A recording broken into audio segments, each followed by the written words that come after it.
32. The King. November 1814. Early in November 1814, Mr. Norrell was honoured by a visit from some very noble gentlemen, an earl, a duke, and 2 baronets, who came, they said, to speak to him upon a matter of the utmost delicacy, and were so discreet themselves that half an hour after they had begun talking, Mr. Norrell was still entirely ignorant of what they wished him to do.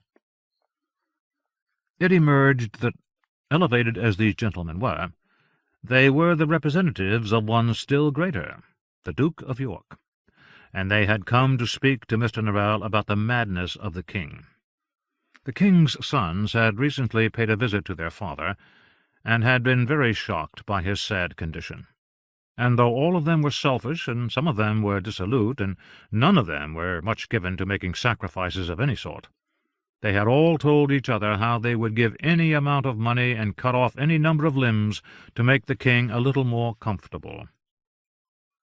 But just as the king's children quarrelled amongst themselves as to which doctor their father should have, so they now quarrelled as to whether or not a magician should attend the king.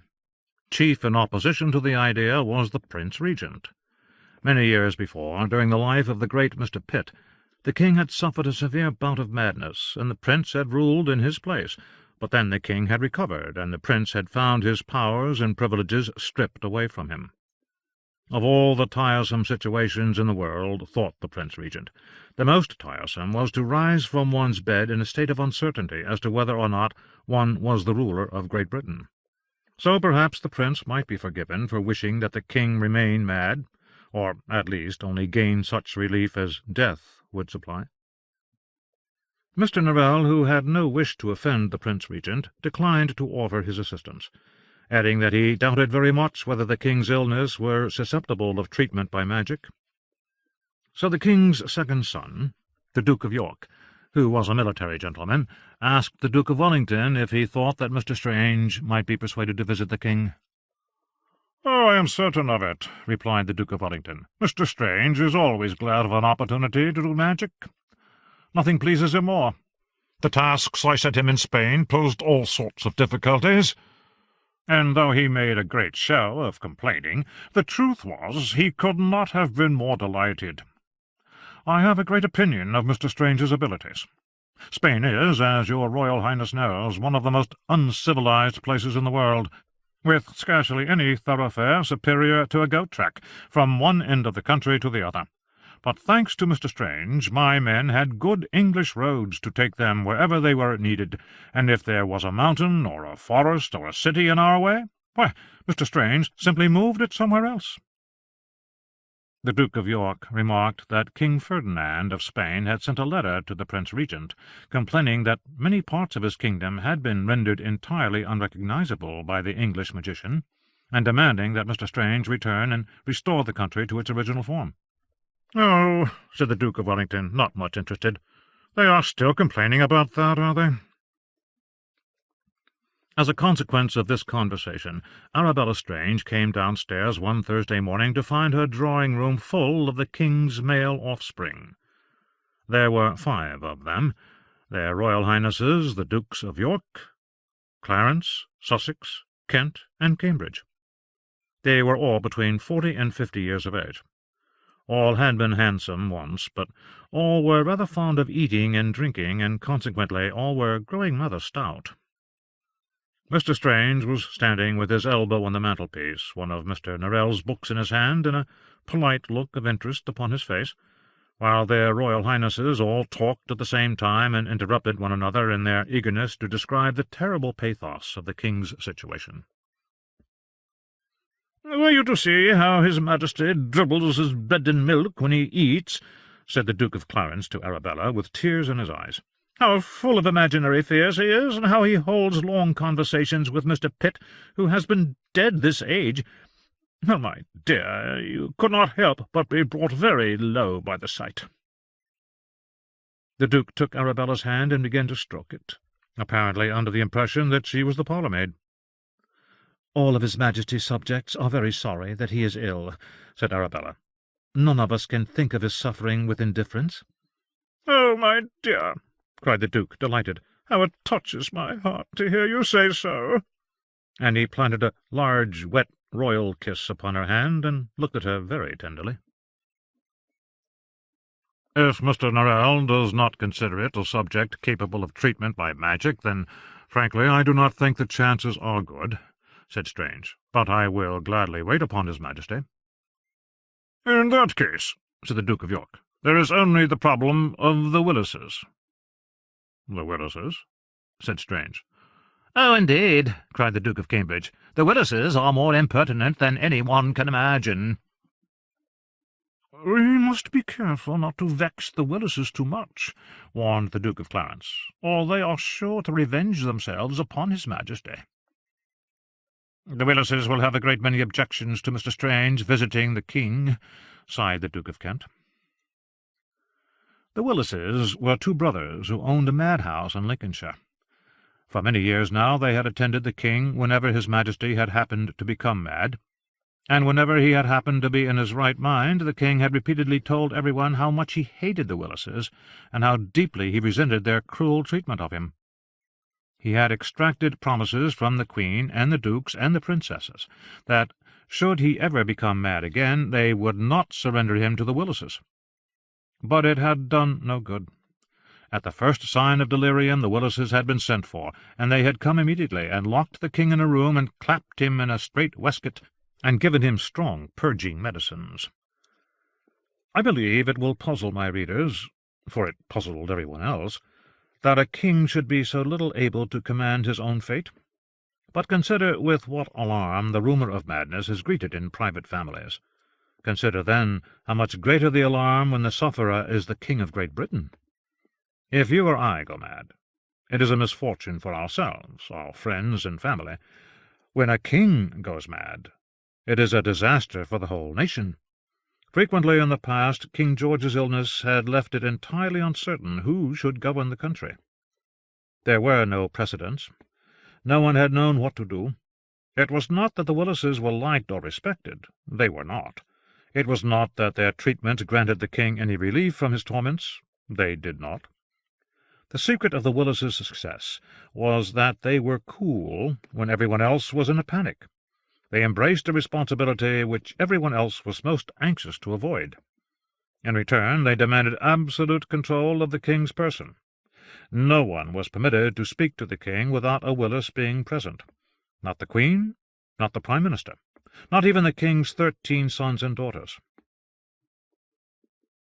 "Well," said Strange, when all this had been explained to him, "I admit that I would much rather speak to His Majesty without the encumbrance of other people, particularly people unfavourable to my purpose. However, I have upon occasion baffled the entire French army. I dare say I can manage 2 doctors. Leave the Willises to me." Strange refused to discuss the matter of a fee until he had seen the king. He would make no charge for visiting His Majesty, which the dukes, who all had gambling debts to pay and houses full of illegitimate children to feed and educate, thought very handsome of him. Early the next day Strange rode out to Windsor Castle to see the king. It was a sharp, cold morning, and a thick white mist lay everywhere. On the way he cast 3 small spells. The first ensured that the Willises would sleep long past their customary hour. The second spell caused the wives and servants of the Willises to forget to wake them. And the third made sure that when the Willises finally woke, none of their clothes or boots would be in the places where they had left them. 2 years earlier, Strange would have scrupled to play even so slight a trick as this upon 2 strangers. But now he did not give it a second thought. Like many other gentlemen who had been in Spain with the Duke of Wellington, he had begun unconsciously to imitate his Grace, part of whose character it was always to act in the most direct way possible. Note: in The Life of Jonathan Strange, John Segundus discusses other ways in which he believes Strange's later actions were influenced by the Duke of Wellington. End of note. Towards 10 o'clock he crossed the River Thames by the little wooden bridge at the village of Datchet. He passed along the lane between the river and the castle wall, and entered the town of Windsor. At the castle gate he told the sentry who he was and his business with the king. A servant in a blue uniform appeared to escort him to the king's apartments. The servant was a civil, intelligent sort of man, and, as often happens with servants in grand places, he was excessively proud of the castle and everything to do with it. His chief pleasure in life lay in showing people around the castle, and in fancying them astonished, awed, and amazed. "Surely this cannot be your first visit to the castle, sir?" was his first question to Strange. "Upon the contrary. I was never here in my life." The man looked shocked. "Then, sir, you have missed one of the noblest sights that England has to offer." "Indeed. Well, I am here now." "But you are here on business, sir," answered the servant in a reproving tone, "and will not, I dare say, have leisure to examine everything properly. You must come again, sir, in summer, and in case you should be a married gentleman, I take the liberty of observing that ladies are always particularly delighted with the castle." He led Strange through a courtyard of impressive size. Long ago, in times of war, it must have provided a refuge for a large number of people and their livestock, and there were still a few ancient buildings in a very simple style that bore witness to the military character which the castle had originally possessed. But as time had gone on, the desire for kingly pomp and splendour had begun to outweigh more utilitarian considerations, and a magnificent church had been built which filled up most of the space. This church, called the chapel, but in truth more like a cathedral, displayed all the complexity and elaborateness of which the Gothic style is capable. It was hedged about with prickly stone buttresses, crowned with stone pinnacles, and it bulged with chapels, oratories, and vestries. The servant took Strange past a steep mound with smooth sides, surmounted by the round tower which is the most easily recognizable part of the castle when viewed from a distance. Passing through a mediaeval gateway, they entered another courtyard. This was almost as magnificently proportioned as the first courtyard, but whereas the other had been peopled with servants, soldiers, and household officials, this was silent and empty. "It is a great pity that you did not come here a few years ago, sir," said the servant. "At that time it was possible to visit the King and Queen's apartments upon application to the housekeeper, but His Majesty's illness has made that impossible." He led Strange to an imposing Gothic entrance in the middle of a long range of stone buildings. As they mounted a flight of stone stairs, he continued to bemoan the many obstacles which stood in the way of Strange's seeing the castle. He could not help but suppose Strange's disappointment to be very great. "I have it," he declared suddenly. "I will show you St. George's Hall. Oh, it is not 100th part of what you ought to see, sir, but still it will give you a notion of the sublimity of which Windsor Castle is capable." At the top of the stairs he turned to the right, and went swiftly through a hall with arrangements of swords and pistols upon the walls. Strange followed. They entered a long and lofty hall, some 200 or 300 feet long. "There," said the servant, with as much satisfaction as if he had built and decorated it himself. Tall, arched windows along the south wall let in the cold, misty light. The lower part of the walls was panelled with pear wood, and the panels all had carved and gilded borders. The upper part of the walls and the ceiling were covered with paintings of gods and goddesses, kings and queens. The ceiling showed Charles II in the process of being carried up to eternal glory upon a white and blue cloud, surrounded by fat pink cherubs. Generals and diplomats laid trophies at his feet, while Julius Caesar, Mars, Hercules, and various important personages stood about in some embarrassment, having been suddenly struck with a mortifying consciousness of their inferiority to the British king. All of this was most magnificent, but the painting which caught Strange's eye was a huge mural that stretched the entire length of the north wall. In the middle were 2 kings seated upon 2 thrones. On each side stood or knelt knights, ladies, courtiers, pages, gods and goddesses. The left-hand part of the painting was steeped in sunlight. The king, upon this side, was a strong, handsome man who displayed all the vigour of youth. He was dressed in a pale robe, and his hair was golden and curling. There was a laurel wreath upon his brow, and a sceptre in his hand.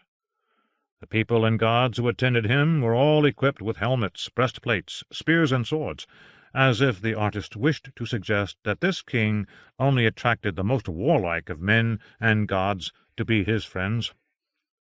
In the right-hand part of the painting, the light grew dim and dusky, as if the artist meant to depict a summer's twilight. Stars shone above and around the figures. The king on this side was pale-skinned and dark-haired. He wore a black robe, and his expression was unfathomable. He had a crown of dark ivy leaves, and in his left hand he held a slim ivory wand.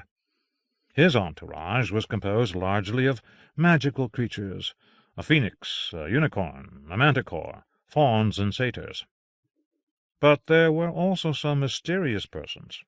A male figure in a monk-like robe, with his hood pulled down over his face.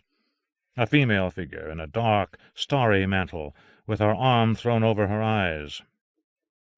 Between the two thrones stood a young woman in a loose white robe with a golden helmet upon her head. The warlike king had placed his left hand protectively upon her shoulder. The dark king held out his right hand towards her, and she had extended her hand to his so that their fingertips lightly touched. "The work of Antonio Verrio, an Italian gentleman," said the servant. He pointed to the king upon the left. "That is Edward III of southern England." He pointed to the king upon the right. "And that is the magician king of northern England, John Usclass." "Is it, though?" said Strange, greatly interested. "I have seen statues of him, of course, and engravings in books, but I do not think I ever saw a painting before. And the lady between the two kings, who is she?" "That is Mrs. Gwynne, one of the mistresses of Charles II. She is meant to represent Britannia." "I see. It is something, I suppose, that he still has a place of honour in the king's house.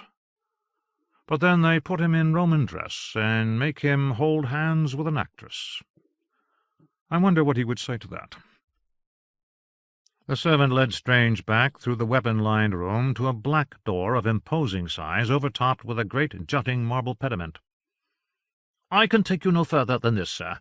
My business ends here, and the Dr. Willis's begins. You will find the king behind that door." He bowed and went back down the stairs. Strange knocked on the door. From somewhere inside came the sound of a harpsichord, and someone singing. The door opened to reveal a tall, broad fellow of 30 or 40. His face was round, white, pock-marked, and bedabbled with sweat like a Cheshire cheese. All in all, he bore a striking resemblance to the man in the moon, who is reputed to be made of cheese. He had shaved himself with no very high degree of skill, and here and there on his white face 2 or 3 coarse black hairs appeared, rather as if a family of flies had drowned in the milk before the cheese was made, and their legs were poking out of it. His coat was of rough brown drugget, and his shirt and neckcloth were of the coarsest linen. None of his clothes were particularly clean. "Yes," he said, keeping his hand upon the door, as if he intended to shut it again at the least provocation. He had very little of the character of a palace servant, and a great deal of the character of a madhouse attendant, which was what he was. Strange raised his eyebrow at this rude behaviour. He gave his name rather coldly, and said he had come to see the king. The man sighed. "Well, sir, I cannot deny that we were expecting you, but, you see, you cannot come in. Dr. John and Dr. Robert," these were the names of the 2 Willis brothers, "are not here. We have been expecting them every minute for the past hour and a half. We do not understand where they can have got to." "That is most unfortunate," said Strange, "but it is none of my concern. I have no desire to see the gentleman you mention. My business is with the king. I have a letter signed by the Archbishops of Canterbury and York granting me permission to visit His Majesty today." Strange waved the letter in the man's face. "But you must wait, sir, until Dr. John and Dr. Robert come. They will not allow anyone to interfere with their system of managing the king. Silence and seclusion are what suits the king best. Conversation is the very worst thing for him. You can scarcely imagine, sir, what terrible harm you might do to the king merely by speaking to him. Say you were to mention that it is raining, I dare say you would consider that the most innocent remark in the world, but it might set the king a-thinking, you say, and in his madness his mind runs on from one thing to another, enraging him to a most dangerous degree. He might think of times in the past when it rained, and his servants brought him news of battles that were lost, and daughters that were dead, and sons that had disgraced him. Why, it might be enough to kill the king outright. Do you want to kill the king, sir?" "No," said Strange. "Well, then," said the man coaxingly, "do you not see, sir, that it would be far better to wait for Dr. John and Dr. Robert?" "Thank you, but I think I will take my chances.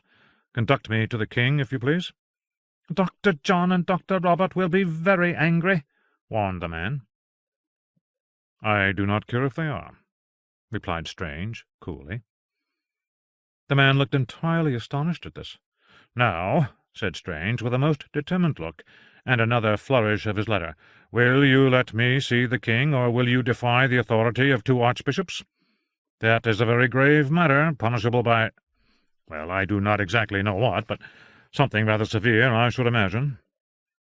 The man sighed.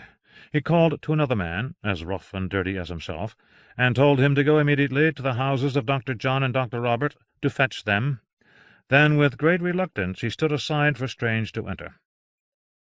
The proportions of the room were lofty. The walls were panelled in oak, and there was a great deal of fine carving. More royal and symbolic personages lounged about upon clouds on the ceiling. But it was a dreary place. There was no covering upon the floor, and it was very cold. A chair and a battered-looking harpsichord were the only furniture. An old man was seated at the harpsichord with his back to them. He was dressed in a dressing-gown of ancient purple brocade. There was a crumpled nightcap of scarlet velvet on his head, and dirty broken slippers on his feet.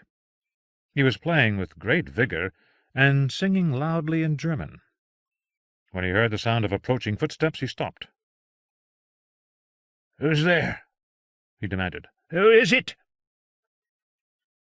"The magician, your Majesty," said the madhouse attendant. The old man seemed to consider this a moment, and then he said in a loud voice, "It is a profession to which I have a particular dislike." He struck the keys of his harpsichord again, and resumed his loud singing. This was rather a discouraging beginning. The madhouse attendant gave an impertinent snigger and walked off, leaving Strange and the king alone. Strange took a few paces further into the room and placed himself where he might observe the king's face. It was a face in which all the misery of madness was compounded by the misery of blindness. The eyes had irises of clouded blue, and whites as discoloured as rotten milk. Long locks of whitish hair, streaked with grey, hung down on either side of the cheeks, patched with broken veins. As the king sang, spittle flew from his slack red lips. His beard was almost as long and white as his hair. He was nothing at all like the pictures Strange had seen of him, for they had been made when he was in his right mind. With his long hair, long beard, and long purple robe, what he chiefly resembled was someone very tragic and ancient out of Shakespeare, or rather 2 very tragic and ancient persons out of Shakespeare. In his madness and his blindness, he was Lear and Gloucester combined. Strange had been cautioned by the royal dukes that it was contrary to court etiquette to speak to the king unless the king addressed him first. However, there seemed little hope of this, since the king disliked magicians so much. So when the king ceased his playing and singing again, he said, "I am your Majesty's humble servant, Jonathan Strange of Ashfur in Shropshire. I was magician in ordinary to the army during the late war in Spain, where I am happy to say I was able to do your Majesty some service. It is the hope of your Majesty's sons and daughters that my magic might afford your Majesty some relief from your illness." "Tell the magician I do not see him," said the king airily. Strange did not trouble to make any reply to this nonsensical remark. Of course the king could not see him. The king was blind. "But I see his companion very well," continued his Majesty in an approving tone. He turned his head as though to gaze at a point 2 or 3 feet to the left of Strange. With such silver hair as he has got, I think I ought to be able to see him. He looks a very wild fellow." So convincing was this speech that Strange actually turned to look. Of course there was no one. In the past few days he had searched Norrell's books for something pertinent to the king's condition. There were remarkably few spells for curing madness. Indeed, he had found only one, and even then he was not sure that was what it was meant for. It was a prescription in Ormskirk's Revelations of 36 Other Worlds. Ormskirk said that it would dispel illusions and correct wrong ideas. Strange took out the book and read through the spell again. It was a peculiarly obscure piece of magic, consisting only of the following words: "Place the moon at his eyes, and her whiteness shall devour the false sights the deceiver has placed there. Place a swarm of bees at his ears. Bees love truth and will destroy the deceiver's lies. Place salt in his mouth, lest the deceiver attempt to delight him with the taste of honey, or disgust him with the taste of ashes. Nail his hand with an iron nail, so that he shall not raise it to do the deceiver's bidding. Place his heart in a secret place, so that all his desires shall be his own, and the deceiver shall find no hold there." Memorandum: the color red may be found beneficial. However, as Strange read it through, he was forced to admit that he had not the least idea what it meant. Note: the likelihood was that neither did Ormskirk. He had simply written down a spell that someone else had told him, or that he had found in another book. This is a perennial problem with the writings of the Argentine magicians. In their anxiety to preserve any scrap of magical knowledge, they were often obliged to set down what they themselves did not understand. End of note. How was the magician supposed to fetch the moon to the afflicted person? And if the second part were correct, then the dukes would have done better to employ a beekeeper instead of a magician. Nor could Strange believe that their royal highnesses would be best pleased if he began piercing the king's hands with iron nails. The note about the colour red was odd, too. He thought he remembered hearing or reading something about red, but he could not at present recall what it was. The king, meanwhile, had fallen into conversation with the imaginary silver-haired person. "I beg your pardon for mistaking you for a common person," he said. "You may be a king, just as you say, but I merely take the liberty of observing that I have never heard of any of your kingdoms. Where is Lost Hope? Where are the Blue Castles? Where is the City of Iron Angels? I, on the other hand, am King of Great Britain, a place everyone knows and which is clearly marked on all the maps." His Majesty paused, presumably to attend to the silver-haired person's reply, for he suddenly cried out, "Oh, do not be angry. Pray, do not be angry. You are a king, and I am a king. We shall all be kings together, and there is really no need for either of us to be angry. I shall play and sing for you." He drew a flute from the pocket of his dressing-gown and began to play a melancholy air. As an experiment, Strange reached forward and plucked off His Majesty's scarlet nightcap. He watched closely to see if the king grew any more mad without it, but after several minutes of observation he was forced to admit that he could see no difference. He put the nightcap back on. For the next hour and a half he tried all the magic he could think of. He cast spells of remembering, spells of finding, spells of awakening, spells to concentrate the mind, spells to dispel nightmares and evil thoughts, spells to find patterns in chaos, spells to find a path when one was lost, spells of demystification, spells of discernment, spells to increase intelligence, spells to cure sickness, and spells to repair a limb that is shattered. Some of the spells were long and complicated. Some were a single word. Some had to be said out loud. Some had only to be thought. Some had no words at all, but consisted of a single gesture. Some were spells that Strange and Norrell had employed in some form or other every day for the last 5 years. Some had probably not been used for centuries. Some used a mirror. 2 used a tiny bead of blood from the magician's finger, and 1 used a candle and a piece of ribbon. But they all had this in common: they had no effect upon the king whatsoever. At the end of this time, "I give up," thought Strange.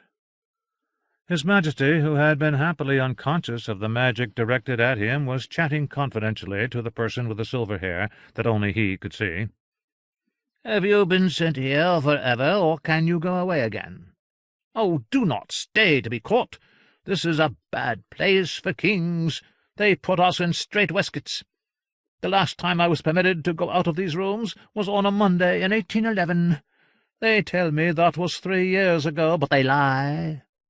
By my calculation, it will be 246 years on Saturday fortnight." "Poor unhappy gentleman," thought Strange, "shut away in this cold, melancholy place, without friends or amusements. Small wonder time passes so slowly for him. Small wonder he is mad." Out loud he said, "I shall be very happy to take you outside, Your Majesty, if you wish it." The king paused in his chatter and turned his head slightly. "Who said that?" he demanded. "I did, Your Majesty. Jonathan Strange, the magician." Strange made the king a respectful bow before recollecting that his Majesty could not see it. "Great Britain, my dear kingdom!" cried the king. "How I should love to see her again, especially now that it is summer-time. The trees and meadows are all decked in their brightest finery, and the air is sweet as cherry-tart." Strange glanced out of the window at the white, icy mist and the skeletal winter trees. "Quite so, and I would account it a great honour if Your Majesty would accompany me outside." The king seemed to consider this proposal. He took off one of his slippers and attempted to balance it upon his head. When this did not work, he put the slipper back on, took a tassel that hung from the end of his dressing-gown cord, and sucked upon it thoughtfully. "But how do I know that you are not a wicked demon come to tempt me?" he asked at last, in a tone of the most complete reasonableness. Strange was somewhat lost for an answer to this question. While he was considering what to say, the king continued, "Of course, if you are a wicked demon, then you should know that I am eternal and cannot die. If I discover that you are my enemy, I shall stamp my foot and send you straight back to hell." "Really? Your Majesty must teach me the trick of that. I should like to know something so useful. But permit me to observe that with such powerful magic at your command, Your Majesty has nothing to fear from accompanying me outside. We should leave as quickly and discreetly as we can. The Willises are sure to be here soon. Your Majesty must be very quiet." The king said nothing, but he tapped his nose and looked very sly. Strange's next task was to discover a way out without alerting the madhouse attendants. The king was no help at all in this regard.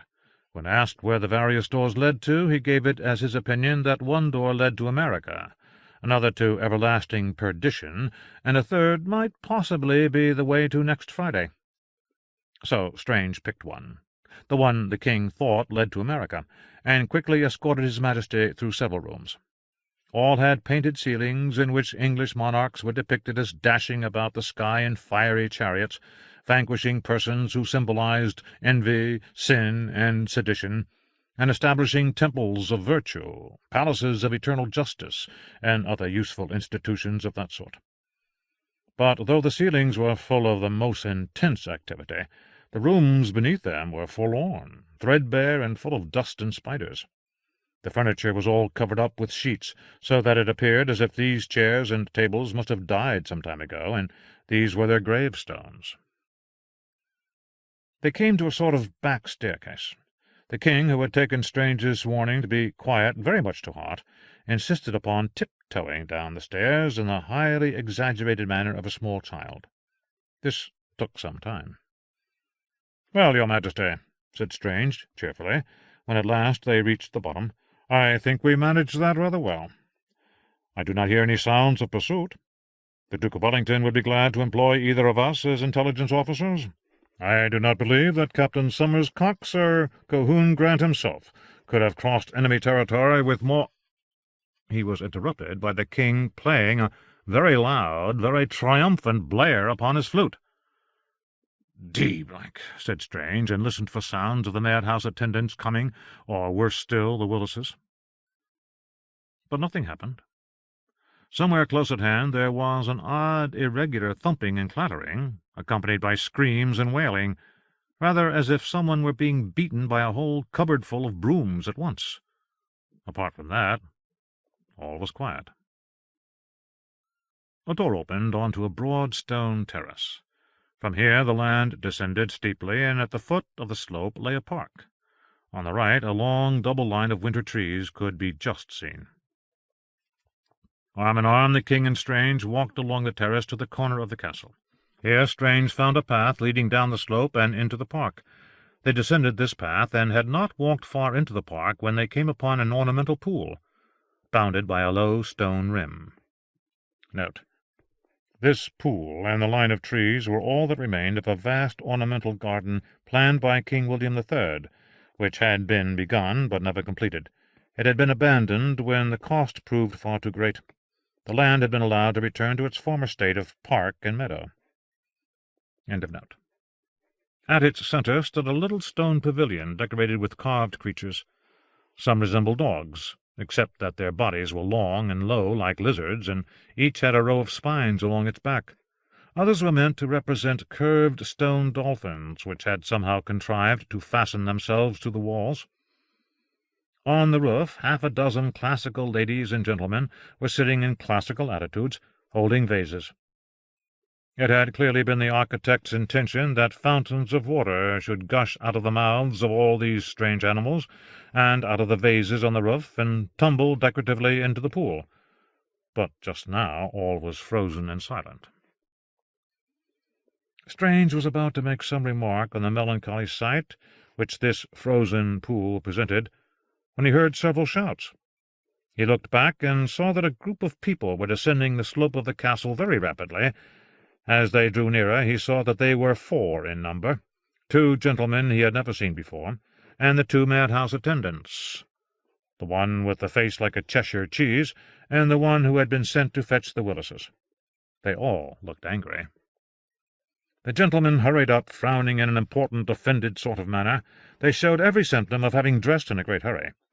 One was attempting to fasten the buttons of his coat, but without much success. As soon as he did up the buttons, they flew open again. He was about Mr. Norrell's age, and wore an old-fashioned wig, rather like Mr. Norrell's, which from time to time made a little jump and spun round on his head. But he differed from Mr. Norrell in that he was rather tall, rather handsome, and had an imposing, decisive manner. The other gentleman, who was several years younger, was plagued by his boots, which seemed to have developed opinions of their own. While he was struggling to walk forwards, they were attempting to carry him off in an entirely different direction. Strange could only suppose that his earlier magic had been rather more successful than he had expected, and had made the clothes themselves difficult to manage. The tallest gentleman, the one who wore the playful wig, gave Strange a furious stare. "Upon whose authority is the king outside?" he demanded. Strange shrugged. "Mine, I suppose." "You? Who are you?" Not liking the manner in which he was addressed, Strange retorted, "Who are you?" "I am Dr. John Willis. This is my brother, Dr. Robert Darling Willis. We are the king's physicians. We have charge of the king's person by order of the Queen's Council. No one is allowed to see His Majesty without our permission. I ask you again, who are you?" "I am Jonathan Strange. I have come at the request of their Royal Highnesses the Dukes of York, Clarence, Sussex, Kent, and Cambridge, to see whether or not His Majesty might be cured by magic." cried Dr. John contemptuously. "Magic?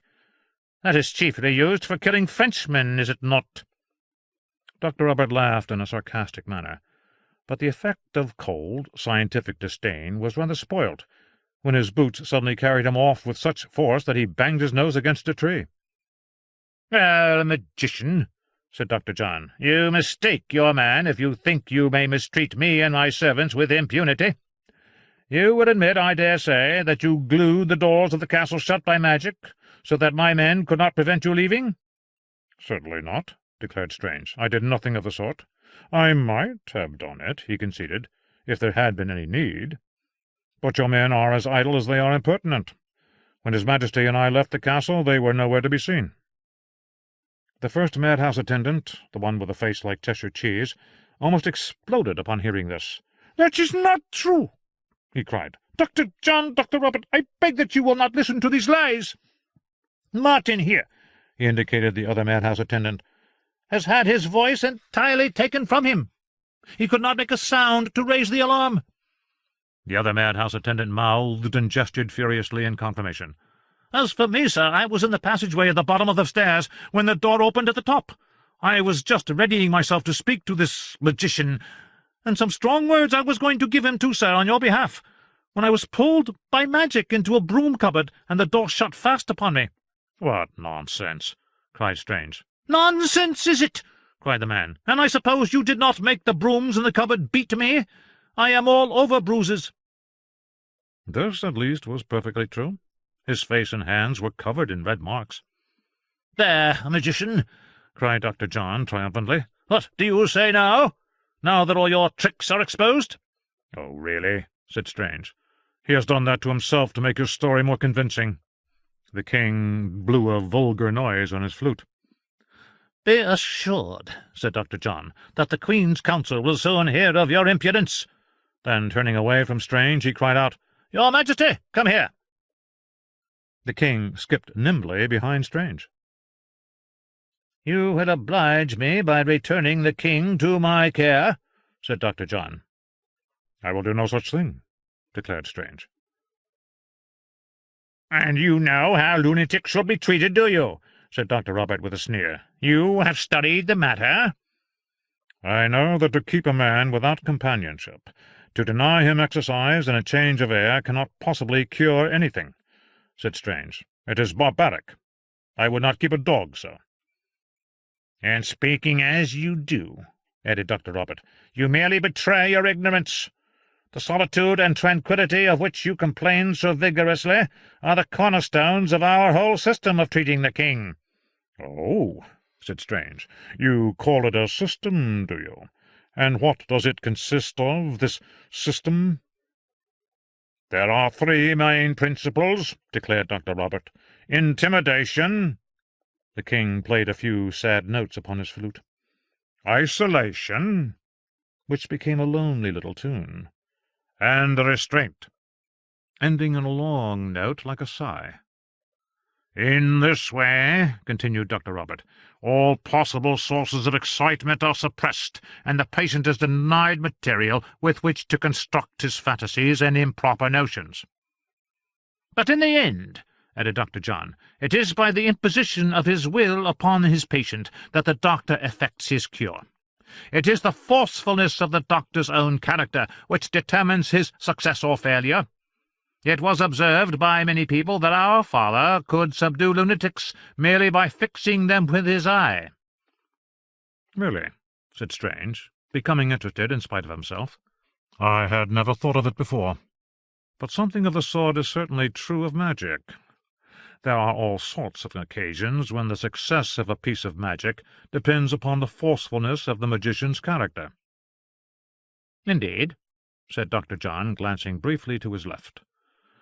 "Yes, take Martin Pale, for example. Now he—" Strange's eyes involuntarily followed where Dr. John had looked. One of the madhouse attendants, the one who could not speak, was creeping around the ornamental pool towards the king with a pale-coloured something in his hands. Strange could not think at first what it could be, and then he recognized it. It was a strait waistcoat. Several things happened at once. Strange shouted something, he did not know what. The other madhouse attendant lunged towards the king. Both Willises attempted to grab Strange. The king blew piercing shrieks of alarm on his flute, and there was an odd noise, as if 100 or so people had all cleared their throats at once. Everyone stopped and looked about them. The sound appeared to have come from the little stone pavilion at the centre of the frozen pool. Suddenly, out of the mouths of each stone creature, a dense white cloud appeared, as if they had all exhaled at once. The breath-clouds glittered and sparkled in the thin, misty light, and then fell upon the ice with a faint tinkling sound. There was a silence, followed immediately by a horrible sound like blocks of marble being ripped apart. Then the stone creatures tore themselves from the walls of the pavilion and began to crawl and waddle down and across the ice towards the Willises. Their blank stone eyes rolled in their sockets. They opened their stone mouths, and from every stone throat came a plume of water. Stone tails snaked from side to side, and stone legs went stiffly up and down. The lead pipes which conducted water to their mouths extended magically behind them. The Willises and the madhouse attendants stared, quite unable to comprehend what was happening. The grotesque creatures crawled, dragging their pipes behind them and dousing the Willises with water. The Willises shrieked and leapt about, more from fright than because of any real hurt they had sustained. The madhouse attendants ran away, and as to the Willises remaining any longer with the king, there could be no question of it. In the cold air their drenched clothes were turning icy. "Magician!" cried Dr. John as he turned to run back to the castle. "Why, it is just another name for liar. Lord Liverpool shall know of it. Magician! He shall know how you use the king's physicians. Ow! Ow!" He would have said more, but the stone figures on the roof of the pavilion had stood up and begun pelting him with stones. Strange merely bestowed a contemptuous smile on both Willises, but he was acting more confident than he felt. The truth was, he was beginning to feel decidedly uncomfortable. Whatever magic had just been done had not been done by him. 33. Place the moon at my eyes. November 1814. It was most mysterious. Could someone in the castle be a magician? One of the servants, perhaps, or one of the princesses. It did not seem likely. Could it be Mr. Norrell's doing? Strange pictured his tutor sitting in his little room upon the second floor at Hanover Square, peering into his silver dish, watching all that had happened, and finally driving away the Willises with magic. It was possible, he supposed. Bringing statues to life was, after all, something of a specialty of Mr. Norrell's. It had been the first magic to bring him to the public notice. And yet, why would Mr. Norrell suddenly decide to help him? Out of the kindness of his heart? Hardly. Besides, there had been a dark humour in the magic, which was not like Norrell at all. The magician had not merely wanted to frighten the Willises. He had wanted to make them ridiculous. No, it could not be Norrell. But who then? The king did not seem in the least fatigued. In fact, he was more inclined to dance and skip about and generally rejoice over the defeat of the Willises. So, thinking that further exercise would certainly do his Majesty no harm, Strange walked on. The white mist had erased all detail and colour from the landscape, and left it ghostly. Earth and sky were blended together in the same insubstantial grey element. The king took Strange's arm in a most affectionate manner, and seemed to have quite forgot that he disliked magicians. He began to talk about the things that preoccupied him in his madness. He was convinced that a great many disasters had befallen Great Britain since he had become mad. He seemed to imagine that the wreck of his own reason must be matched by a corresponding wreck of the kingdom. Chief among these delusions was the belief that London had been drowned in a great flood. And when they came to me and said that the cold grey waters had closed over the dome of St. Paul's Cathedral, and that London was become a domain of fishes and sea-monsters, my feelings are not to be described. I believe I wept for 3 weeks together. Now the buildings are all covered in barnacles, and the markets sell nothing but oysters and sea-urchins. Mr. Fox told me that 3 Sundays ago he went to St. Vedast in Foster Lane, where he heard an excellent sermon preached by a turbot. Note: Charles James Fox, a radical politician who had died some 8 years before. This remark proves how far the king's wits were deranged. Mr. Fox was a celebrated atheist, who would never, upon any inducement, have entered a church. End of note.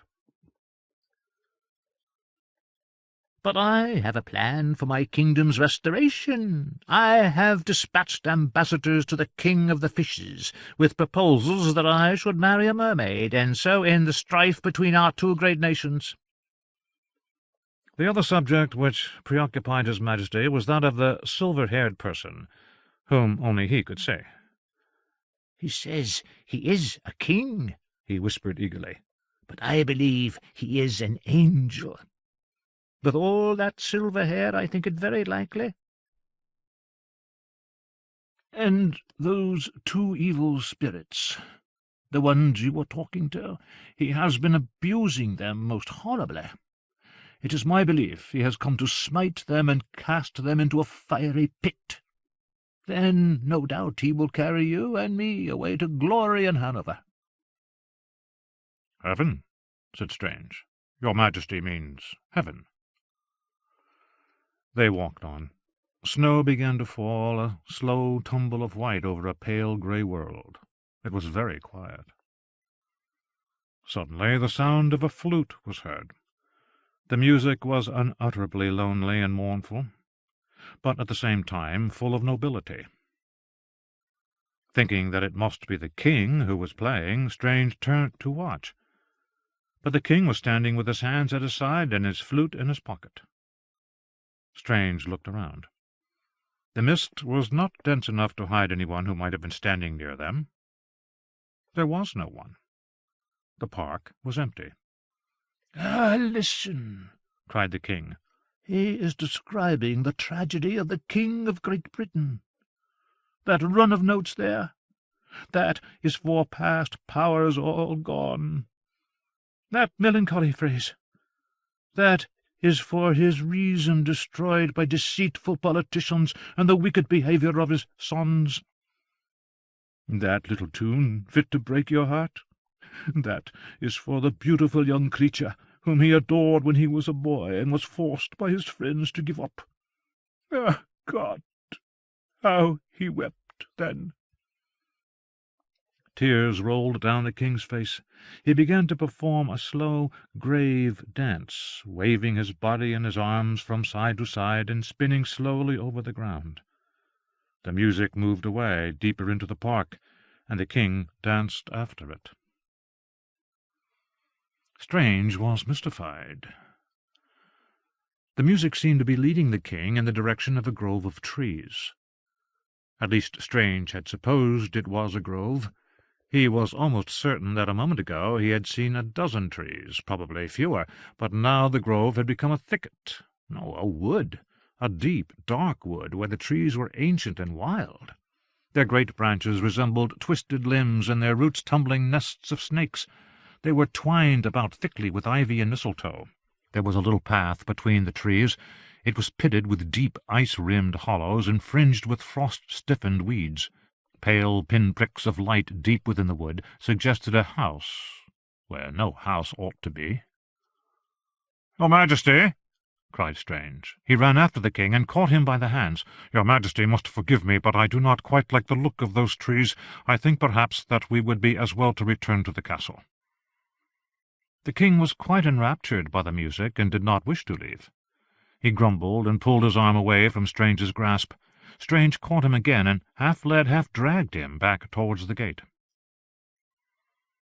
But the invisible flute-player did not seem inclined to give them up so easily. The music suddenly grew louder. It was all around them. Another tune crept in almost imperceptibly and blended sweetly with the first. "Ah, listen! Oh, listen!" cried the king, spinning round. "He is playing for you now. That harsh melody is for your wicked tutor, who will not teach you what you have every right to learn. Those discordant notes describe your anger at being prevented from making new discoveries. That slow, sad march is for the great library he is too selfish to show you." "How in the world—" began Strange, and then stopped. He heard it too. The music that described his whole life. He realized for the first time how full of sadness his existence was. He was surrounded by mean-spirited men and women who hated him and were secretly jealous of his talent. He knew now that every angry thought he had ever had was justified, and that every generous thought was misplaced. His enemies were despicable, and his friends were treacherous. Norrell, naturally, was worst of all, but even Arabella was weak and unworthy of his love. "Ah," sighed his Majesty. "so you have been betrayed too." "Yes," said Strange sadly. They were facing the wood again. The lights among the trees, tiny as they were, conveyed to Strange a strong idea of the house and its comforts. He could almost see the soft candlelight falling upon the comfortable chairs, the ancient hearths where cheerful fires blazed, the glasses of hot spiced wine which would be provided to warm them after their walk through the dark wood. The lights suggested other ideas too. "I think there is a library," he said. "Oh, certainly," declared the king, clapping his hands together in his enthusiasm. "You shall read the books, and when your eyes grow tired, I shall read them to you. But we must hurry. Listen to the music. He grows impatient for us to follow him." His Majesty reached out to take Strange's left arm. In order to accommodate him, Strange found that he must move something he was holding in his left hand.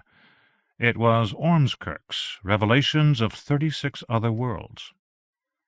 "Oh, that," he thought. "Well, I do not need that any longer.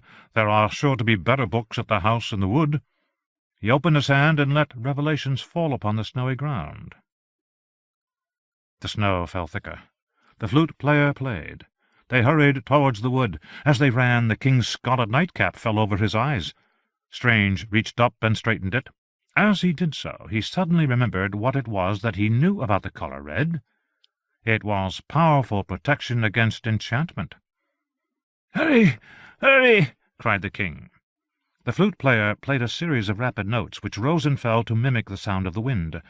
A real wind appeared out of nowhere and half lifted, half pushed them over the ground towards the wood. When it set them down again, they were a great deal nearer to the wood. "Excellent!" cried the king. The nightcap caught Strange's eye again. Protection against enchantment. The flute-player conjured up another wind. This one blew the king's nightcap off. "No matter, no matter," cried the king cheerfully. "He has promised me nightcaps aplenty when we get to his house." But Strange let go of the king's arm and staggered back through the snow and the wind to fetch it. It lay in the snow, bright scarlet among all the misty shades of white and grey. Protection against enchantment. He remembered saying to one of the Willises that in order to practice magic successfully, a magician must employ the forcefulness of his own character. Why should he think of that now? "Place the moon at my eyes," he thought, "and her whiteness shall devour the false sights the deceiver has placed there."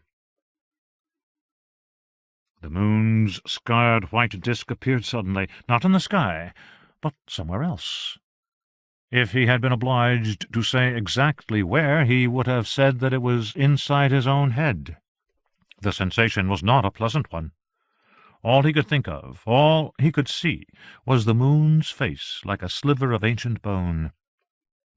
He forgot about the king. He forgot he was a magician. He forgot Mr. Norrell. He forgot his own name.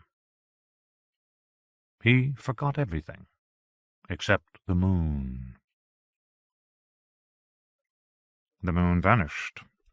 Strange looked up and found himself in a snowy place a little distance from a dark wood. Between him and the wood stood the blind king in his dressing-gown. The king must have walked on when he stopped.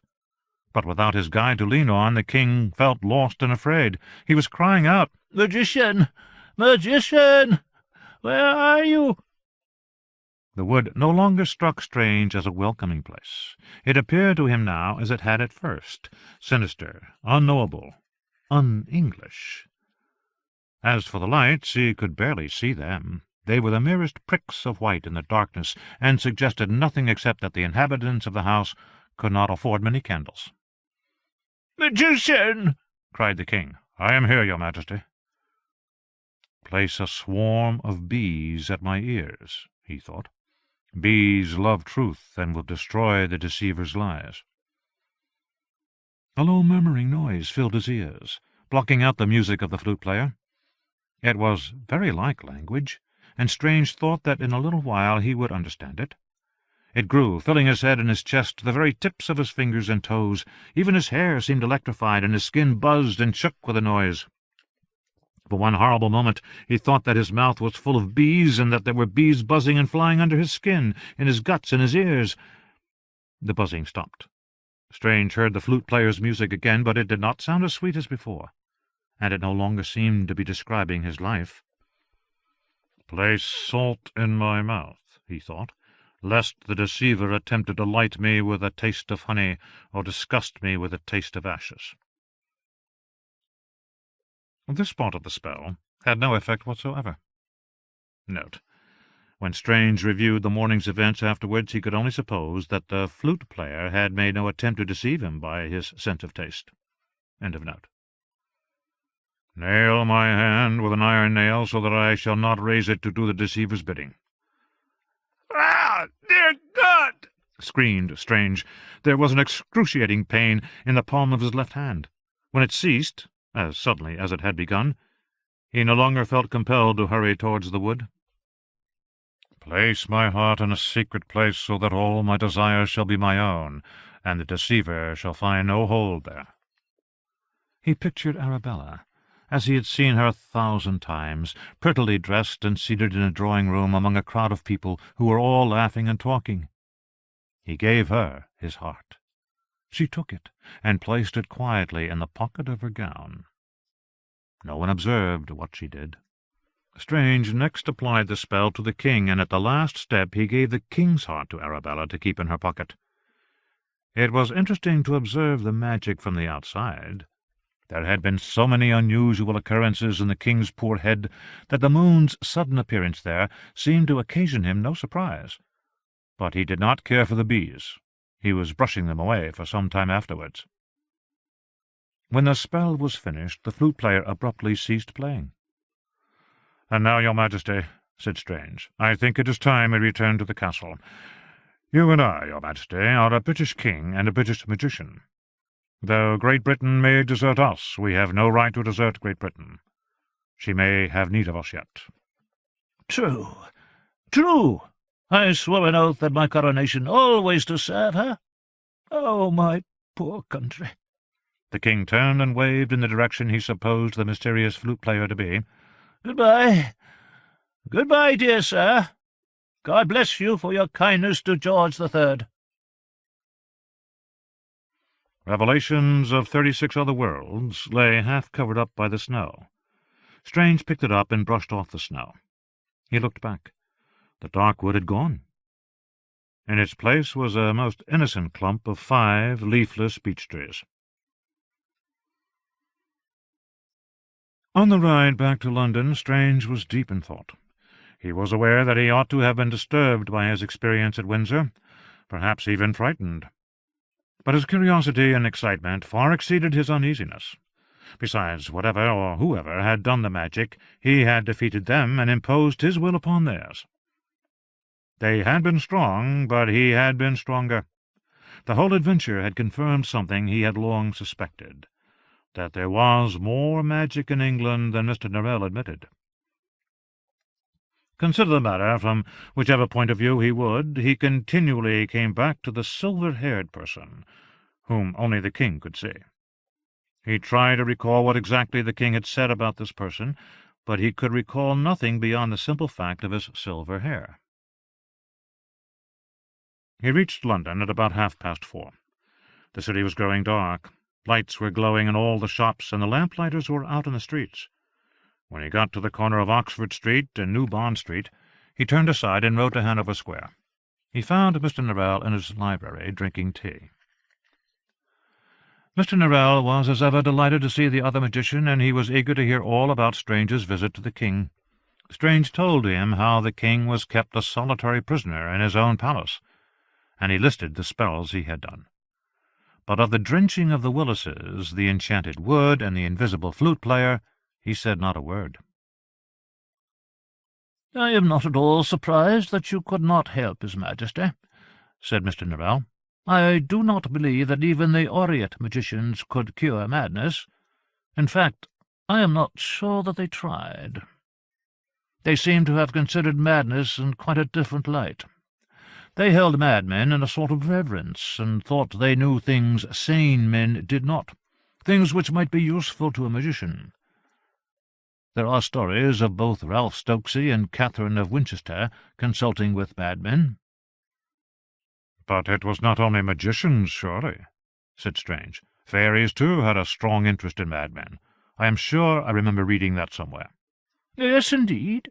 Some of our most important writers have remarked upon the strong resemblance between madmen and fairies. Both are well known for talking without sense or connection. I dare say you noticed something of the sort with the king. But there are other similarities. Chaston, as I remember, has several things to say upon the subject. He gives the example of a lunatic in Bristol, who each morning told his family of his intention to take his walk in company with one of the dining-chairs. The man was quite devoted to this article of furniture, considered it one of his closest friends, and held imaginary conversations with it, in which they discussed the walk they would take and the likelihood of meeting other tables and chairs. Apparently the man became quite distressed whenever anyone proposed sitting upon the chair. Clearly the man was mad, but Chaston says that fairies will not consider his behaviour as ridiculous as we do. Fairies do not make a strong distinction between the animate and the inanimate. They believe that stones, doors, trees, fire, clouds, and so forth, all have souls and desires, and are either masculine or feminine. Perhaps this explains the extraordinary sympathy for madness which fairies exhibit. For example, it used to be well known that when fairies hid themselves from general sight, lunatics were often able to perceive them. The most celebrated instance which I can recall was of a mad boy called Duffy in Chesterfield in Derbyshire, in the 14th century, who was the favourite of a mischievous fairy spirit which had tormented the town for years. The fairy took a great fancy to this boy, and made him extravagant presents, most of which would have scarcely been of any use to him in his right mind, and was certainly no use to him in his madness. A sailing boat encrusted with diamonds, a pair of silver boots, a singing pig. "But why did the fairy pay Duffy all these attentions?" He told Duffy they were brothers in adversity. I do not know why. Chaston wrote that a great many fairies harboured a vague sense of having been treated badly by the English, though it was a mystery to Chaston, as it is to me, why they should have thought so. In the houses of the great English magicians, fairies were the first among the servants, and sat in the best places after the magician and his lady. Chaston has a great many interesting things to say upon the subject. His best work is the Liber Novus. Mr. Norrell frowned at his pupil. "I am sure I have recommended it to you half a dozen times," he said. "Have you not read it yet?" Unfortunately, Mr. Norrell did not always recall with absolute precision which books he wished Strange to read, and which books he had sent to Yorkshire for the express purpose of keeping them out of Strange's reach. The Liber Novus was safe on a shelf in the library at Hertford Abbey. Strange sighed and remarked that the moment Mr. Norrell put the book into his hand he would be very glad to read it. "But in the meantime, sir, perhaps you would be so good as to finish the tale of the Fairy of Chesterfield." "Oh, yes. No, where was I? Well, for a number of years nothing went wrong for Duffy, and nothing went right for the town. A wood grew up in the market square, and the townspeople could not conduct their business. Their goats and swine grew wings and flew away. The fairy turned the stones of the half-built parish church into sugar loaves. The sugar grew hot and sticky under the sun, and part of the church melted. The town smelt like a giant pastry-cook's. Worse still, dogs and cats came and licked at the church, and birds, rats and mice came and nibbled at it. So the townspeople were left with a half-eaten, misshapen church, which was not at all the effect that they had in mind. They were obliged to apply to Duffy and beg him to plead with the fairy on their behalf. But he was sullen and would not help them because he remembered how they had mocked him in the past. So they were obliged to pay the poor mad wretch all sorts of compliments on his cleverness and handsomeness. So then Duffy pleaded with the fairy, and what a difference then! the fairies stopped tormenting them, and he turned the sugar church back into stone. The townspeople cut down the wood in the marketplace and bought new animals. But they could never get the church quite right again. Even today there is something odd about the church in Chesterfield. It is not quite like other churches. Strange was silent a moment. Then he said, "Is it your opinion, Mr. Norrell, that fairies have left England completely?" "I do not know. There are many stories of Englishmen and women meeting with fairies in out-of-the-way places in the last 300 or 400 years, but as none of these people were scholars or magicians, their evidence cannot be said to be worth a great deal. When you and I summon fairies, he added hastily, if we were so ill-advised as to do such a thing, then, providing we cast our spells correctly, the fairies will appear promptly. But where they come from, or by what paths they travel, is uncertain. In John Uskglass's day, very plain roads were built that led out of England into Faerie, wide green roads between high green hedges or stone walls. Those roads still exist, but I do not think fairies use them nowadays any more than Christians. The roads are all overgrown and ruined. They have a lonely look, and I am told that people avoid them." "People believe that fairy roads are unlucky," said Strange.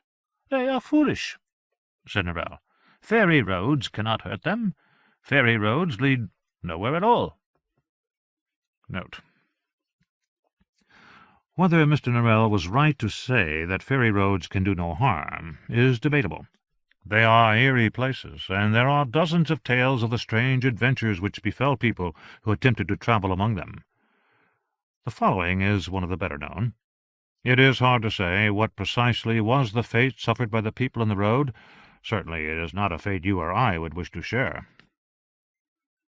In Yorkshire, in the late 16th century, there was a man who had a farm. Early one morning in summer he went out with 2 or 3 of his men to begin the haymaking.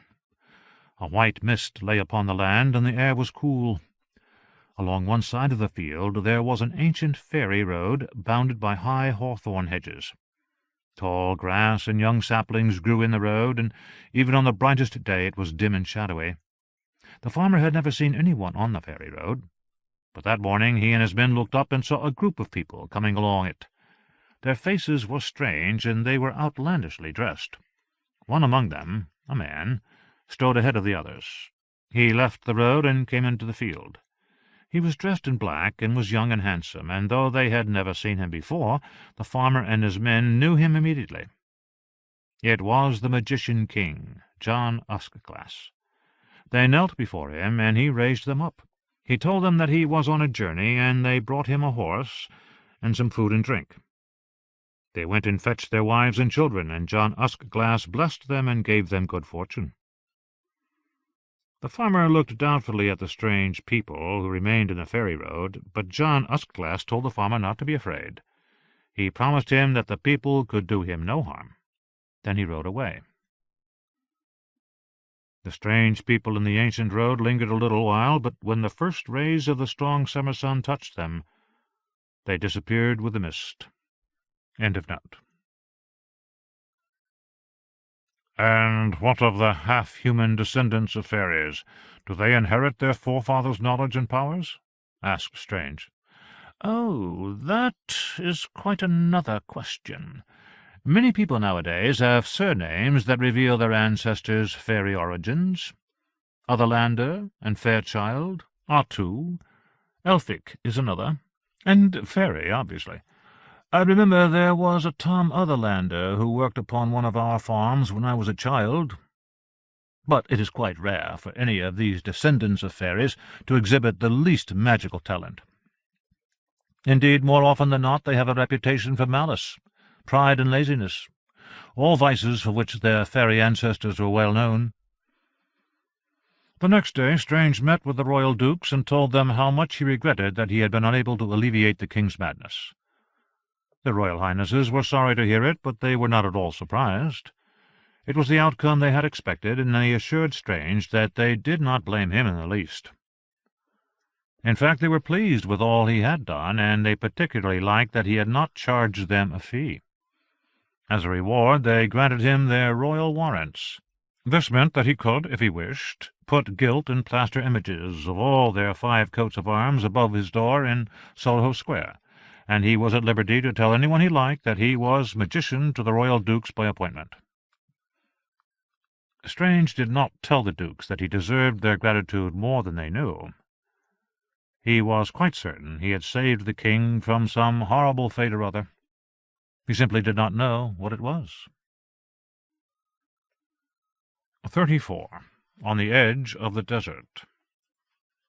November 1814. Stephen and the gentleman with the thistledown hair were walking through the streets of a strange town. "Are you not growing weary, sir?" asked Stephen. "I know that I am. We have been walking here for hours." The gentleman let out a burst of high-pitched laughter. "My dear Stephen, you have only just this instant arrived. A moment ago you were at Lady Poole's house, being forced to perform some menial task at the bidding of a wicked husband." "Oh," said Stephen. He realized that the last thing he remembered was cleaning the silver in his little room near the kitchen, but that seemed like, years ago. He looked around him. There was nothing here he recognized. Even the smell of the place, a mixture of spices, coffee, rotting vegetables, and roasting meats, was new to him. He sighed. "It is this magic, sir. It is so very confusing." The gentleman squeezed his arm affectionately. The town appeared to be built upon a steep hillside. There did not seem to be any proper streets, but only narrow alleyways composed mainly of steps that wound up and down between the houses. The houses themselves were of the utmost simplicity, one might say severity. The walls were made of earth or clay, painted white. The doorways had plain wooden doors, and the windows had plain wooden shutters. The steps of the alleys were also painted white. In all the town there did not seem to be so much as a spot of colour anywhere to relieve the eye, no flower in a flower-pot upon a window-sill, no painted toy left where a child had abandoned it in a doorway. Walking through these narrow streets was, thought Stephen, rather like losing oneself in the folds of an enormous linen napkin. It was eerily silent. As they went up and down the narrow steps, they heard the murmur of grave conversation coming from the houses, but there was no laughter, no song, no child's voice raised in excitement. From time to time they met an inhabitant of the town, a solemn, dark-faced man dressed in a white robe and pantaloons, with a white turban upon his head.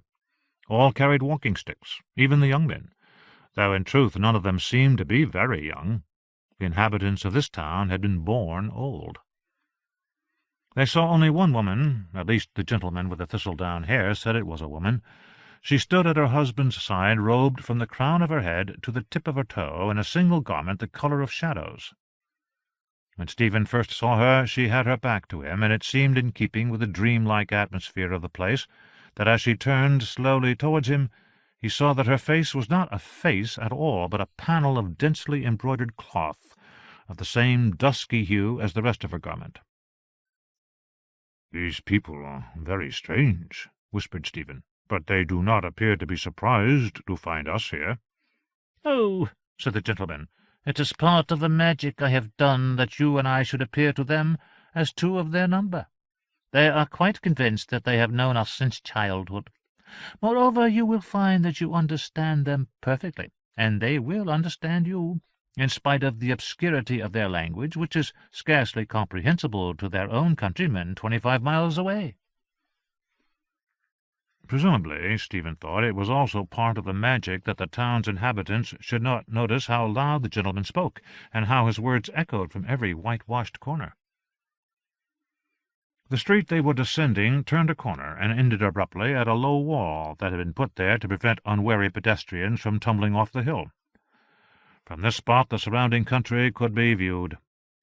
A desolate valley of white rock lay before them under a cloudless sky.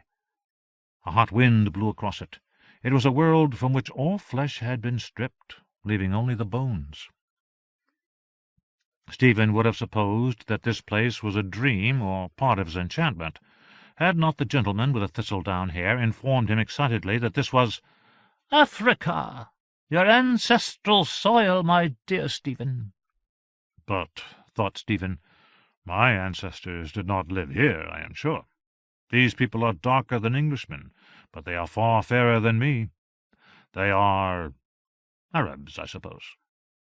Out loud he said, "Are we going anywhere in particular, sir?" "To see the market, Stephen." Stephen was glad to hear it. The silence and emptiness were oppressive. The market, presumably, would have some noise, some bustle. But the market of this town proved to be of a very curious character. It was situated close to the high town walls, just by a great wooden gate. There were no stalls, no crowds of eager people going about to view the wares. Instead, everyone who felt at all inclined to buy anything sat silently upon the ground, with his hands folded, while a market official, a sort of auctioneer, carried the goods about and showed them to their prospective buyers. The auctioneer named the last price he had been offered, and the buyer either shook his head or offered a higher one. There was not a great deal of variety in the goods. There were some bales of fine cloth, and some embroidered articles, but mostly it was carpets. When Stephen remarked upon this to his companion, the gentleman replied, "Their religion is of the strictest sort, Stephen. Almost everything is forbidden to them except carpets."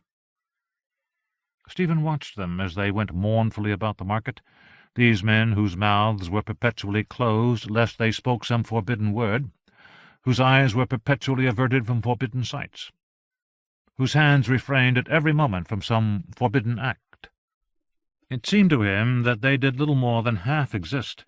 They might as well have been dreams or ghosts. In the silent town and the silent countryside only the hot wind seemed to have any real substance.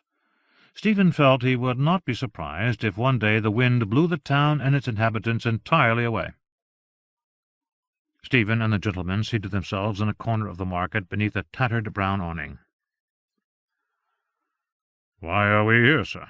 asked Stephen. "So that we may have some quiet conversation, Stephen. A most serious matter has arisen. I am sorry to have to tell you that all our wonderful plans have been rudely overturned, and once again it is the magicians who thwart us. Never was there such a rascally pair of men. Their only pleasure, I think, is in demonstrating their contempt of us. But one day, I believe—" The gentleman was a great deal more interested in abusing the magicians than he was in making his meaning clear, and so it was some time before Stephen was able to understand what had happened.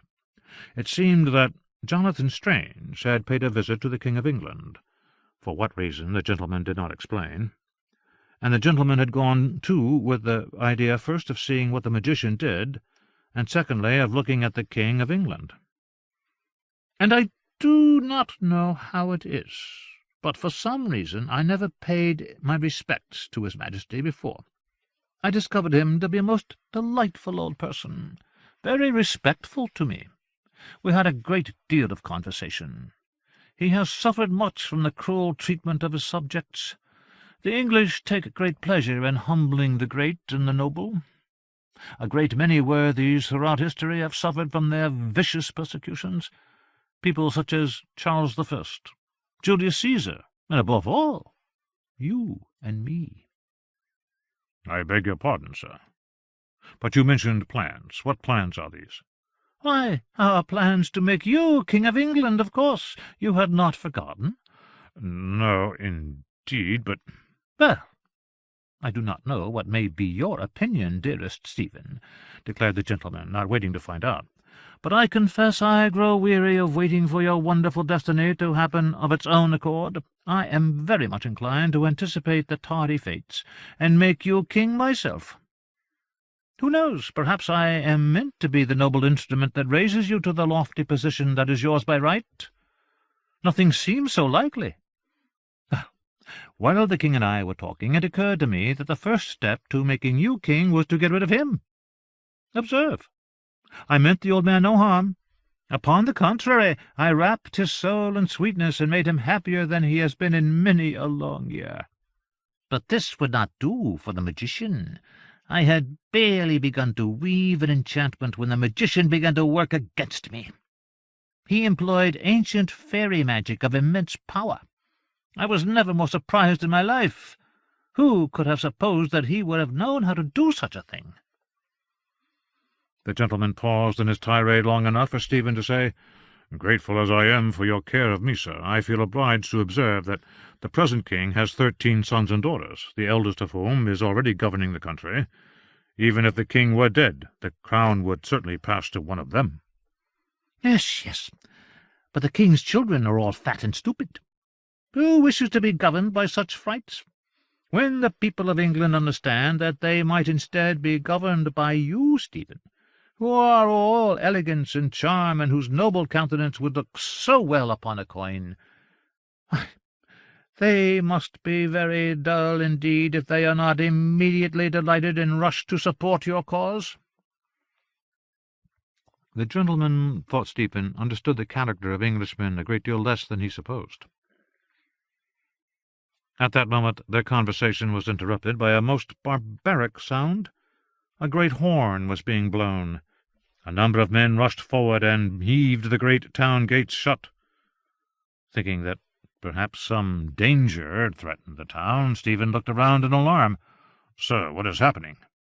"Oh, it is these people's custom to shut the gate every night against the wicked heathen," said the gentleman languidly, "by which they mean every one except themselves.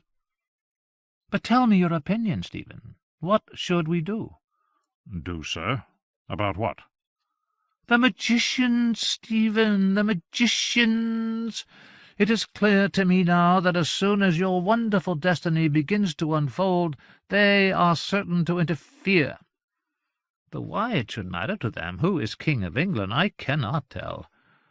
I suppose, being ugly and stupid themselves, they prefer to have a king the same. No, they are our enemies, and consequently it behoves us to seek a way to destroy them utterly. Poison? Knives? Pistols?" The auctioneer approached, holding out yet another carpet. 20 silver pennies, he said in a slow, deliberate tone, as if he were pronouncing a righteous doom upon all the world. The gentleman with the thistledown hair regarded the carpet thoughtfully.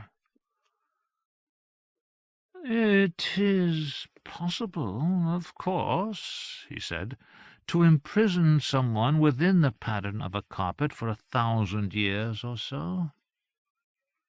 That is a particularly horrible fate which I always reserve for people who have offended me deeply, as have these magicians. The endless repetition of colour and pattern, not to mention the irritation of the dust and the humiliation of stains, never fails to render the prisoner completely mad.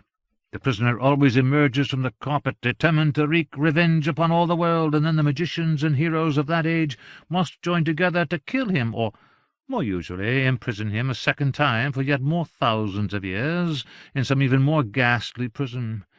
And so he goes on growing in madness and evil as the millennia pass. Yes, carpets. Perhaps." "Thank you," said Stephen to the auctioneer quickly, "but we have no wish to buy this carpet. Pray, sir, pass on." "You are right, Stephen," said the gentleman.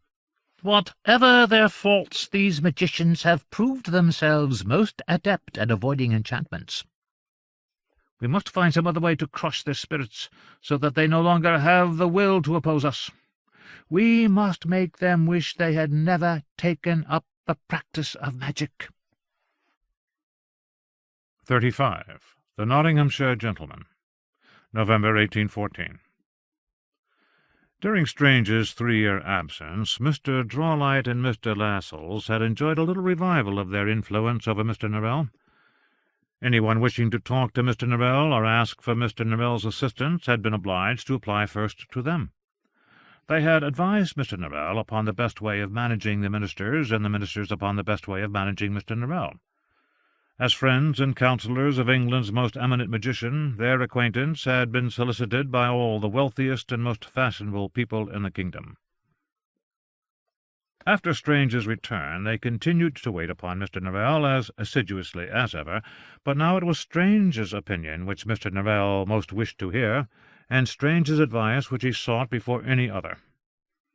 Naturally, this was not a state of affairs to please them, and Drawlight in particular did all that was in his power to increase those little annoyances and resentments which each magician occasionally felt at the behaviour of the other. "I cannot believe that I do not know something that would harm him," he said to Lascelles. "There are some very odd stories about what he did in Spain. Several people have told me that he raised a whole army of dead soldiers to fight the French. Corpses with shattered limbs and eyes hanging by a thread, and every sort of horror that you can imagine. What do you suppose Norrell would say if he heard that?" Lascelles sighed. "I wish I could convince you of the futility of trying to manufacture a quarrel between them. They will do that themselves sooner or later." A few days after Strange's visit to the King, a crowd of Mr. Norrell's friends and admirers gathered in the library at Hanover Square, with the object of admiring a new portrait of the two magicians by Mr. Lawrence. Note: this portrait, now lost, hung in Mr. Norrell's library from November 1814 until the summer of the following year, when it was removed. It has not been seen since. The following extract from a volume of memoirs describes the difficulties experienced by Mr. Lawrence, later Sir Thomas Lawrence, in painting the portrait. It is also of interest for the light it sheds upon the relationship of Norrell and Strange in late 1814. It seems that, in spite of many provocations, Strange was still struggling to bear patiently with the older magician, and to encourage others to do the same. The two magicians sat for the picture in Mr. Norrell's library. Mr. Lawrence found Mr. Strange to be a most agreeable man, and Strange's part of the portrait progressed very well. Mr. Norrell, on the other hand, was very restless from the start. He would shift about in his chair and crane his neck as if he were trying to catch sight of Mr. Lawrence's hands, a futile endeavour, as the easel stood between them. Mr. Lawrence supposed he must be anxious about the picture, and assured him it went well. Mr. Lawrence added that Mr. Norrell might look if he wished, but this did nothing to cure Mr. Norrell's fidgets. All at once Mr. Norrell addressed Mr. Strange, who was in the room and busy writing a letter to one of the ministers. "Mr. Strange, I feel a draught. I do believe that the window behind Mr. Lawrence is open. Pray, Mr. Strange, go and see if the window is open." Without looking up, Strange replied, "No, the window is not open. You are mistaken." A few minutes later, Mr. Norrell thought he heard a pie-seller in the square, and begged Mr. Strange to go to the window and look out, but once again Mr. Strange refused. Next, it was a duchess's coach that Mr. Norrell heard. He tried everything that he could think of to make Mr. Strange go to the window, but Mr. Strange would not go. This was very odd, and Mr. Lawrence began to suspect that all Mr. Norrell's agitation had nothing to do with imaginary draughts, or pie-sellers, or duchesses, but that it had something to do with the painting. So, when Mr. Norrell went out of the room, Mr. Lawrence asked Mr. Strange what the matter was. At first Mr. Strange insisted that nothing was wrong, but Mr. Lawrence was determined to find out and press Mr. Strange to tell him the truth. Mr. Strange sighed. "Oh, very well. He has got it into his head that you are copying spells out of his books behind your easel." Mr. Lawrence was shocked.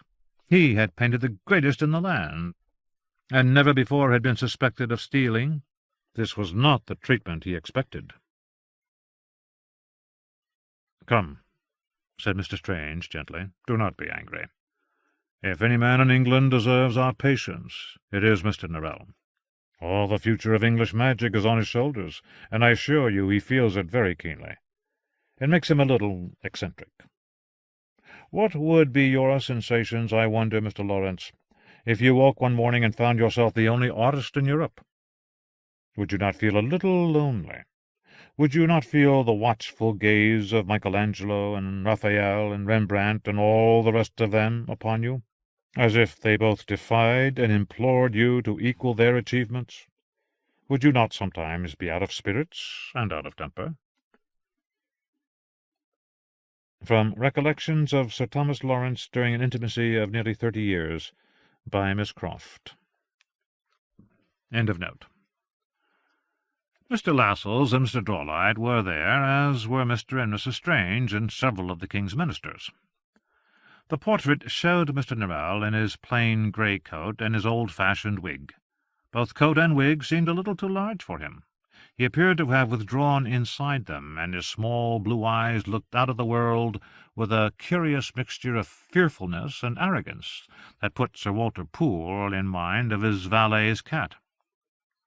Most people, it seemed, were having to put themselves to a little effort to find anything flattering to say of Mr. Norrell's half of the picture, but every one was happy to admire Strange's half. Strange was painted behind Mr. Norrell, half sitting, half leaning against a little table, entirely at his ease, with his mocking half-smile and his eyes full of smiles and secrets and spells, just as magicians' eyes should be. "Oh, it is an excellent thing," enthused a lady. "See how the darkness of the mirror behind the figures sets off Mr. Strange's head." "People always imagine that magicians and mirrors go together," complained Mr. Norrell. "There is no mirror in that part of my library." "Artists are tricky fellows, sir, forever reshaping the world according to some design of their own," said Strange. "Indeed, they are not unlike magicians in that. And yet he has made a curious piece of work of it. It is more like a door than a mirror. It is so dark. I can almost feel a draught coming from it. I do not like to see myself sitting so close to it. I am afraid that I may catch cold." One of the ministers, who had never been in Mr. Norrell's library before, made some admiring remark about its harmonious proportions and style of fitting up, which led other people to say how beautiful they thought it. "It is certainly a very fine room," agreed Drawlight, "but it is really nothing in comparison with the library at Hertford Abbey. That is truly a charming room. I never in my life saw anything so delightful, so complete.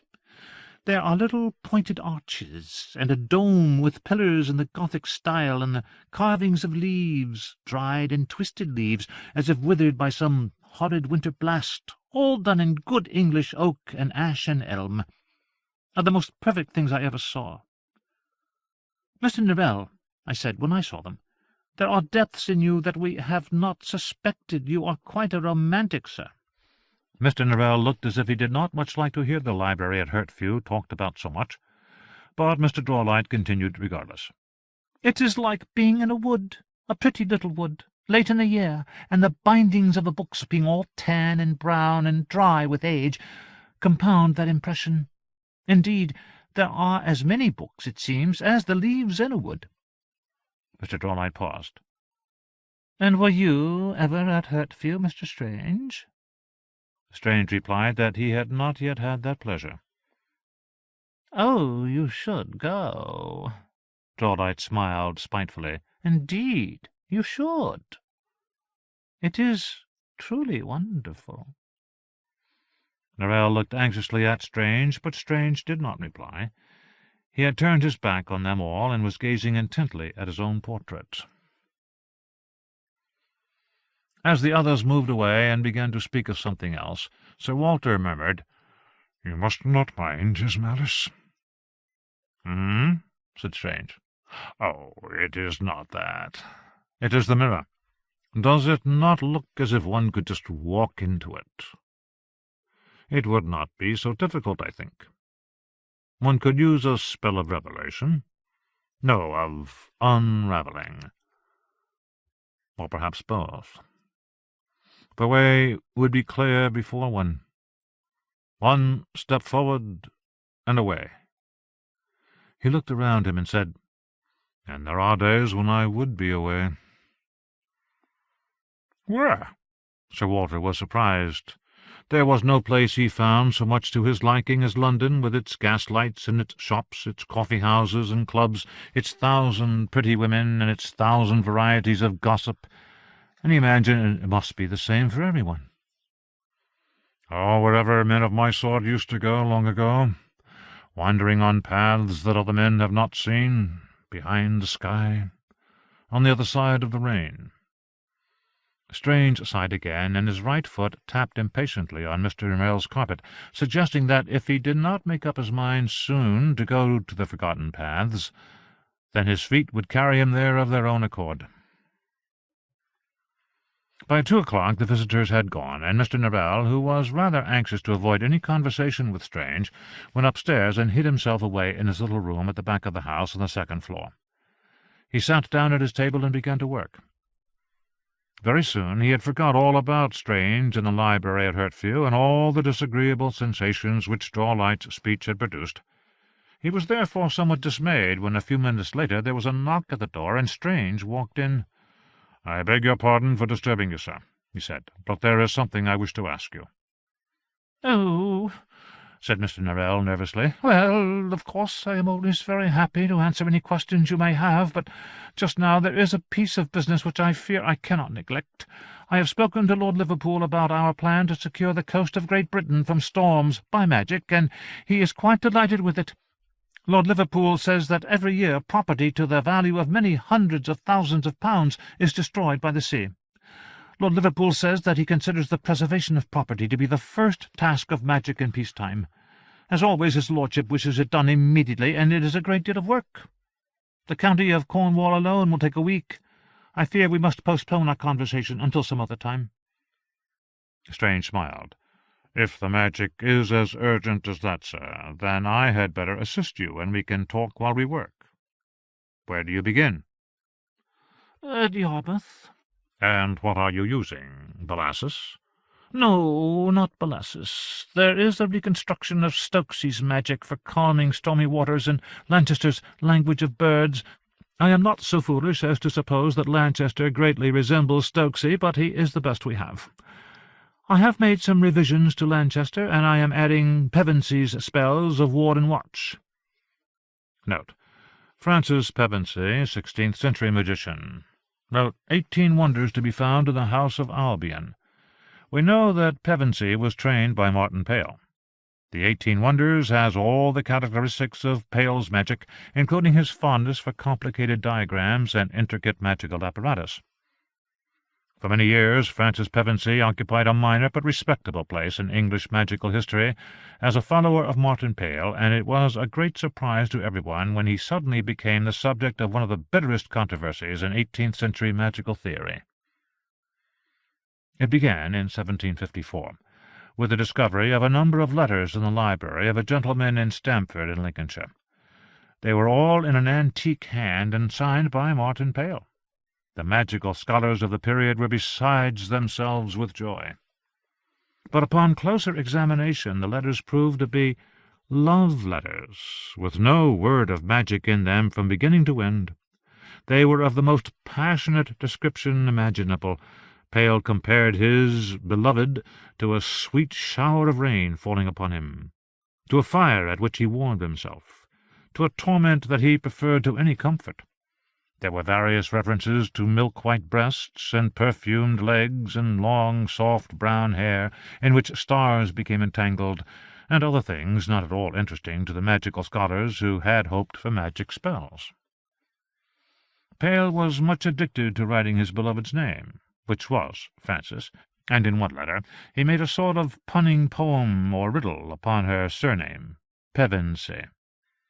At first the 18th-century magical scholars were inclined to argue that Pale's mistress must have been the sister or wife of the other Francis Pevensey. In the 16th century Francis had been a common name for both men and women. Then Charles Heather Gray published 7 different extracts from the letters which mentioned 18 wonders in the house of Albion, and showed plainly that Pale's mistress and the author of the book were one and the same person. William Pantler argued that the letters were forgeries. The letters had been found in the library of a Mr. Whittlesey. Mr. Whittlesey had a wife who had written several plays, 2 of which had been performed at the Drury Lane Theatre. Clearly, said Pantler, a woman who would stoop to writing plays would stoop to anything, and he suggested that Mrs. Whittlesey had forged the letters, in order to elevate her sex above the natural place that God had ordained for it. Mr. Whittlesey challenged William Pantler to a duel, and Pantler, who was a scholar through and through, and knew nothing of weapons, apologized and published a formal retraction of his accusations against Mrs. Whittlesey. Mr. Norrell was quite happy to employ Pevensy's magic, since he had settled it in his own mind long ago that Pevensy was a man. As to the letters, since they contained no word of magic, he did not concern himself with them. Jonathan Strange took a different view. According to him, only one question needed to be asked and answered in order to settle the matter. Would Martin Pale have taught a woman magic? The answer was again, according to Strange, yes. After all, Martin Pale claimed to have been taught by a woman, Catherine of Winchester. End of note. Mr. Norrell pushed some papers toward Strange. Strange studied the papers, and then he too began to work. After a while, Strange said, I recently found a reference in Ormskirk's Revelations of 36 Other Worlds to the kingdom that lies behind mirrors, a kingdom which is apparently full of the most convenient roads by which a traveller may get from one place to another. This would not ordinarily have been a subject to please Mr. Norrell, but he was so relieved to discover that Strange did not intend to quarrel with him about the library at Hertford that he grew quite communicative. "Oh, yes, indeed, there is indeed a path which joins all the mirrors of the world. It was well known to the great mediaevals. No doubt they trod it often. I fear I cannot give you any more precise information. The writers I have seen all describe it in different ways. Ormskirk says it is a road across a wide, dark moor, whereas Hickman calls it a vast house with many dark passages and great staircases." Note: Thaddeus Hickman, 1700–38, author of A Life of Martin Pale. End of note. Hickman says that within this house there are stone bridges spanning deep chasms and canals of black water flowing between stone walls. To what destination, or for what purpose, no one knows. Suddenly Mr. Norrell was in an excellent humour. To sit quietly doing magic with Mr. Strange was to him the very height of enjoyment. "And how does the article for the next Gentleman's Magazine come along?" he asked. Strange thought for a moment. "I have not quite completed it," he said. "What is it about? No, do not tell me. I greatly look forward to reading it. Perhaps you will bring it with you tomorrow?" "Oh, tomorrow, certainly." That evening Arabella entered the drawing-room of her house in Soho Square, and was somewhat surprised to discover that the carpet was now covered with small pieces of paper, upon which were written spells and notes and fragments of Norrell's conversation. Strange was standing in the middle of the room, staring down at the papers and pulling his hair. "What in the world can I put in the next article for the Gentleman's Magazine?" he demanded. "I do not know, my love. Has Mr. Norrell made no suggestion?" Strange frowned. "For some reason he thinks it is already done." "Well, what about trees and magic?" suggested Arabella. "You were only saying the other day how interesting the subject is, and very much neglected." Strange took a clean sheet of paper and began rapidly scribbling notes upon it. "Oak trees can be befriended and will aid you against your enemies if they think your cause is just. Birchwoods are well known for providing doors into faerie. Ash trees will never cease to mourn until the Raven King comes home again." Note: The ivy promised to bind England's enemies. Briars and thorns promised to whip them. The hawthorn said he would answer any question. The birch said he would make doors to other countries. The yew brought us weapons. The raven punished our enemies. The oak watched the distant hills. The rain washed away all sorrow. This traditional English saying supposedly lists the various contracts which John Uskglass, the Raven King, made on England's behalf with the forests. End of note. No, that will never do. I cannot say that. Norrell would have a fit. He crumpled up the paper and threw it in the fire. "Oh, then perhaps you will listen for a moment to what I have to say," said Arabella. "I paid a visit to Lady Westby's house today, where I met a very odd young lady who seems to be under the impression that you are teaching her magic." Strange looked up briefly. "I am not teaching anyone magic," he said. "No, my love," said Arabella patiently. "I know that you are not. That is what makes it so extraordinary." "And what is the name of this confused young person?" "Miss Grey." "I do not know her." A smart, stylish girl, but not handsome. She's apparently very rich and absolutely wild for magic. Everybody says so. She has a fan decorated with your pictures, yours and Mr. Norrell's, and she has read every word that you and Lord Portishead have ever published." Strange stared thoughtfully at her for several seconds, so that Arabella mistakenly supposed he must be considering what she had just said. But when he spoke it was only to say in a tone of gentle reproof, "My love, you are standing on my papers." He took her arm and moved her gently aside. "She told me that she has paid you 400 guineas for the privilege of being your pupil. She says that in return you have sent her letters with descriptions of spells and recommendations of books to read." 400 guineas? Well, that is odd. I might forget a young lady, but I do not think I could forget 400 guineas. A piece of paper caught Strange's eye, and he picked it up and began to read it. "I thought at first that she might have invented this story in order to make me jealous and cause a quarrel between us. But her mania does not seem to be of that sort. It is not your person she admires, it is your profession. I cannot make head nor tail of it. What can these letters be? Who can have written them?" Strange picked up a little memorandum book. It happened to be Arabella's housekeeping book, and nothing to do with him at all, and began to scribble notes in it. "Jonathan!" "Hmm?" "What should I say to Miss Grey when I see her next?" "Ask her about the 400 guineas. Tell her I have not received it yet." "Jonathan, this is a serious matter." "Oh, I quite agree. There are few things as serious as 400 guineas. Arabella said again that it was the oddest thing in the world.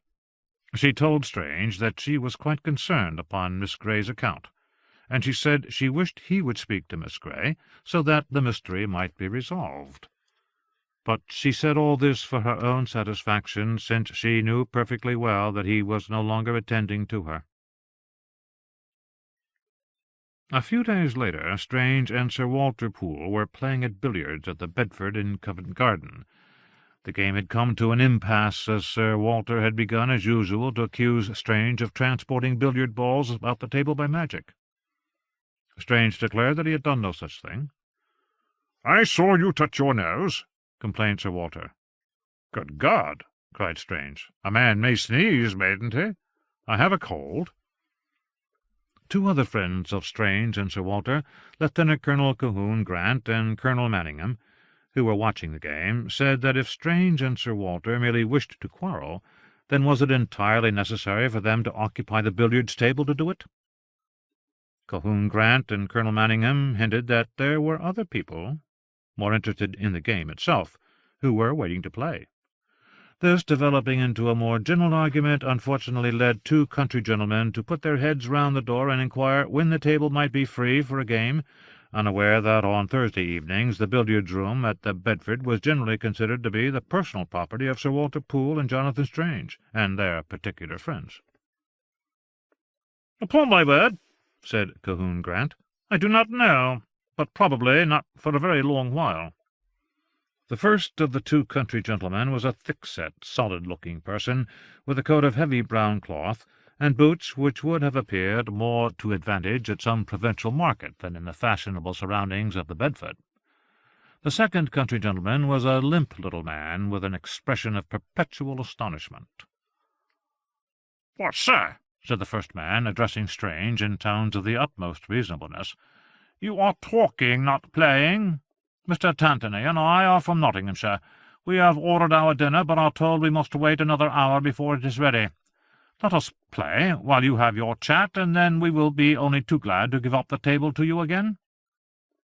His manner as he said this was perfectly polite, yet it rather rankled with Strange's party. Everything about him plainly spoke him to be a farmer or a tradesman, and they were not best pleased that he took it upon himself to order them about.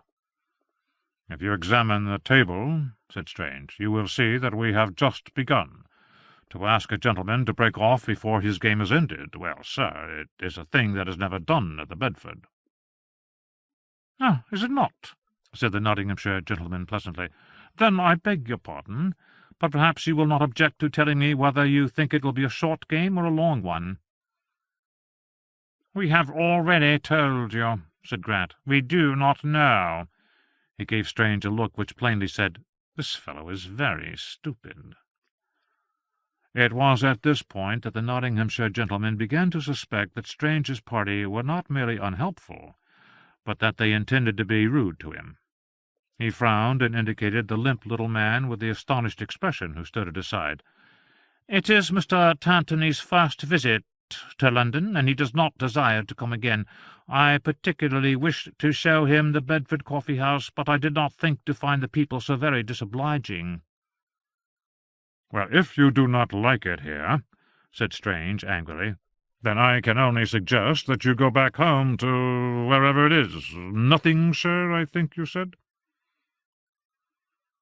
Colquhoun Grant gave the Nottinghamshire gentleman a very cool look, and remarked to nobody in particular, "It is no wonder to me that farming is in such a parlous condition. Farmers nowadays are always upon the gad. One meets with them at all the idlest haunts in the kingdom. They consult nothing but their own pleasure. Is there no wheat to be sown in Nottinghamshire, I wonder? No pigs to be fed?" "Mr. Tantony and I are not farmers, sir," exclaimed the Nottinghamshire gentleman indignantly. "We are brewers. Gatcombe and Tantony's entire stout is our most celebrated beer, and it is famed throughout 3 counties." "Thank you, but we have beer and brewers enough in London already," remarked Colonel Manningham. "Pray do not stay upon our account." "But we are not here to sell beer. We have come for a far nobler purpose than that. Mr. Tantony and I are enthusiasts for magic. We consider that it is every patriotic Englishman's duty to interest himself in the subject. London is no longer merely the capital of Great Britain. It is the centre of our magical scholarship. For many years it was Mr. Tantony's dearest wish that he might learn magic, but the art was in such a wretched condition that it made him despair. His friends bade him be more cheerful. We told him that it is when things are at their worst that they start to mend. And we were right, for almost immediately there appeared 2 of the greatest magicians that England has ever known. I refer, of course, to Mr. Norrell and Mr. Strange. The wonders which they have performed have given Englishmen cause to bless the country of their birth again, and encouraged Mr. Tantony to hope that he might one day be of their number." "Indeed. Well, it is my belief that he will be disappointed," observed Strange. "Then, sir, you could not be more wrong," cried the Nottinghamshire gentleman triumphantly. "Mr. Tantony is being instructed in the magical arts by Mr. Strange himself." Unfortunately, Strange happened at that moment to be leaning across the table, balanced upon one foot to take aim at a billiard ball. So surprised was he at what he heard that he missed the shot entirely, struck his cue against the side of the table, and promptly fell over. "I think there must be some mistake," said Colquhoun Grant. "No, sir, no mistake," said the Nottinghamshire gentleman with an air of infuriating calmness. Strange, getting up from the floor, asked, "What does he look like, this Mr. Strange?" "Alas," said the Nottinghamshire gentleman, "I cannot give you any precise information upon that point. Mr. Tantony has never met Mr. Strange. Mr. Tantony's education is conducted entirely by letters. But we have great hopes of seeing Mr. Strange in the street. We go to Soho Square tomorrow, expressly for the purpose of looking at his house." "Letters?" exclaimed Strange. "I would think an education by correspondence must of a very inferior sort," said Sir Walter. "Not at all," cried the Nottinghamshire gentleman. "Mr. Strange's letters are full of sage advice and remarkable insights into the condition of English magic. Why, only the other day Mr. Tantony wrote and asked Mr. Strange for a spell to make it stop raining. We get a great deal of rain in our part of Nottinghamshire. The very next day Mr. Strange wrote back and said that, though there were indeed spells that could move rain and sunshine about, like pieces on a chessboard, he would never employ them except in the direst need, and he advised Mr. Tantony to follow his example. English magic, said Mr. Strange, had grown up upon English soil, and had in a sense been nurtured by English rain. Mr. Strange said that in meddling with English weather We meddled with England, and in meddling with England we risked destroying the very foundations of English magic. We thought that a very striking instance of Mr. Strange's genius, did we not, Mr. Tantony?" The Nottinghamshire man gave his friend a little shake which made him blink several times. "Did you ever say that?" murmured Sir Walter. I think I did," answered Strange. "I believe I said something of the sort. When would it have been? Last Friday, I suppose." "And to whom did you say it?" "To Norrell, of course." "And was there any other person in the room?" Strange paused. "Draw light," he said slowly. "Ah!" "Sir," said Strange to the Nottinghamshire gentleman, "I beg your pardon if I offended you before, but you must admit that there was something about the way in which you spoke to me which was not quite— In short, I have a temper, and you piqued me. I am Jonathan Strange, and I am sorry to tell you that I never heard of you or Mr. Tantony until today. I suspect that Mr. Tantony and I are both the dupes of an unscrupulous man. I presume that Mr. Tantony pays me for his education? Might I ask where he sends the money? If it is to Little Rider Street, then I shall have the proof I need."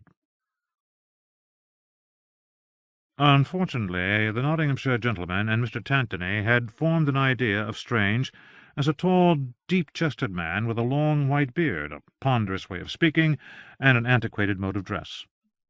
As the Mr. Strange who stood before them was slender, clean-shaven, quick of speech, and dressed exactly like every other rich, fashionable gentleman in London, they could not at first be persuaded that this was the right person. "Well, that is easily resolved," said Cahoon Grant. "Of course," said Sir Walter. "I will summon a waiter. Perhaps the word of a servant will do what the word of a gentleman cannot. John, come here. We want you." "No, no, no," cried Grant. "That was not what I meant at all. John, you may go away again. We do not want you. There are any number of things which Mr. Strange could do which would prove his incomparable magicianship far better than any mere assurances. He is, after all, the greatest magician of the age." "Surely," said the Nottinghamshire man with a frown. "The title belongs to Mr. Norrell." Cahoon Grant smiled. "Colonel Manningham and I had the honour, sir, to fight with His Grace the Duke of Wellington in Spain. I assure you we knew nothing of Mr. Norrell there. It was Mr. Strange, this gentleman here, whom we trusted. Now, if he were to perform some startling act of magic, then I do not think you could doubt any longer, and then I am sure your great respect for English magic and English magicians would not allow you to remain silent a moment longer.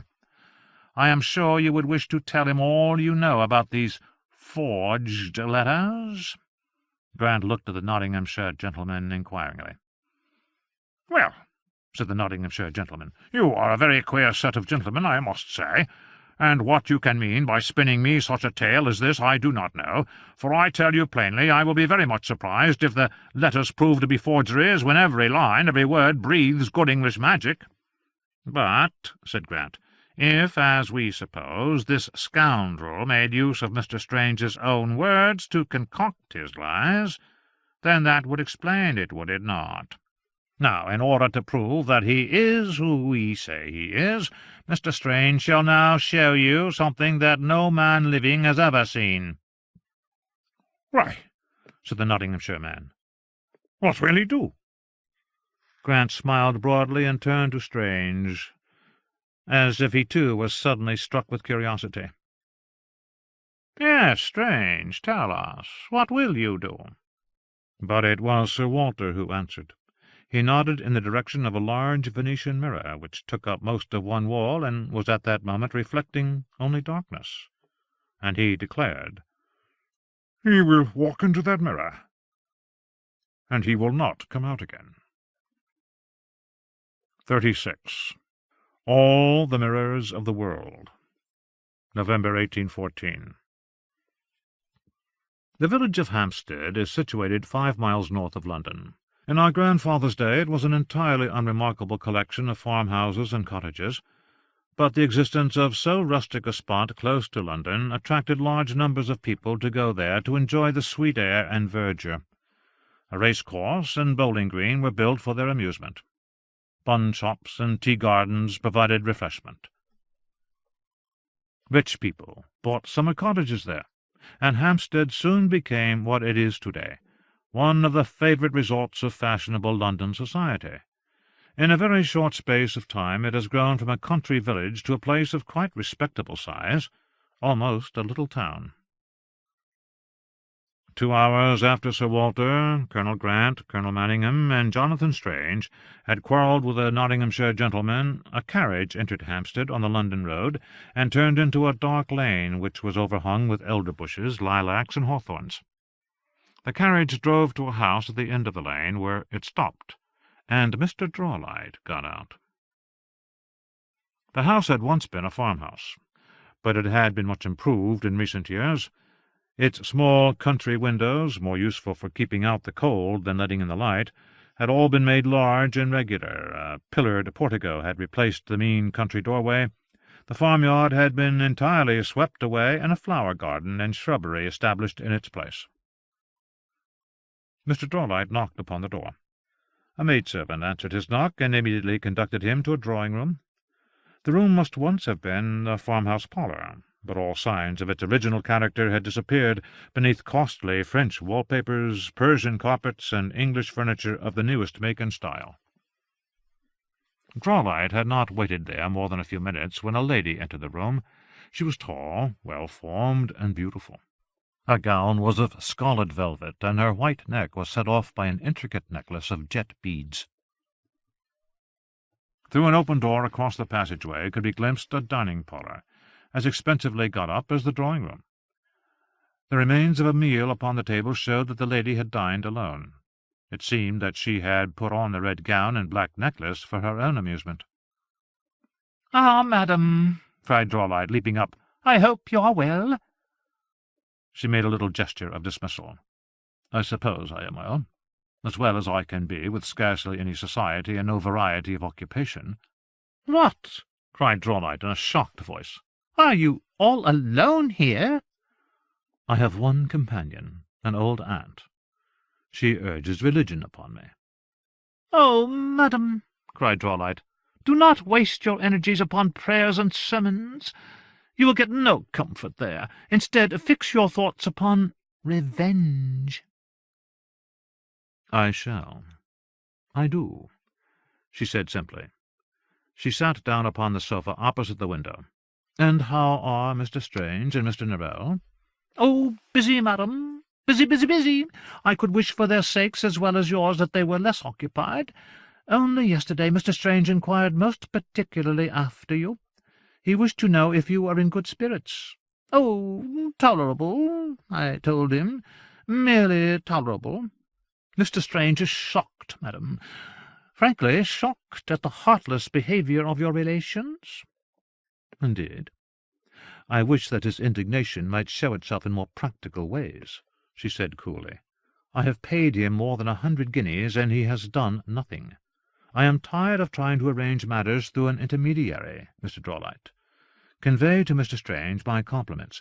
Tell him I am ready to meet him wherever he chooses at any hour of the day or night. All times are alike to me. I have no engagements." "Ah, madam, how I wish I could do as you ask. How Mr. Strange wishes it, but I fear it is quite impossible." "So you say, but I have heard no reason, at least none that satisfies me. I suppose Mr. Strange is nervous of what people will say if we are seen together. But our meeting may be quite private. No one need know." "Oh, madam, you have quite misunderstood Mr. Strange's character. Nothing in the world would please him so much as an opportunity to show the world how he despises your persecutors. It is entirely upon your account that he is so circumspect. He fears—" But what Mr. Strange feared the lady never learned, for at that moment Drawlight stopped suddenly and looked about him with an expression of the utmost perplexity upon his face. "What in the world was that?" he asked.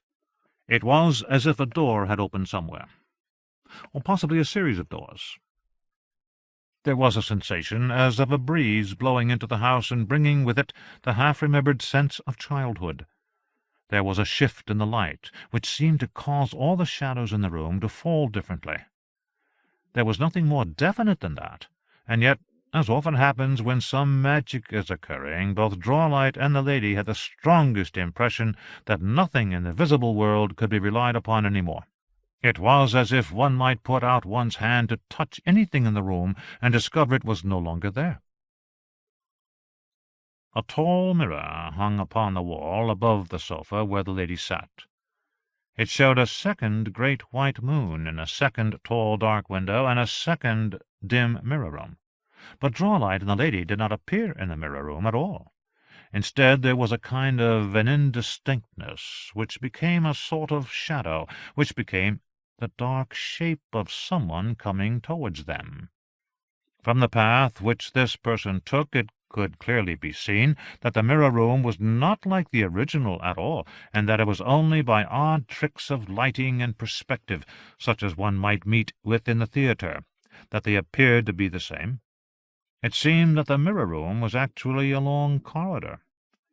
The hair and coat of the mysterious figure were stirred by a wind which could not be felt in their own room, and though he walked briskly towards the glass which separated the two rooms, it was taking him some time to reach it. But finally he reached the glass, and then there was a moment when his dark shape loomed very large behind it, and his face was still in shadow. Then Strange hopped down to the mirror very neatly, smiled his most charming smile, and bid both Drawlight and the lady good evening. He waited a moment, as if allowing someone else time to speak, and then, when no one did, he said, "I hope you will be so kind, madam, as to forgive the lateness of my visit. To say the truth, the way was a little more meandering than I had anticipated. I took a wrong turning, and very nearly arrived in—well, I do not quite know where." He paused again, as if waiting for someone to invite him to sit down. When no one did, he sat down anyway. Drawlight and the lady in the red gown stared at him. He smiled back at them. "I have been getting acquainted with Mr. Tantony," he told Drawlight. "A most pleasant gentleman, though not very talkative. His friend, Mr. Gatcombe, however, told me all I wished to know." "You are Mr. Strange?" asked the lady in the red gown. "I am, madam."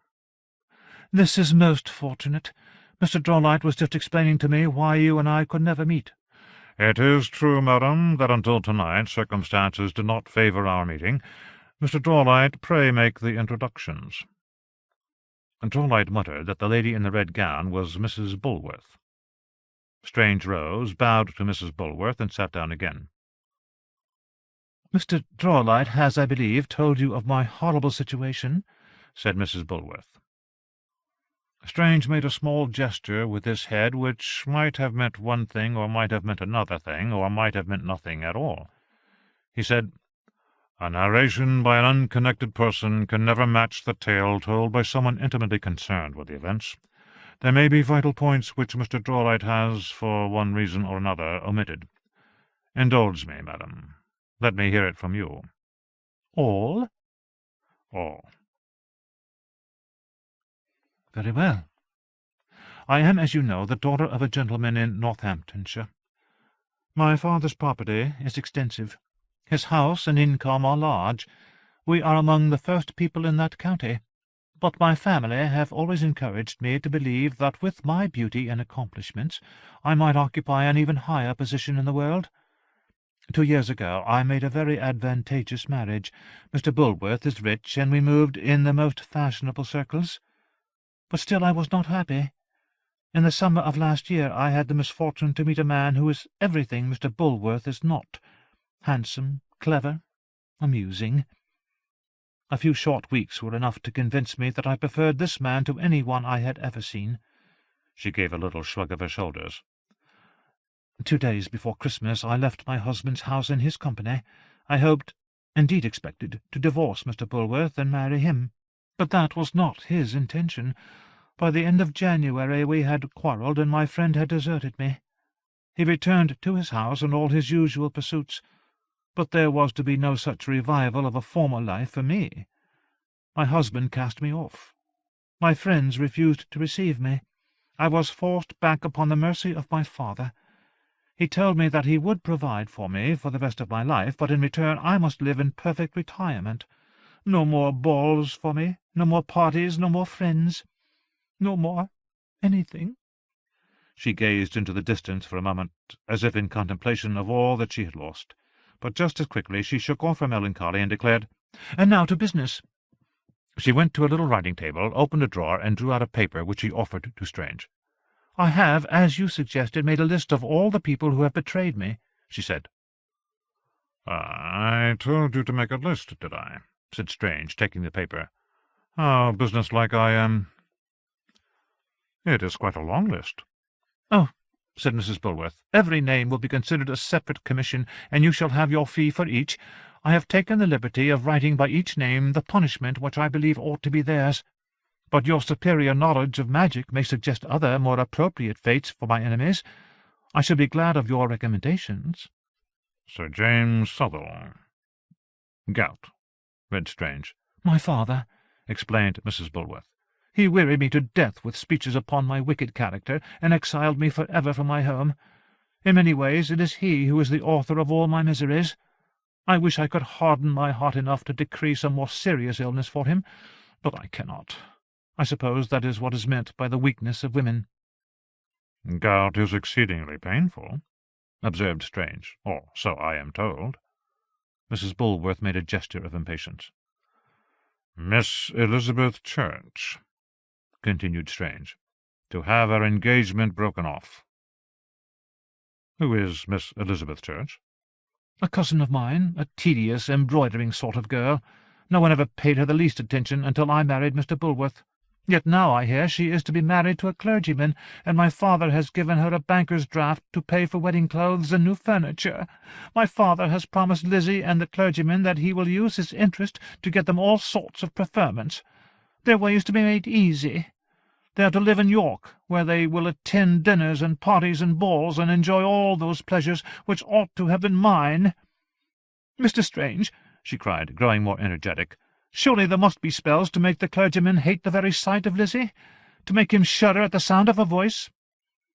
"I do not know," said Strange. "I never considered the matter before. I suppose there must be." He returned to the list. "Mr. Bulworth." "My husband," she said. "To be bitten by dogs." "He has 7 great black brutes, and thinks more of them than of any human creature." "Mrs. Bulworth, Senior. Your husband's mother, I suppose. To be drowned in a laundry tub. To be choked to death on her own apricot preserves. To be baked accidentally in a bread oven. That is 3 deaths for one woman. Forgive me, Mrs. Bulworth, but the greatest magician that ever lived could not kill the same person 3 different ways." "Do as much as you can manage," said Mrs. Bulworth stubbornly. "The old woman is so insufferably proud of her housekeeping. She bored me to death upon the subject." "I see. Well, this is all very Shakespearean. And so we come to the last name. Henry Lascelles. I know this gentleman." Strange looked inquiringly at Drawlight. Mrs. Bulworth said, "That is the person under whose protection I left my husband's house." "Ah. And what shall his fate be?" "Bankruptcy," she said in a fierce, low voice.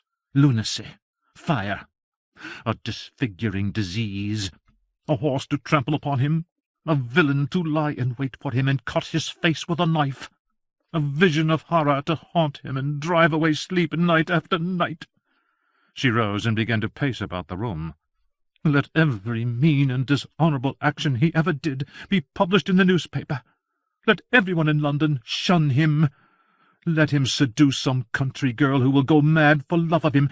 Let her follow him wherever he goes for years and years. Let him become an object of ridicule because of her. Let her never leave him in peace. Let some mistake upon the part of an honest man lead to his being accused of a crime. Let him suffer all the indignities of trial and imprisonment. Let him be branded. Let him be beaten. Let him be whipped. And let him be executed. "Mrs. Bulworth," said Strange, "pray calm yourself." Mrs. Bulworth stopped pacing. She ceased calling down horrible fates upon Mr. Lascelles's head, but still she could hardly have been said to be calm. Her breath came rapidly, she trembled all over, and her face still worked furiously. Strange watched until he judged her enough in command of herself to understand what he wanted to say, and then he began. "I am sorry, Mrs. Bulworth, but you have been the victim of a cruel deception. This," he glanced at Drawlight, "person has lied to you. Mr. Norrell and I have never undertaken commissions for private individuals. We have never employed this person as an agent to find business for us. I never even heard your name until tonight." Mrs. Bulworth stared at him a moment, and then, turning upon Drawlight, "Is this true?" Drawlight fixed his miserable gaze upon the carpet, and mumbled some sort of speech in which only the words "madam" and "peculiar situation" were discernible. Mrs. Bulworth reached up and rang the bell-pull. The maid who had let Drawlight into the house reappeared. "Haverhill," said Mrs. Bulworth, "remove Mr. Drawlight." Unlike the majority of maids in fashionable households, who are chosen mainly for their pretty faces, Haverhill was a competent-looking person of the middle age, with strong arms and an unforgiving expression. But on this occasion she was required to do very little, since Mr. Drawlight was only too grateful for the opportunity to remove himself. He picked up his stick and scuttled out of the room the moment Haverhill opened the door.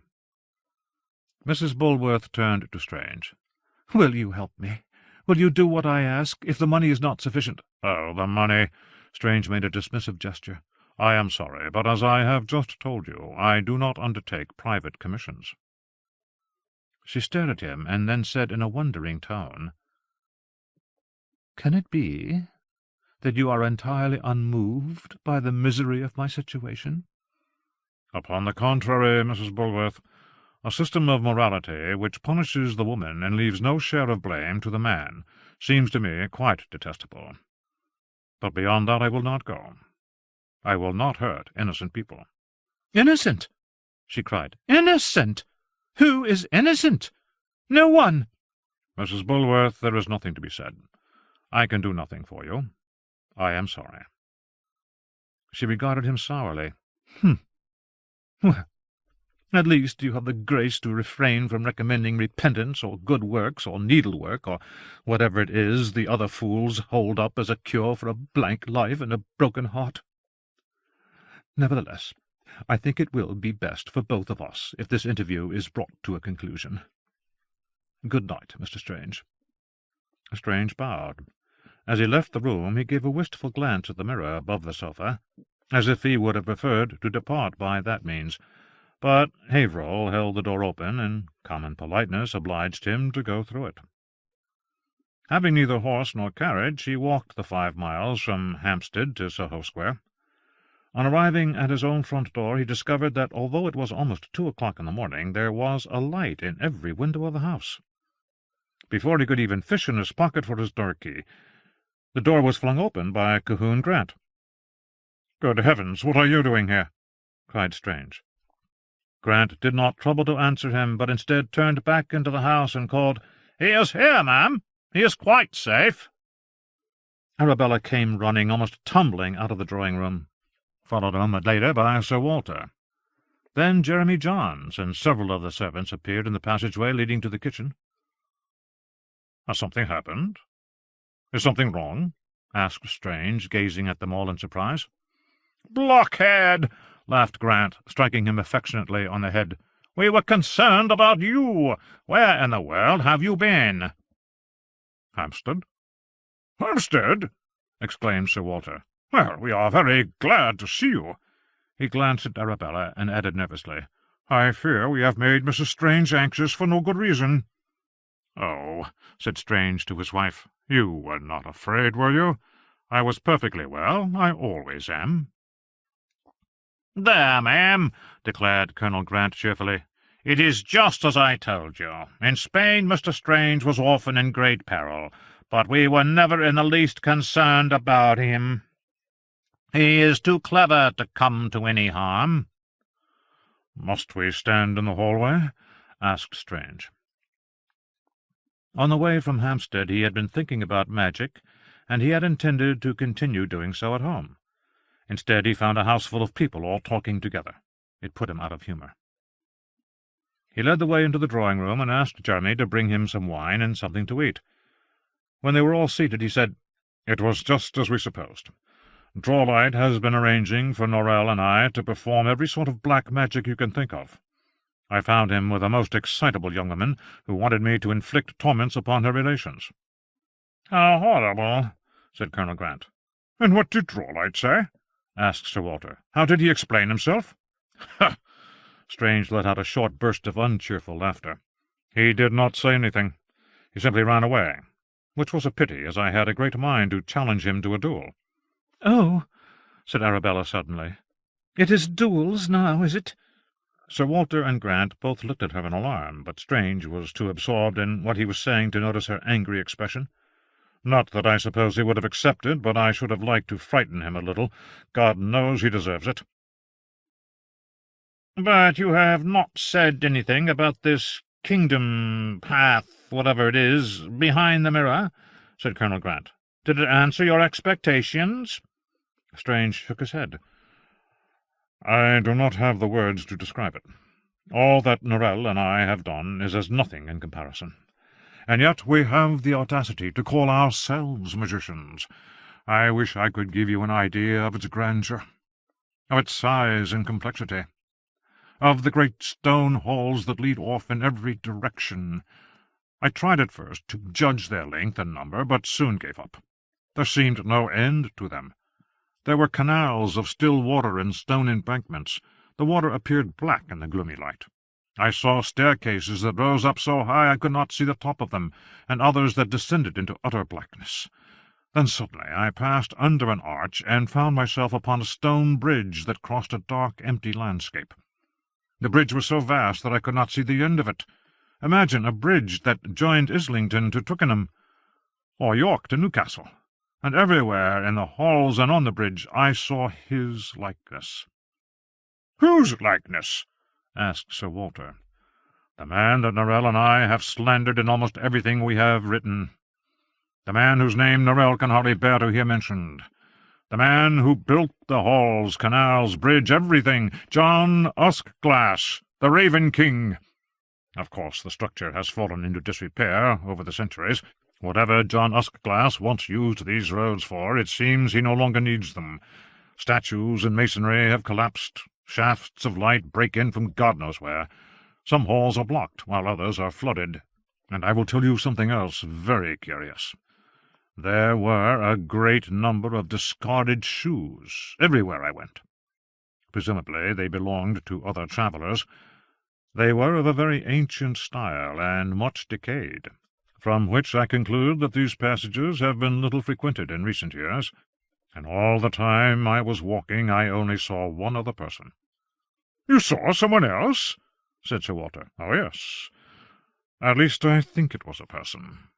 I saw a shadow moving along a white road that crossed the dark moor. You must understand that I was upon the bridge at the time, and it was much higher than any bridge I have ever seen in this world. The ground appeared to be several thousand feet beneath me. I looked down and saw someone. If I had not been so set upon finding Drawlight, I would certainly have found a way down and followed him or her, for it seems to me that there could be no better way for a magician to spend his time than in conversation with such a person." "But would such a person be safe?" asked Arabella. "Safe?" said Strange contemptuously. "Oh, no, I do not think so. But then I flatter myself that neither am I particularly safe. I hope I have not missed my chance. I hope that when I return tomorrow I will find some clue as to where the mysterious figure went." "Return!" exclaimed Sir Walter. "But are you sure?" "Oh," cried Arabella, interrupting, "I see how it is to be. You will be walking these paths every moment Mr. Norrell can spare you, while I remain here in a condition of the most miserable suspense, wondering if I am ever to see you again." Strange looked at her in surprise. "Arabella, whatever is the matter?" "The matter! You are set upon putting yourself in the most horrible danger, and you expect me to say nothing about it." Strange made a sort of gesture of combined appeal and helplessness, as if he were calling upon Sir Walter and Grant to bear witness how exceedingly unreasonable this was. He said, "But when I told you I was going to Spain, you were perfectly composed, even though a vicious war was raging there at the time. This, on the other hand, is quite—" "Perfectly composed!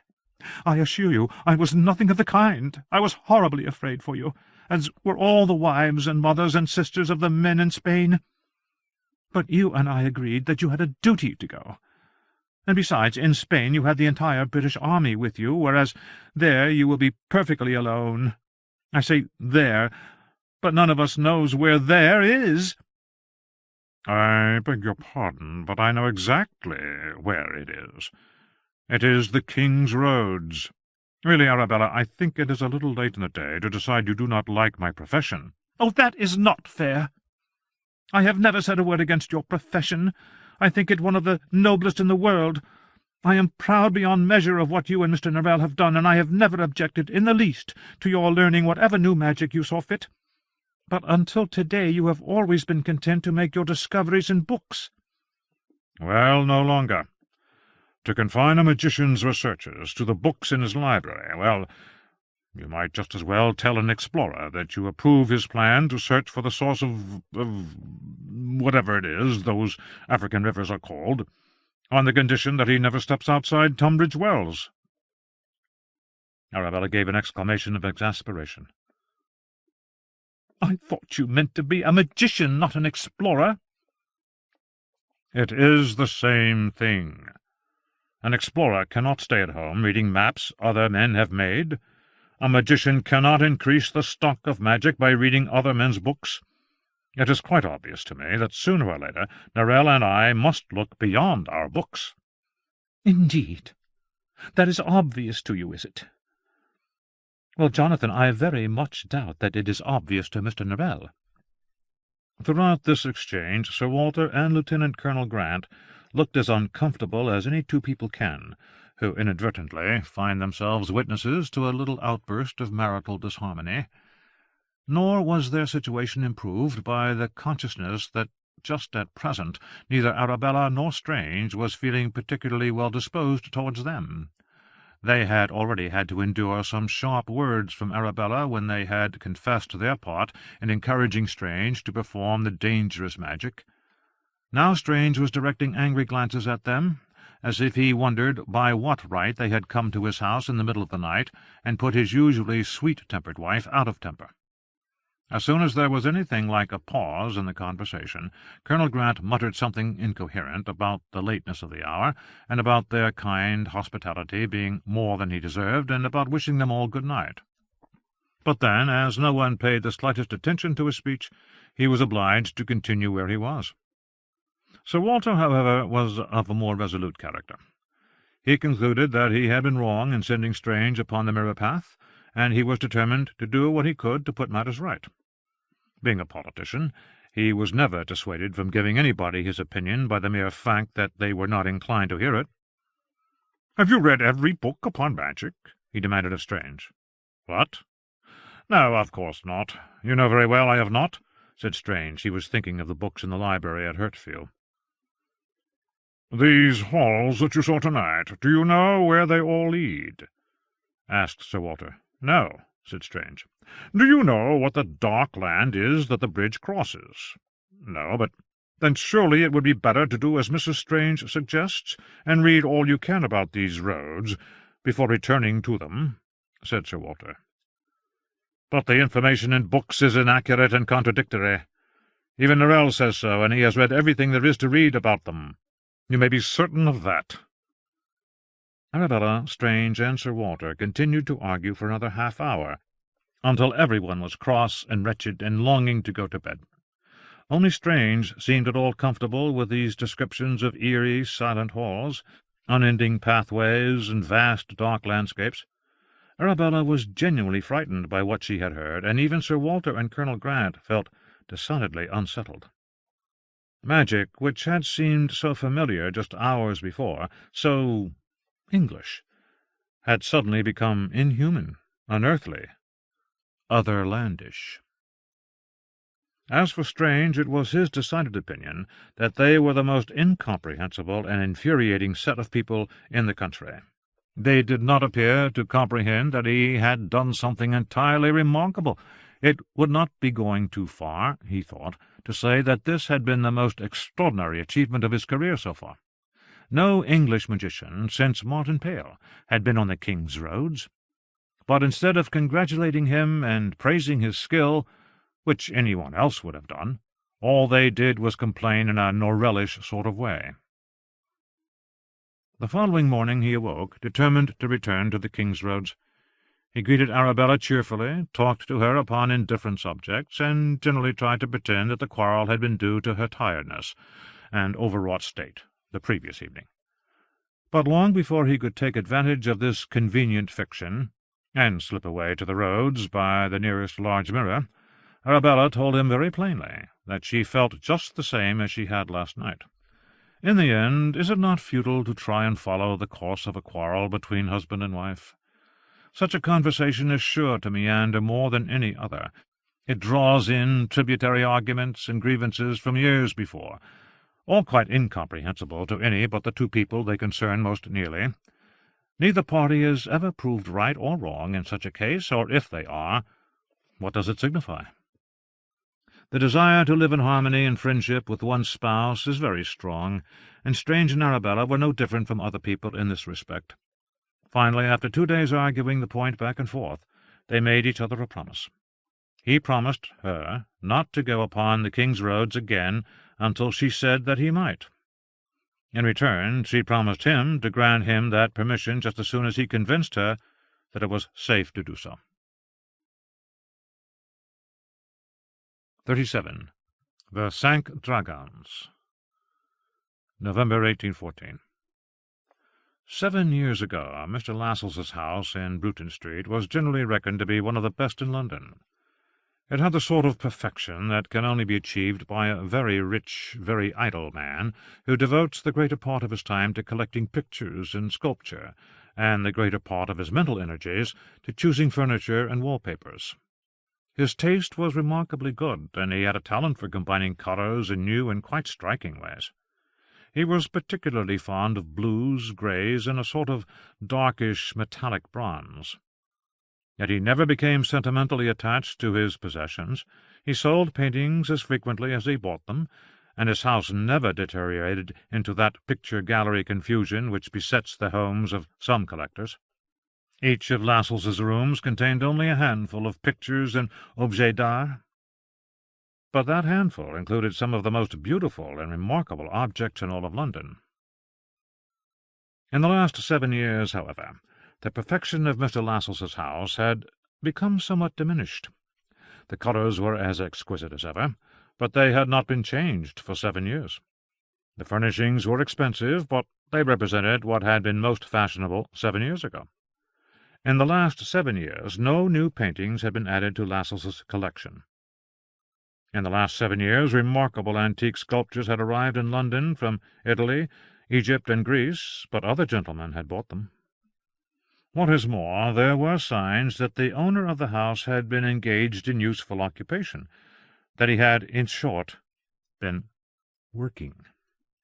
Reports, manuscripts, letters, and government papers lay upon every table and chair, and copies of the Friends of English Magic and books on magic were to be found in every room. The truth was that, though Lascelles still affected to despise work, in the 7 years since Mr. Norrell had first arrived in London, he had been busier than ever before. Though it had been his suggestion to appoint Lord Portishead editor of the Friends of English Magic, The manner in which his lordship had carried on his editorial duties had exasperated Lascelles to a degree scarcely to be borne. Lord Portishead had deferred to Mr. Norrell in all things, had instantly executed all of Mr. Norrell's unnecessary amendments, and as a result the friends of English magic had grown duller and more circumlocucious with every issue. In the autumn of 1810 Lascelles had contrived to have himself appointed joint editor. The Friends of English Magic had one of the largest subscriptions of any periodical in the kingdom. The work was not inconsiderable. In addition, Lascelles wrote upon modern magic for other periodicals and newspapers. He advised the government upon magical policy. He visited Mr. Norrell almost every day, and in his spare time he studied the history and theory of magic. On the third day after Strange had paid his visit to Mrs. Bulworth, Lascelles happened to be working hard in his library upon the next issue of The Friends of English Magic. Though it was a little after noon, he had not yet found the time to shave and dress, and was sitting in his dressing-gown amid a litter of books, papers, breakfast plates, and coffee-cups. A letter he wanted was missing, and so he went to look for it. On entering the drawing-room, he was surprised to find someone there. "Oh," he said, "it's you." The wretched-looking creature who drooped in a chair by the fire raised his head. He said, "Your servant has gone to find you and tell you I am here." "Ah," said Lascelles, and paused, apparently at a loss for something to say next. He sat down in the opposite chair, rested his head upon his hand, and regarded Drawlight thoughtfully. Drawlight's face was pale, and his eyes were sunk in his head. His coat was dusty, his boots were but indifferently polished, and even his linen had a wilted look. "I think it most unkind of you," said Lascelles at last, "to accept money for arranging to have me ruined, crippled, and driven mad. And from Maria Bulworth, of all people? Why she should be so angry is quite beyond me. It was quite as much her doing as mine. I did not force her to marry Bulworth. I merely offered her an escape when she could no longer bear the sight of him. Is it true that she wanted Strange to inflict leprosy upon me?" "Oh, probably," sighed Drawlight. "I really do not know.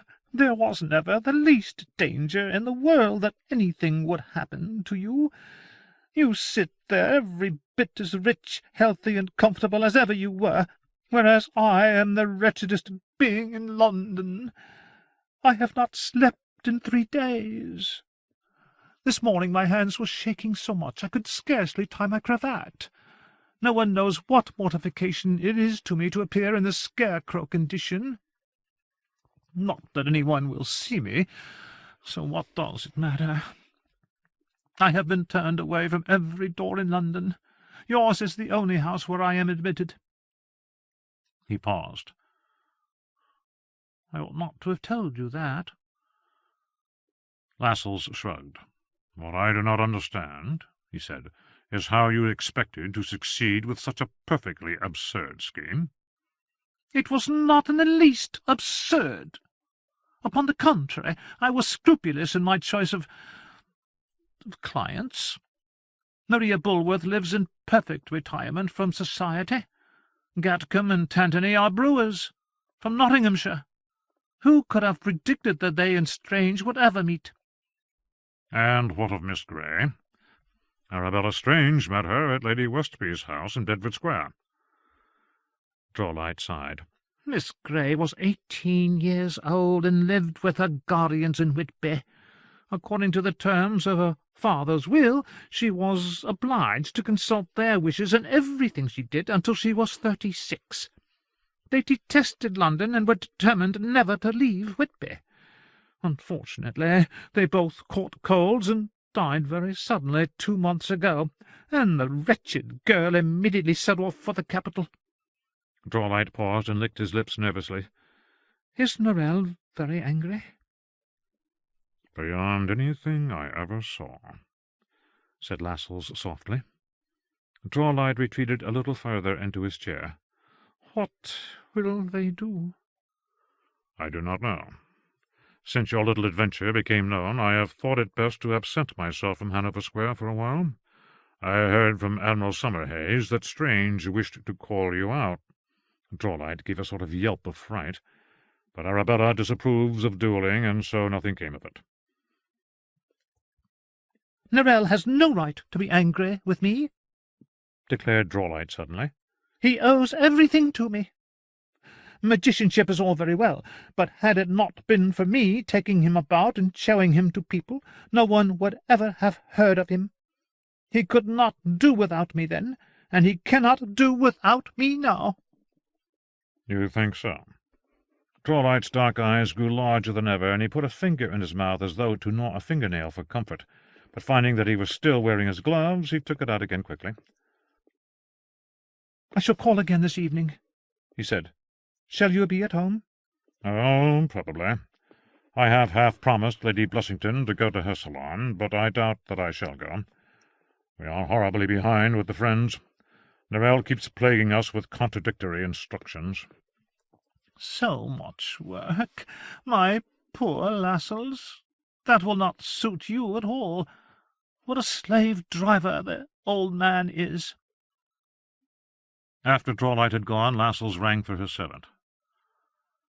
"I shall go out in an hour, Emerson. Tell Wallace to get my clothes ready. Oh, and Emerson, Mr. Drawlight has expressed an intention of returning here later this evening.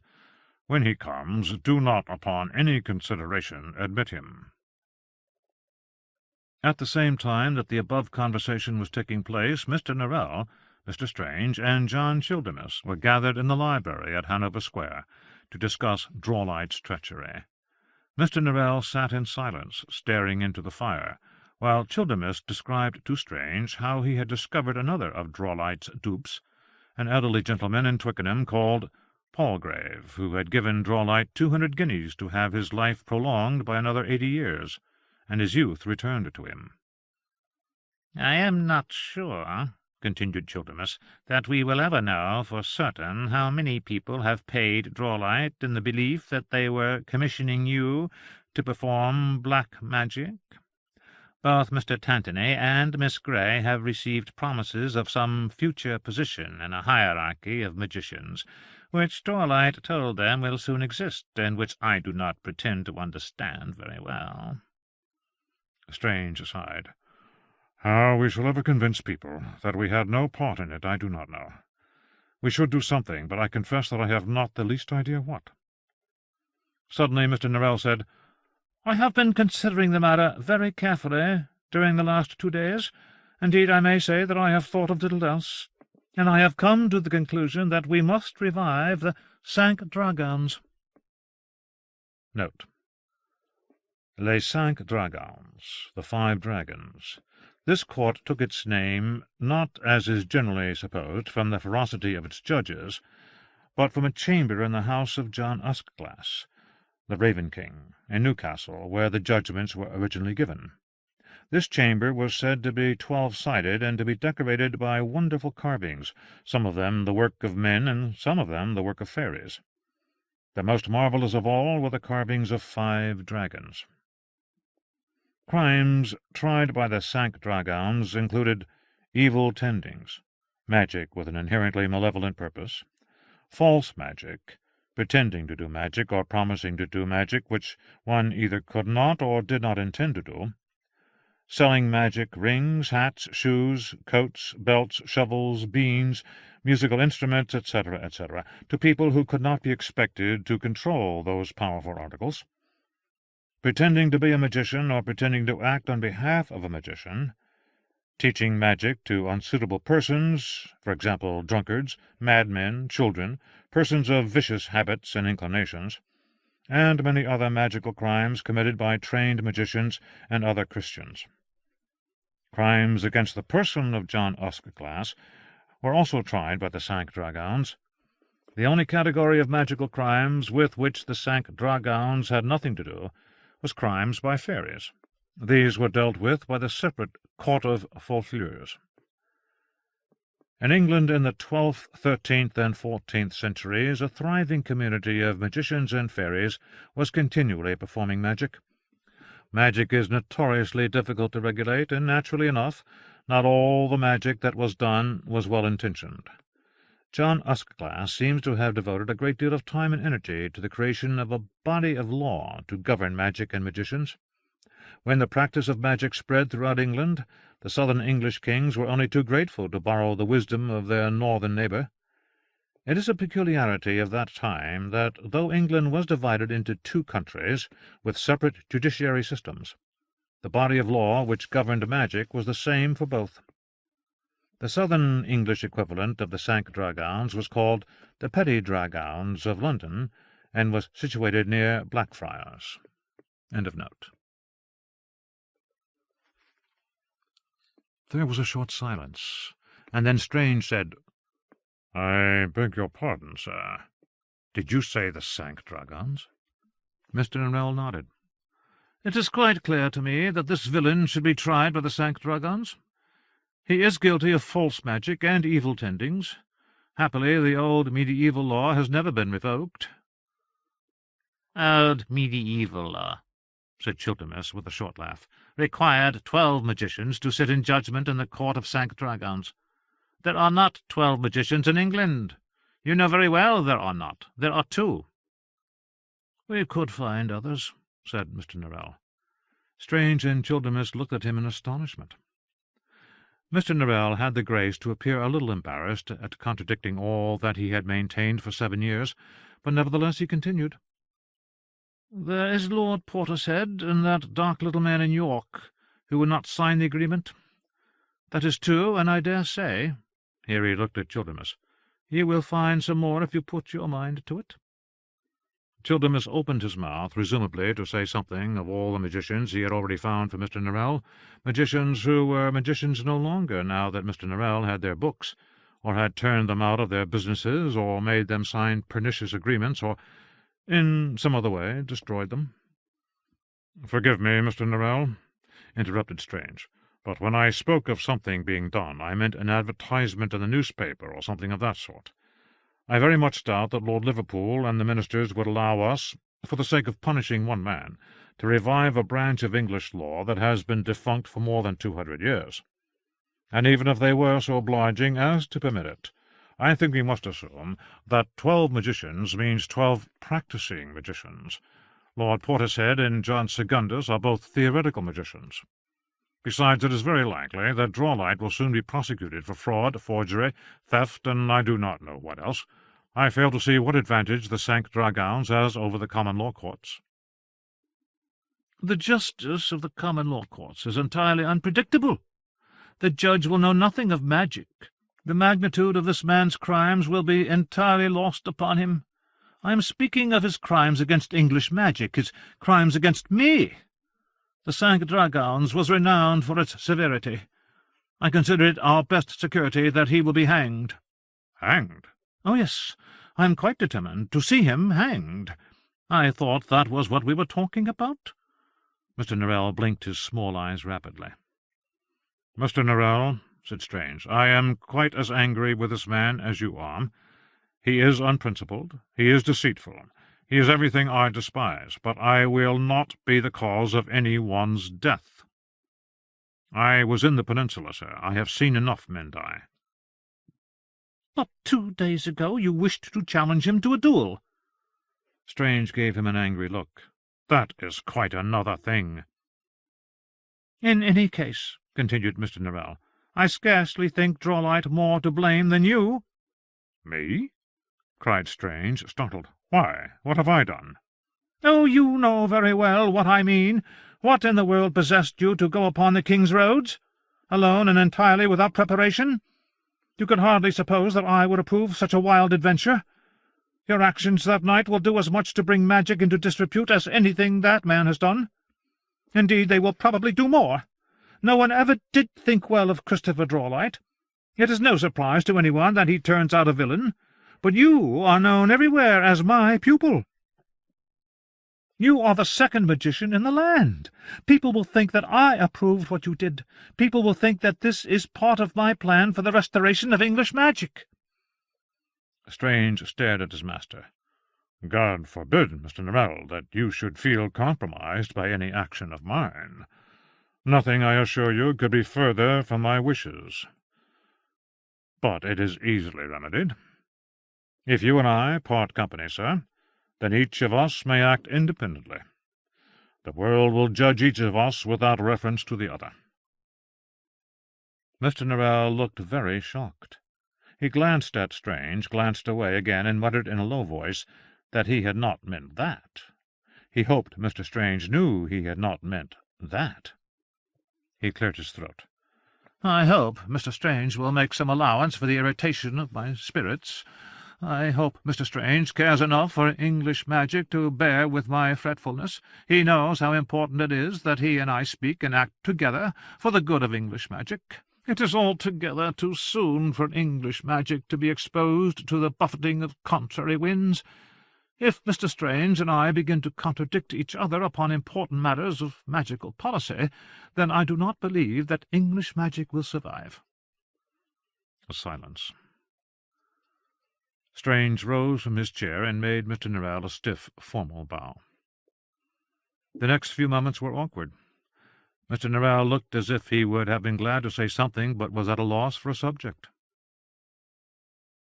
It so happened that Lord Portishead's new book, the Essay on the Extraordinary Revival of English Magic, etc., had just arrived from the printer, and was lying to hand upon a little table. Mr. Norrell seized upon it.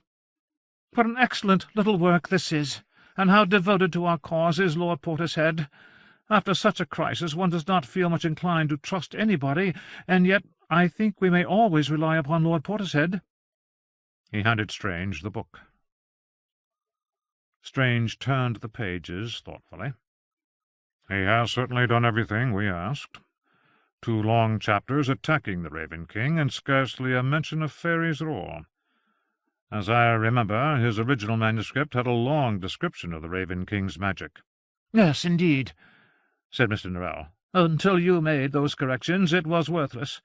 Worse than worthless. Dangerous. But the long hours you spent with him, guiding his opinions, have all borne fruit. I am excessively pleased with it." By the time Lucas brought in the tray with the tea-things, the 2 magicians seemed like their natural selves again. Oh, Strange was perhaps a little quieter than usual. The quarrel seemed mended. Just before Strange left, he asked if he might borrow Lord Portishead's book. "Certainly," cried Mr. Norrell. "Keep it as your own. I have several other copies." Despite all that Strange and Chilternbury had said against it, Mr. Norrell was unable to give up his plan to revive the Cinque Dragownes. The more he thought of it, the more it seemed to him that he would never enjoy peace again until there was a proper court of magical law in England. He felt that no punishment that might be meted out to draw light from any other quarter could ever satisfy him. So, later that same day, he sent Chilternbury to Lord Liverpool's house to beg the favour of a few minutes' conversation with his lordship. Lord Liverpool sent back a message that he would see Mr. Norrell upon the following day. At the appointed hour, Mr. Norrell waited upon the Prime Minister and explained his plan. When he had finished, Lord Liverpool frowned. "But magical law has fallen into disuse in England," said his lordship. "There are no lawyers trained to practice in such a court.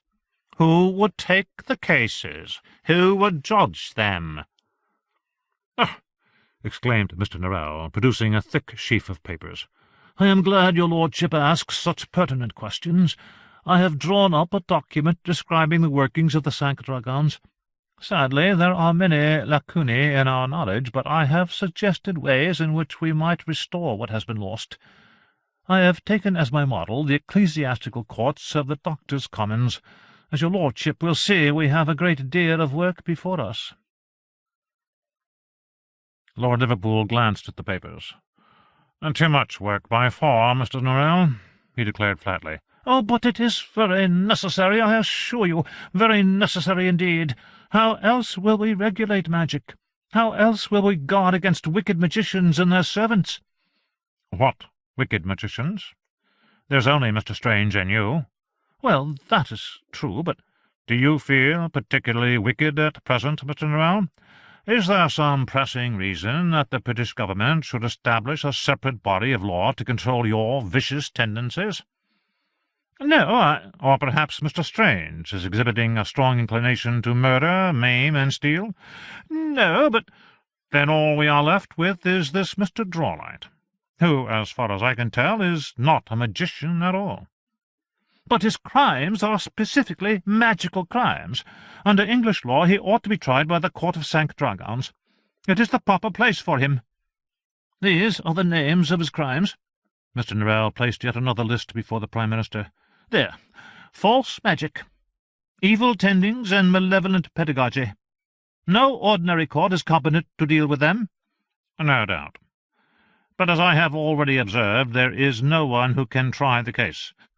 If your lordship will only cast your eye over page 42 of my notes, I propose employing judges, advocates, and proctors from the Doctors' Commons. I could explain the principles of thaumaturgic law to them. It will take no more than a week or so, and I could lend them my servant, John Childermus, for as long as the trial lasts. He is a very knowledgeable man, and could easily tell them when they were going wrong." "What? The judge and lawyers to be coached in their duties by the plaintiff and his servant?" "Certainly not. Justice recoils from the idea." Mr. Norrell blinked. "But what other security do I have that other magicians might not arise to challenge my authority and contradict me?" "Mr. Norrell, it is not the duty of the court, any court, to exalt one person's opinions above others, not in magic nor in any other sphere of life.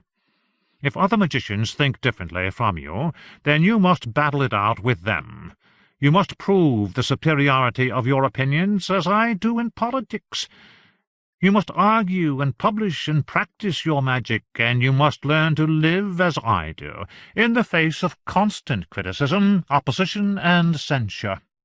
That, sir, is the English way." "But I am sorry, Mr. Norrell, I will hear no more. That is an end of it. The government of Great Britain is grateful to you. You have done your country immeasurable service.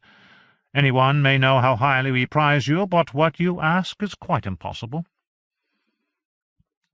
Drawlight's deception soon became common knowledge, and, as Strange had predicted, a certain amount of blame attached to the two magicians.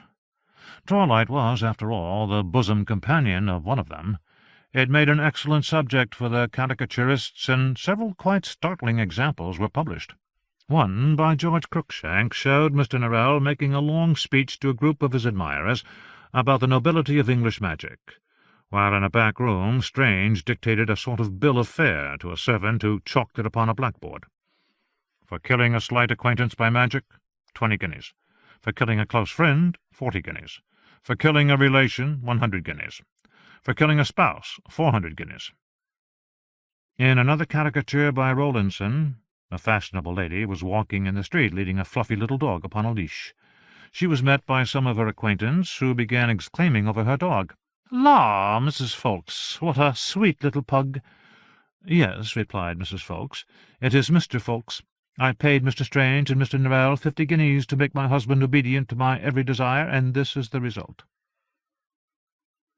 There is no doubt that the caricatures and malicious paragraphs in the newspapers did the cause of English magic considerable damage. It was now possible for magic to be considered in quite a different light, not as the nation's greatest defence, but as the tool of malice and envy. And what of the people whom Drawlight had harmed? How did they view matters? There is no doubt that Mr. Palgrave, the ancient, sick, and disagreeable person who had hoped to live for ever, intended to prosecute Drawlight for fraud, but he was prevented from doing so by the circumstance of his dying suddenly the next day. His children and heirs, who all hated him, were rather pleased than otherwise to discover that his last days had been characterized by frustration, misery, and disappointment. Nor did Drawlight have anything to fear from Miss Grey or Mrs. Bulworth. Miss Grey's friends and relations would not allow her to become embroiled in a vulgar court case, and Mrs. Bulworth's instructions to Drawlight had been so malicious as to make her culpable herself.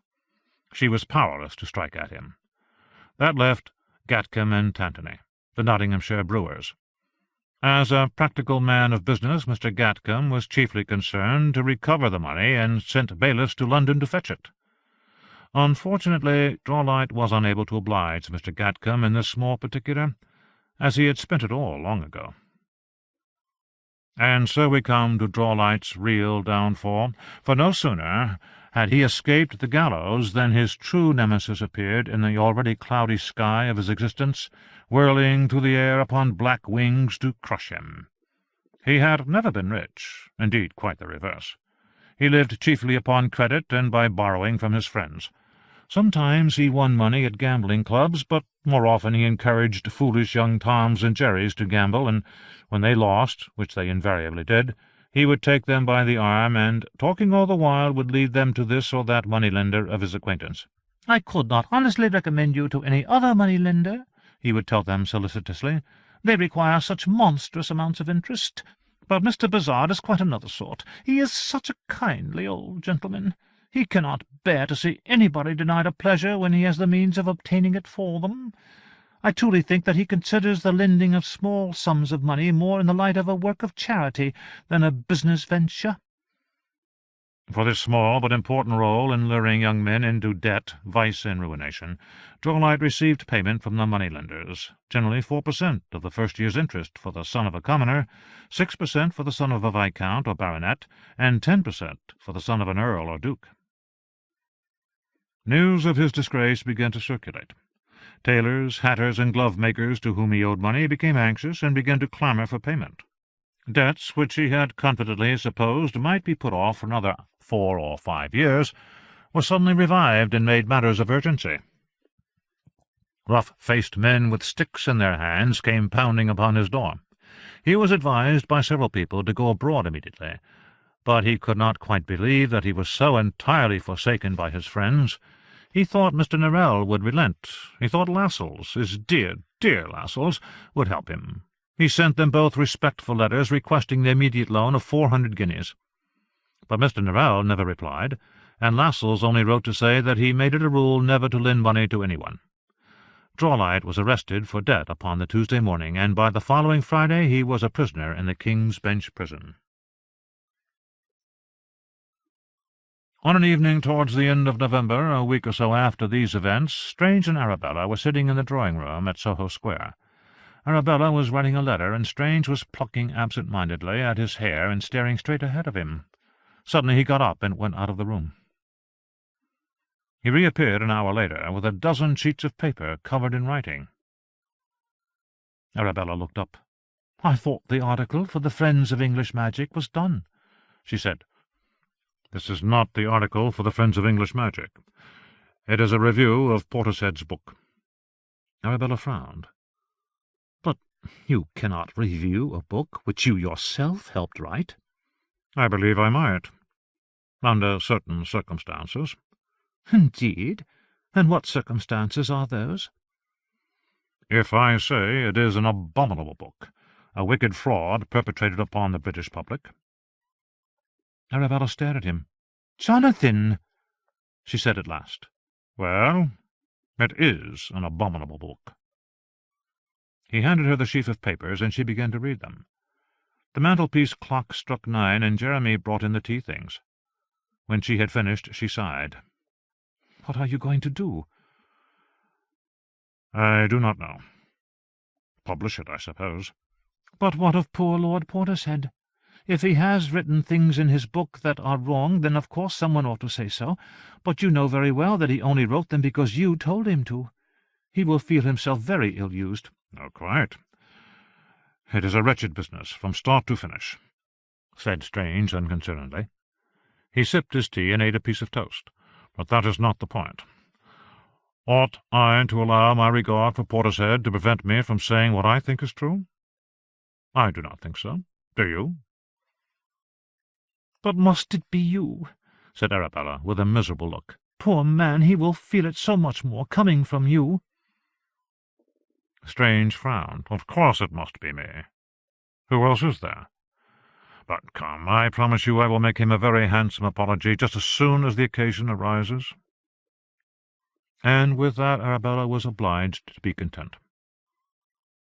In the meantime, Strange considered where he should send his review. His choice fell upon Mr. Geoffrey, the editor of the Edinburgh Review in Scotland. The Edinburgh Review, it may be remembered, was a radical publication in favour of political reform, emancipation of Catholics and Jews, and all sorts of other things Mr. Norrell did not approve. As a consequence, in recent years, Mr. Geoffrey had seen reviews and articles upon the revival of English magic appear in rival publications, while he, poor fellow, had none. Naturally, he was delighted to receive Strange's review. He was not in the least concerned about its astonishing and revolutionary content, since that was the sort of thing that he liked best. He wrote Strange a letter immediately, assuring him that he would publish it as soon as possible, and a couple of days later he sent Strange a haggis, a sort of Scotch pudding, as a present. 38. From the Edinburgh Review, January 1815. Article 13. Essay on the Extraordinary Revival of English Magic, etc., by John Waterbury, Lord Portishead, with an account of the magic done in the late Peninsular War, by Jonathan Strange, magician in ordinary, to His Grace the Duke of Wellington, London, 1814. John Murray. As the valued aid and confidant of Mr. Norrell and the friend of Mr. Strange, Lord Portishead is admirably fitted to write the history of recent magical events, for he has been at the centre of many of them. Each of Mr. Norrell and Mr. Strange's achievements has been widely discussed in the newspapers and reviews, but Lord Portishead's readers will have their understanding much improved by having the tale set out for them in its entirety. Mr. Norrell's more enthusiastic admirers would have us believe that he arrived in London in the spring of 1807, fully formed as England's greatest magician, and the first phenomenon of the age. But it is clear from Portishead's account that both he and Strange have grown in confidence and skill from very tentative beginnings. Portishead does not neglect to mention their failures as well as their successes. Chapter 5 contains a tragic-comic account of their long-running argument with the Horse Guards, which began in 1810 when one of the generals had the original notion of replacing the cavalry's horses with unicorns. In this way it was hoped to grant the soldiers the power of goring Frenchmen through their hearts. Unfortunately, this excellent plan was never implemented, since, far from finding unicorns in sufficient number for the cavalry's use, Mr. Norrell and Mr. Strange have yet to discover a single one. Of more dubious value is the second half of his lordship's book, wherein he leaves description behind and begins to lay down rules to determine what is and is not respectable English magic, in other words, what shall be called white magic and what black. There is nothing new here. Were the reader to cast his eye over the offerings of the recent commentators upon magic, he would begin to perceive a curious uniformity of opinion. All recite the same history, and all use the same arguments to establish their conclusions. Perhaps the time has come to ask why this should be so. In every other branch of knowledge our understanding is enlarged by rational opposition and debate. Law, theology, history, and science have their various factions. Why, then, in magic do we hear nothing but the same tired arguments? One begins to wonder why anyone troubles to argue at all, since everyone appears to be convinced of the same truths. This dreary monotone is particularly evident in recent accounts of English magical history, which are growing more eccentric with each retelling. 8 years ago, this very author published A Child's History of the Raven King, one of the most perfect things of its kind. It conveys to the reader a vivid sense of the eeriness and wonder of John Uskglass's magic. So why does he now pretend to believe that true English magic began in the 16th century with Martin Pale? In Chapter 6 of the Essay on the Extraordinary Revival of English Magic, etc., he declares that Pale consciously set out to purge English magic of its darker elements. He does not attempt to present any evidence for this extraordinary claim, which is just as well, since no evidence exists. According to Portishead's present view, the tradition which began with Pale was more perfectly elaborated by Hickman, Lanchester, Goubert, Belassus et al., those we term the Argentine magicians, and has now reached its glorious apogee with Mr. Norrell and Mr. Strange. It is certainly a view that Mr. Strange and Mr. Norrell have worked hard to perpetrate. But it simply will not do. Martin Pale and the Argentine magicians never intended to lay the foundations of English magic. In every spell they recorded, and every word they wrote, they were trying to recreate the glorious magic of their predecessors, those we term the Golden Age or Orient magicians. Thomas Godbless, Ralph de Stokesay, Catherine of Winchester, and, above all, John Uskglass. Martin Pale was the devoted follower of these magicians. He never ceased to regret that he had been born 200 years out of his proper time.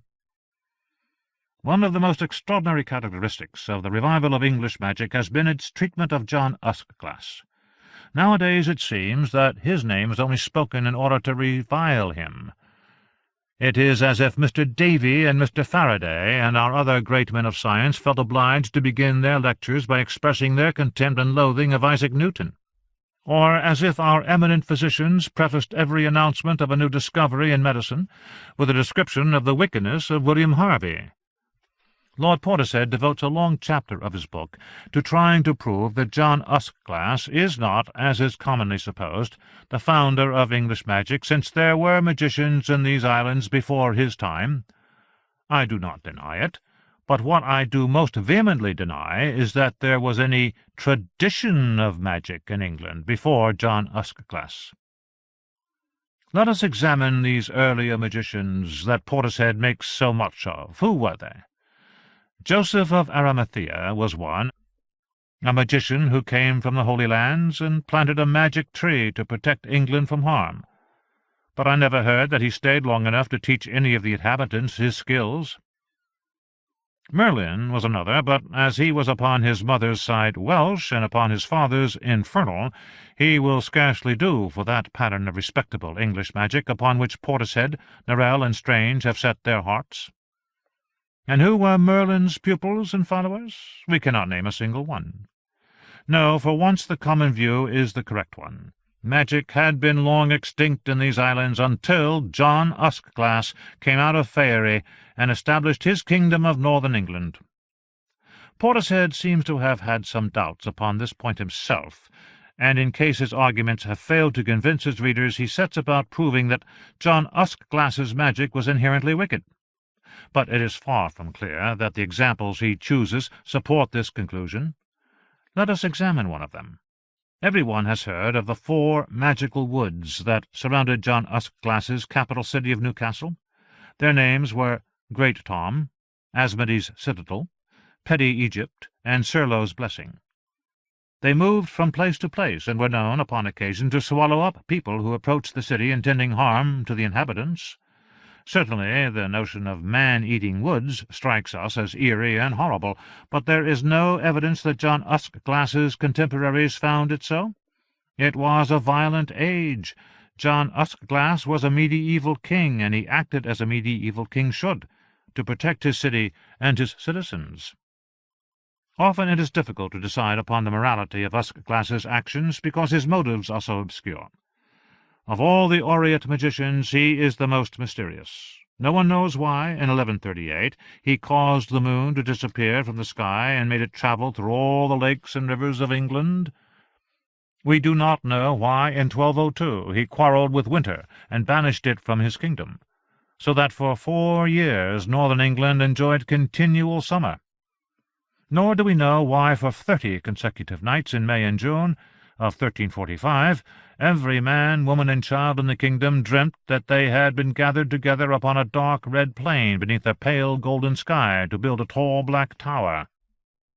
Each night they laboured, waking in the morning in their own beds completely exhausted. The dream only ceased to trouble them when, on the 30th night, the tower and its fortifications were completed. In all these stories, but particularly in the last, we have a sense of great events going on, but what they might be we cannot tell. Several scholars have speculated that the tall black tower was situated in that part of hell which Uskglass was reputed to lease from Lucifer, and that Uskglass was building a fortress in order to prosecute a war against his enemies in hell. However, Martin Pale thought otherwise. He believed that there was a connection between the construction of the tower and the appearance in England 3 years later of the Black Death. John Uskglass's kingdom of northern England suffered a good deal less from the disease than its southern neighbour, and Pale believed that this was because Uskglass had constructed some sort of defence against it. But according to the essay on the extraordinary revival of English magic, we have no business even to wonder about such things. According to Mr. Norrell and Lord Portishead, the modern magician ought not to meddle with things only half understood. But I say that it is precisely because these things are only half understood that we must study them. English magic is the strange house we magicians inhabit. It is built upon foundations that John Usglass made, and we ignore those foundations at our peril. They should be studied, and their nature understood, so that we can learn what they will support and what they will not. Otherwise cracks will appear, letting in winds from God knows where. The corridors will lead us to places we never intended to go. In conclusion, Portishead's book, though containing many excellent things, is a fine example of the mad contradiction at the heart of modern English magic. Our foremost magicians continually declare their intention of erasing every hint and trace of John Usglass from English magic. But how is this even possible? It is John Usglass's magic that we do. 39. The Two Magicians. February 1815. Of all the controversial pieces ever published in the Edinburgh Review, this was the most controversial, by far. By the end of January there scarcely seemed to be an educated man or woman from one end of the country to the other who had not read it and formed an opinion upon it. Though it was unsigned, everyone knew who the author was. Strange. Oh, certainly, at the beginning some people hesitated and pointed to the fact that Strange was as much criticized as Norrell, perhaps more. But these people were judged very stupid by their friends. Was not Jonathan Strange known to be precisely the sort of whimsical, contradictory person who would publish against himself? And did not the author declare himself to be a magician? Who else could it possibly be? Who else could speak with so much authority? When Mr. Norrell had first come to London, his opinions had seemed very new and not a little eccentric. But since then people had grown accustomed to them, and he had seemed no more than the mirror of the times, when he said that magic, like the oceans themselves, should agree to be governed by Englishmen. Its boundaries were to be drawn up, and all that was not easily comprehensible to modern ladies and gentlemen, John Usglass's 300-year reign, the strange, uneasy history of our dealings with fairies, might be conveniently done away with. Now Strange had turned the Norrellite view of magic on its head. Suddenly it seemed that all that had been learnt in every English childhood of the wildness of English magic might still be true, and even now, on some long-forgotten paths behind the sky, on the other side of the rain, John Usglass might be riding still, with his company of men and fairies. Most people thought the partnership between the two magicians must be broken up. In London there was a rumour that Strange had been to Hanover Square, and the servants had turned him away. And there was another contradictory rumour to the effect that Strange had not been to Hanover Square, but that Mr. Norrell was sitting night and day in his library, waiting for his pupil, pestering the servants every 5 minutes to go and look out of the window to see if he were coming. On a Sunday evening in early February, Strange did at last call upon Mr. Norrell. This much was certain, because two gentlemen on their way to St. George's, Hanover Square, saw him standing on the steps of the house, saw the door opened, saw Strange speak to the servant, and saw him instantly admitted as one who had been long expected. The two gentlemen continued on their way to church, where they immediately told their friends in the neighbouring pews what they had seen. 5 minutes later a thin, saintly-looking young man arrived at the church. Under the pretext of saying his prayers, he whispered that he had just spoken to someone who was leaning out of the first-floor window of the house next door to Mr. Norrell's, and this person believed he could hear Mr. Strange ranting and haranguing his master. 2 minutes later it was being reported throughout the church that both magicians had threatened each other with a kind of magical excommunication. The service began, and several of the congregation were seen to gaze longingly at the windows, as if wondering why those apertures were always placed so high in ecclesiastical buildings. An anthem was sung to the accompaniment of the organ, and some people said later that above the sound of the music they had heard great rolls of thunder, a sure sign of magical disturbances. But other people said that they had imagined it. All of which would have greatly astonished the two magicians, who were at that moment standing silently in Mr. Norrell's library, regarding each other warily. Strange, who had not seen his tutor for some days, was shocked at his appearance. His face was haggard, and his body shrunken. He looked 10 years older. "Shall we sit down, sir?" said Strange. He moved towards a chair, and Mr. Norrell flinched at the suddenness of the movement. It was almost as if he were expecting Strange to hit him. The next moment, however, he had recovered himself enough to sit down. Strange was not much more comfortable. In the last few days he had asked himself over and over again if he had been right to publish the review, and repeatedly he had come to the conclusion that he had been. He had decided that the correct attitude to take was one of dignified moral superiority, softened by a very moderate amount of apology. But now that he was actually sitting in Mr. Norrell's library again, he did not find it easy to meet his tutor's eye. His gaze fixed itself upon an odd succession of objects, a small porcelain figure of Dr. Martin Pale, the doorknob, his own thumbnail, Mr. Norrell's left shoe. Mr. Norrell, on the other hand, never once took his eyes from Strange's face. After several moments' silence, both men spoke at once. "After all your kindness to me," began Strange. "You think that I am angry," began Mr. Norrell.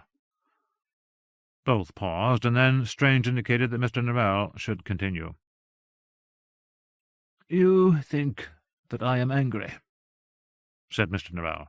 "but I am not. You think I do not know why you have done what you have done, but I do.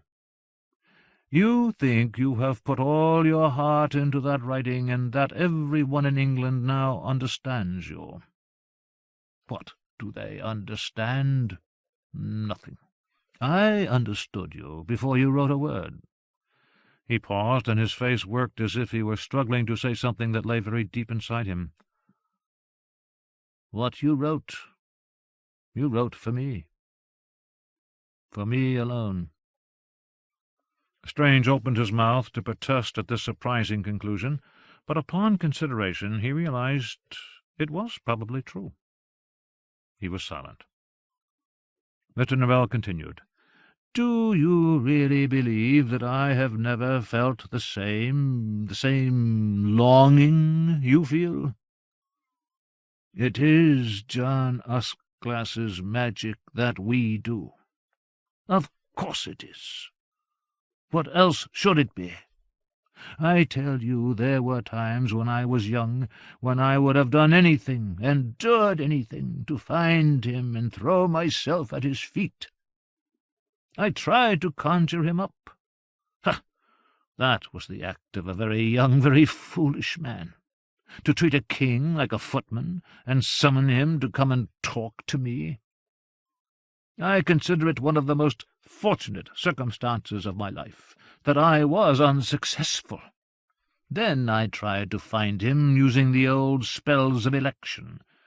I could not even make the spells work. All the magic of my youth was wasted in trying to find him. For 10 years I thought of nothing else." "You never said any of this before, sir." Mr. Norrell sighed. "I wished to prevent you from falling into my error." He raised his hands in a gesture of helplessness. "But by your own account, Mr. Norrell, this was long ago, when you were young and inexperienced. You are a very different magician now, and I flatter myself that I am no ordinary assistant. Perhaps if we were to try again—" "One cannot find so powerful a magician unless he wishes to be found," declared Mr. Norrell flatly. "It is useless to make the attempt. Do you think he cares what happens to England? I tell you he does not. He abandoned us long ago." "Abandoned?" said Strange, frowning. "That is rather a harsh word. I suppose years of disappointment would naturally incline one towards a conclusion of that sort, but there are many accounts of people who saw John Usclass long after he had supposedly left England. The glove-maker's child in Newcastle, the Yorkshire farmer, the Basque sailor." Notes: the glove-maker's child. In the late 17th century there was a glove-maker in the king's city of Newcastle who had a daughter, a bold little thing. One day this child, whom everyone supposed to be playing in some corner of her father's house, was missed. Her mother and father and brothers searched for her, The neighbours searched, but she was nowhere to be found. Then, in the late afternoon, they looked up and saw her coming down the muddy, cobbled hill. Some of them thought for a moment that they saw someone beside her in the dark winter street, but she came on alone. She was quite unharmed, and her story, when they had pieced it together, was this. She had left her father's house to go wandering in the city, and had quickly come upon a street she had never seen before. This street was wide and well paved, and led her straight up, higher than she had ever been before, to the gate and courtyard of a great stone house. She had gone into the house, and looked into many rooms, but all was silent, empty, full of dust and spiders. On one side of the house there was a suite of rooms, where the shadows of leaves fell ceaselessly over walls and floor, as if there were summer trees outside the windows. But there were no trees, and it was, in any case, winter. One room contained nothing but a high mirror. Room and mirror seemed to have quarrelled at some time, for the mirror showed the room to be filled with birds, but the room was empty. Yet the glove-maker's child could hear bird-song all around her. There was a long, dark corridor, with a sound of rushing water, as if some dark sea or river lay at the end of it. From the windows of some rooms she saw the city of Newcastle, but from others she saw a different city entirely, and others showed only high, wild moors and a cold blue sky. She saw many staircases winding up inside the house, great staircases at first, which grew rapidly narrower and more twisting as she mounted higher in the house, until at the top they were only such chinks and gaps in the masonry that a child might notice and a child could slip through. The last of these led to a little door of plain wood. Having no reason to fear, she pushed it open. But what she found on the other side made her cry out. It seemed to her that 1,000 birds thronged the air, so that there was neither daylight nor darkness, but only a great confusion of black wings. A wind seemed to come to her from far away, and she had the impression of immense space, as if she had climbed up to the sky and found it full of ravens.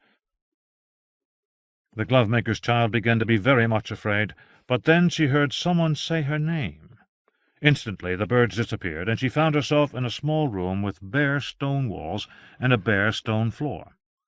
There was no furniture of any kind, but seated upon the floor was a man who beckoned to her and called her by her name again, and told her not to be afraid.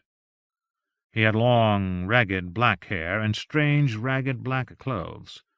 There was nothing about him that suggested a king, and the only symbol of his magicianship was the great silver dish of water at his side. The glove-maker's daughter stayed by the man's side for some hours until dusk, when he led her down through the house into the city to her home. 2. The Yorkshire Farmer. See Chapter 33. 3. The Basque Sailor.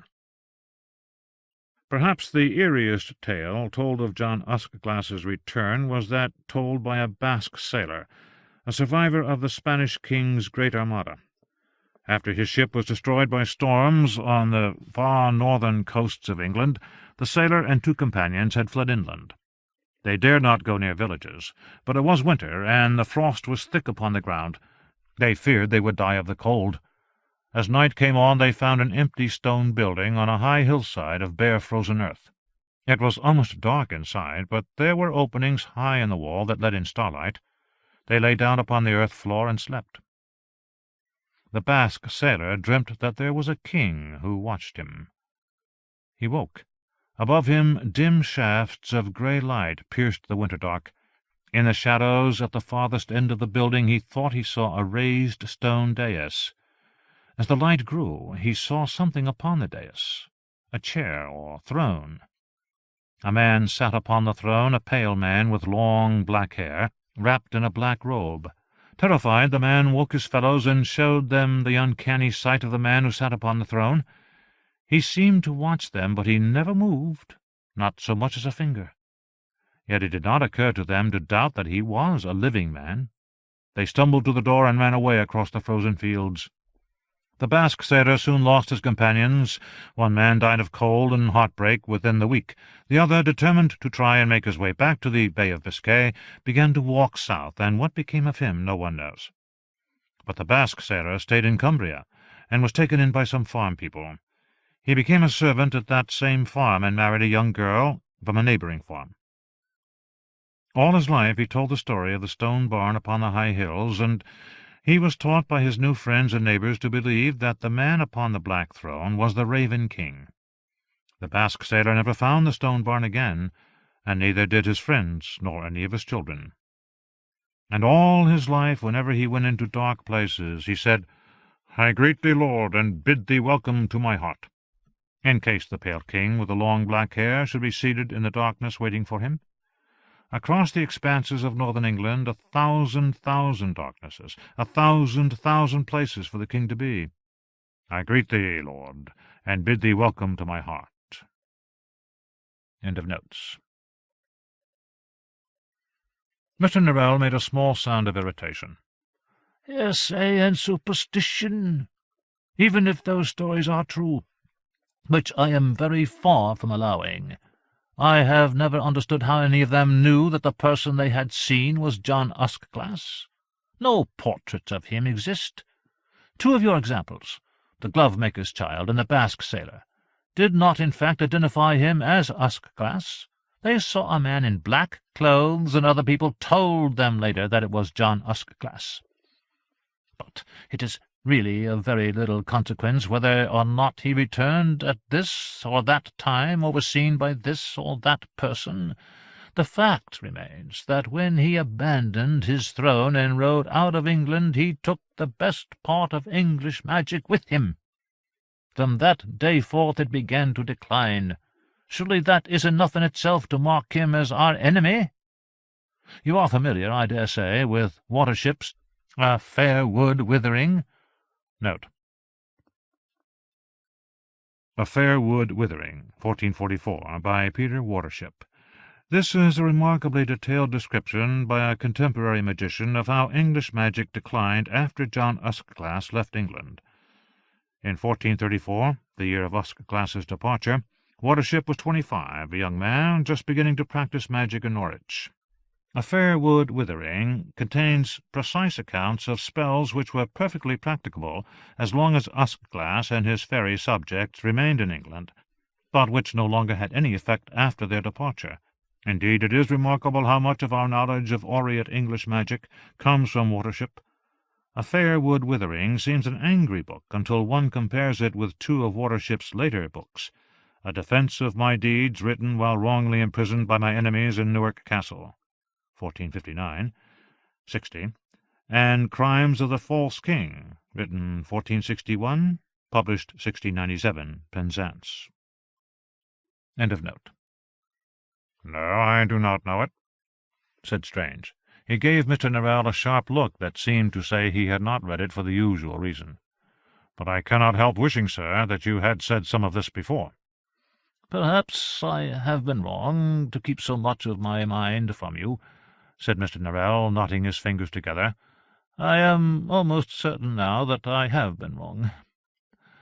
But I decided long ago that Great Britain's best interests were served by absolute silence on these subjects, and old habits are hard to break. But surely you see the task before us, Mr. Strange, yours and mine. Magic cannot wait upon the pleasure of a king who no longer cares what happens to England. We must break English magicians of their dependence on him. We must make them forget John Uskglass as completely as he has forgotten us." Strange shook his head, frowning. "No. In spite of all you say, it still seems to me that John Uskglass stands at the very heart of English magic, and that we ignore him at our peril. Perhaps I will be proved wrong in the end. Nothing is more likely. But on a matter of such vital importance to English magic, I need to understand for myself. Do not think that I am ungrateful, sir, but I believe the period of our collaboration is over. It seems to me that we are too different—" "Oh!" cried Mr. Norrell, "I know that in character." He made a gesture of dismissal. "But what does that matter? We are magicians. That is the beginning and end of me, and the beginning and the end of you. It is all that either of us cares about. If you leave this house today and pursue your own course, who will you talk to? As we are talking now? There is no one. You will be quite alone." In a tone almost of pleading he whispered, "Do not do this." Strange stared in perplexity at his master. This was by no means what he had expected. Far from being driven into a passion of fury by Strange's review, Mr. Norrell seemed only to have been provoked into an outburst of honesty and humility. At that moment it seemed to Strange both reasonable and desirable to return to Mr. Norrell's tutelage. It was only pride, and the consciousness that he was certain to feel differently in an hour or two, which prompted him to say, "I am sorry, Mr. Norrell, but ever since our return from the peninsula it has not felt right to me to call myself your pupil. I have felt as if I was acting a part. To submit my writings for your approval, so that you can make changes in any way that you see fit, it is what I can no longer do. It is making me say what I no longer believe." All is to be done in public," sighed Mr. Norrell. He leaned forward and said with more energy, "Be guided by me. Promise me that you will publish nothing, speak nothing, do nothing until you are quite decided upon these matters. Believe me when I tell you that 10, 20, even 50 years of silence is worth the satisfaction of knowing at the end that you have said what you ought, no more, no less. Silence and inaction will not suit you, I know that, but I promise to make what amends I can. You will not lose by it. If you have ever had cause to consider me ungrateful, you shall not find me so in future. I shall tell everyone how highly I prize you. We shall no longer be tutor and pupil. Let it be a partnership of equals. Have I not, in any case, learnt almost as much from you as you have from me? The most lucrative business shall all be yours. The books—" he swallowed slightly, "the books which I ought to have lent you, and which I have kept from you, you shall read them. We will go to Yorkshire, you and I together, tonight if you wish it, and I will give you the key to the library, and you shall read whatever you desire. Mr. Norrell passed his hand across his brow, as if in surprise at his own words. "I shall not even ask for a retraction of the review. Let it stand, and in time you and I together will answer all the questions you raise in it." There was a long silence. Mr. Norrell watched the other magician's face eagerly. His offer to show Strange the library at Hertford was not without effect. For some moments Strange was clearly wavering in his determination to part with his master. But at last he said, "I am honoured, sir. You are not usually a man for a compromise, I know. But I think I must follow my own course now.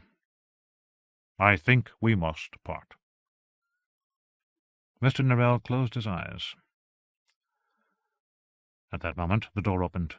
Lucas and one of the other footmen entered with a tea-tray. "Come, sir," said Strange. He touched his master's arm to rouse him a little, and England's only two magicians took tea together for the last time. Strange left Hanover Square at 8:30. Several people lingering by their downstairs windows saw him go. Other people who scorned to watch themselves had sent their maids and footmen to stand about the square.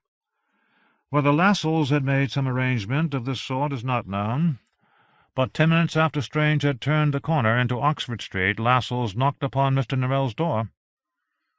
Mr. Norrell was still in the library, still in the chair he had been sitting in when Strange had left.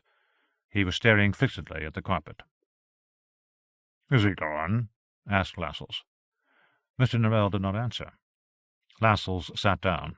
"Our conditions? How did he receive them?" Still no reply.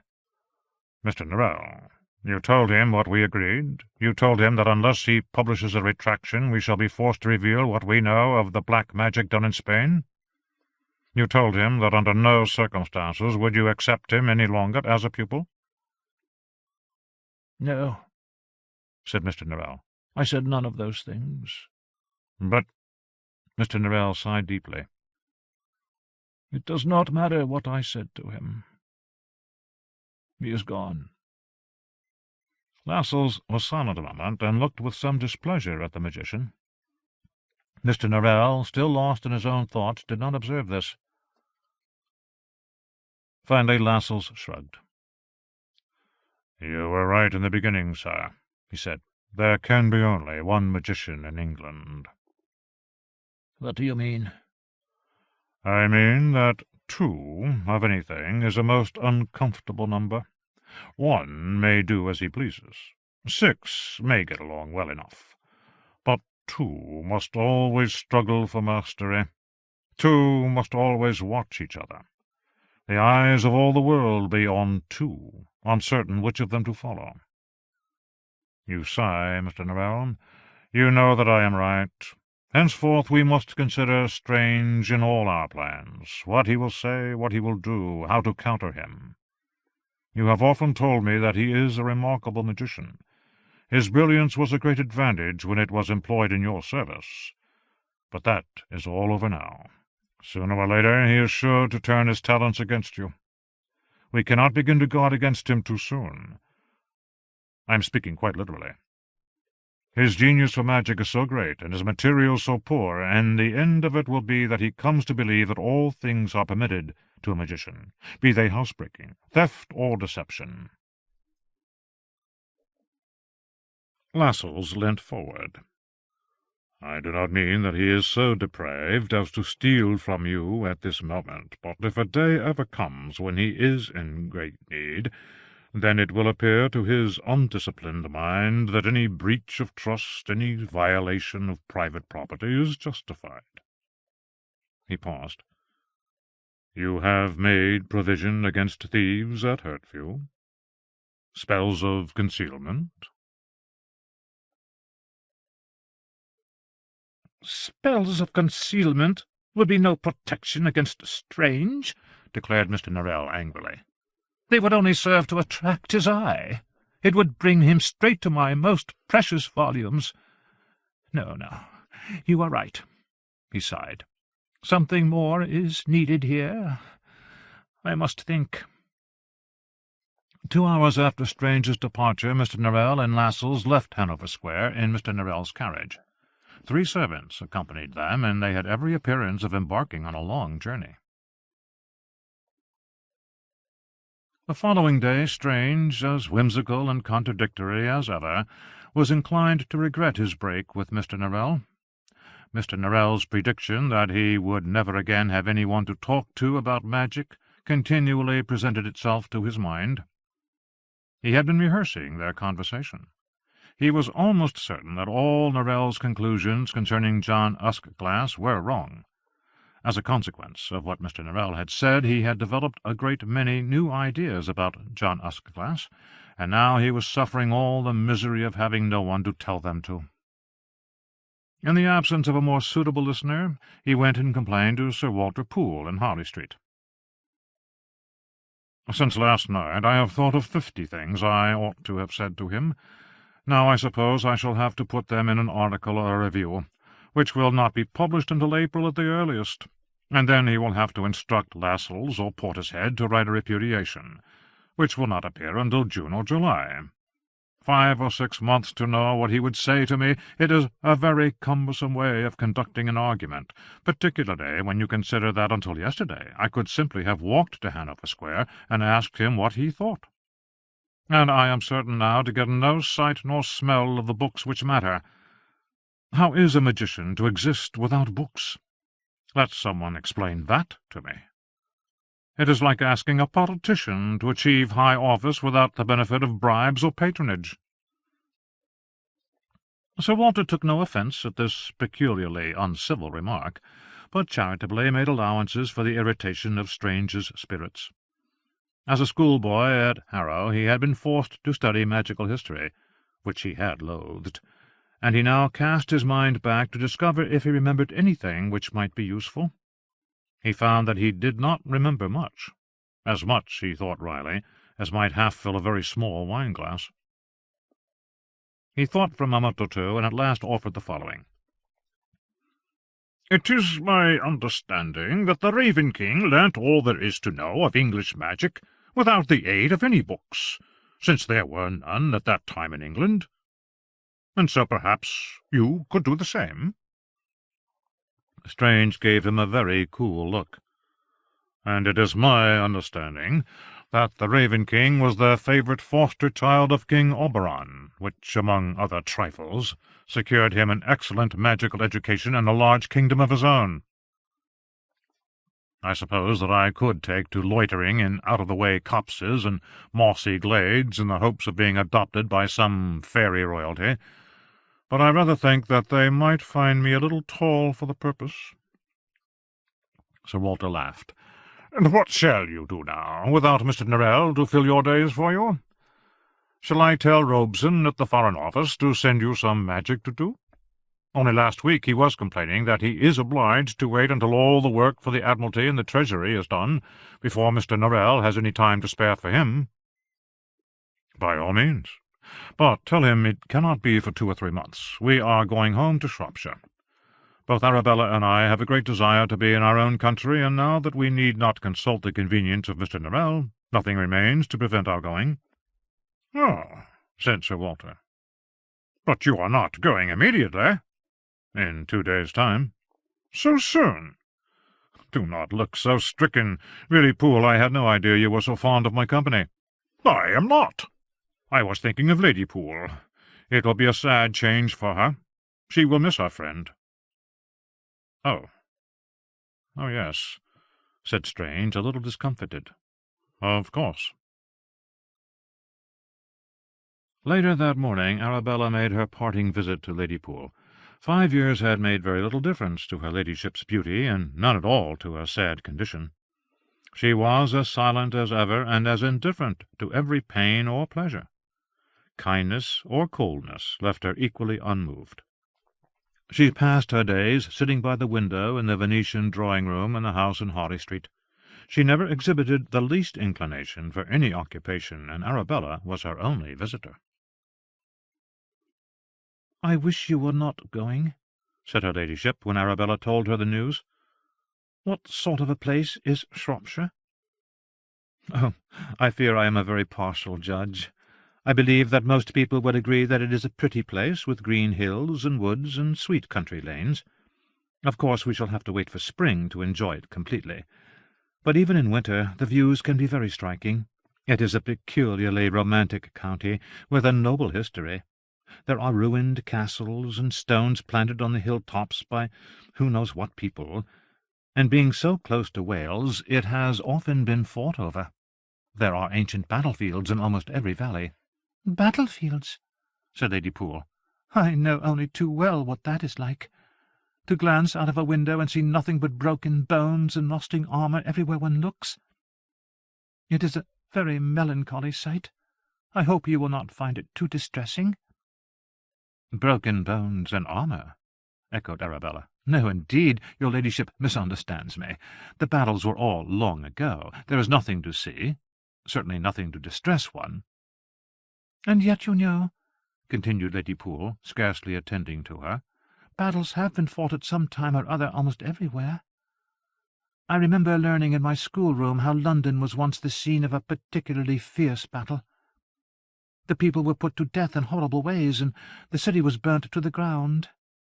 We are surrounded by the shadows of violence and misery all the days of our life, and it seems to me that it matters very little whether any material sign remains or not." Something changed in the room.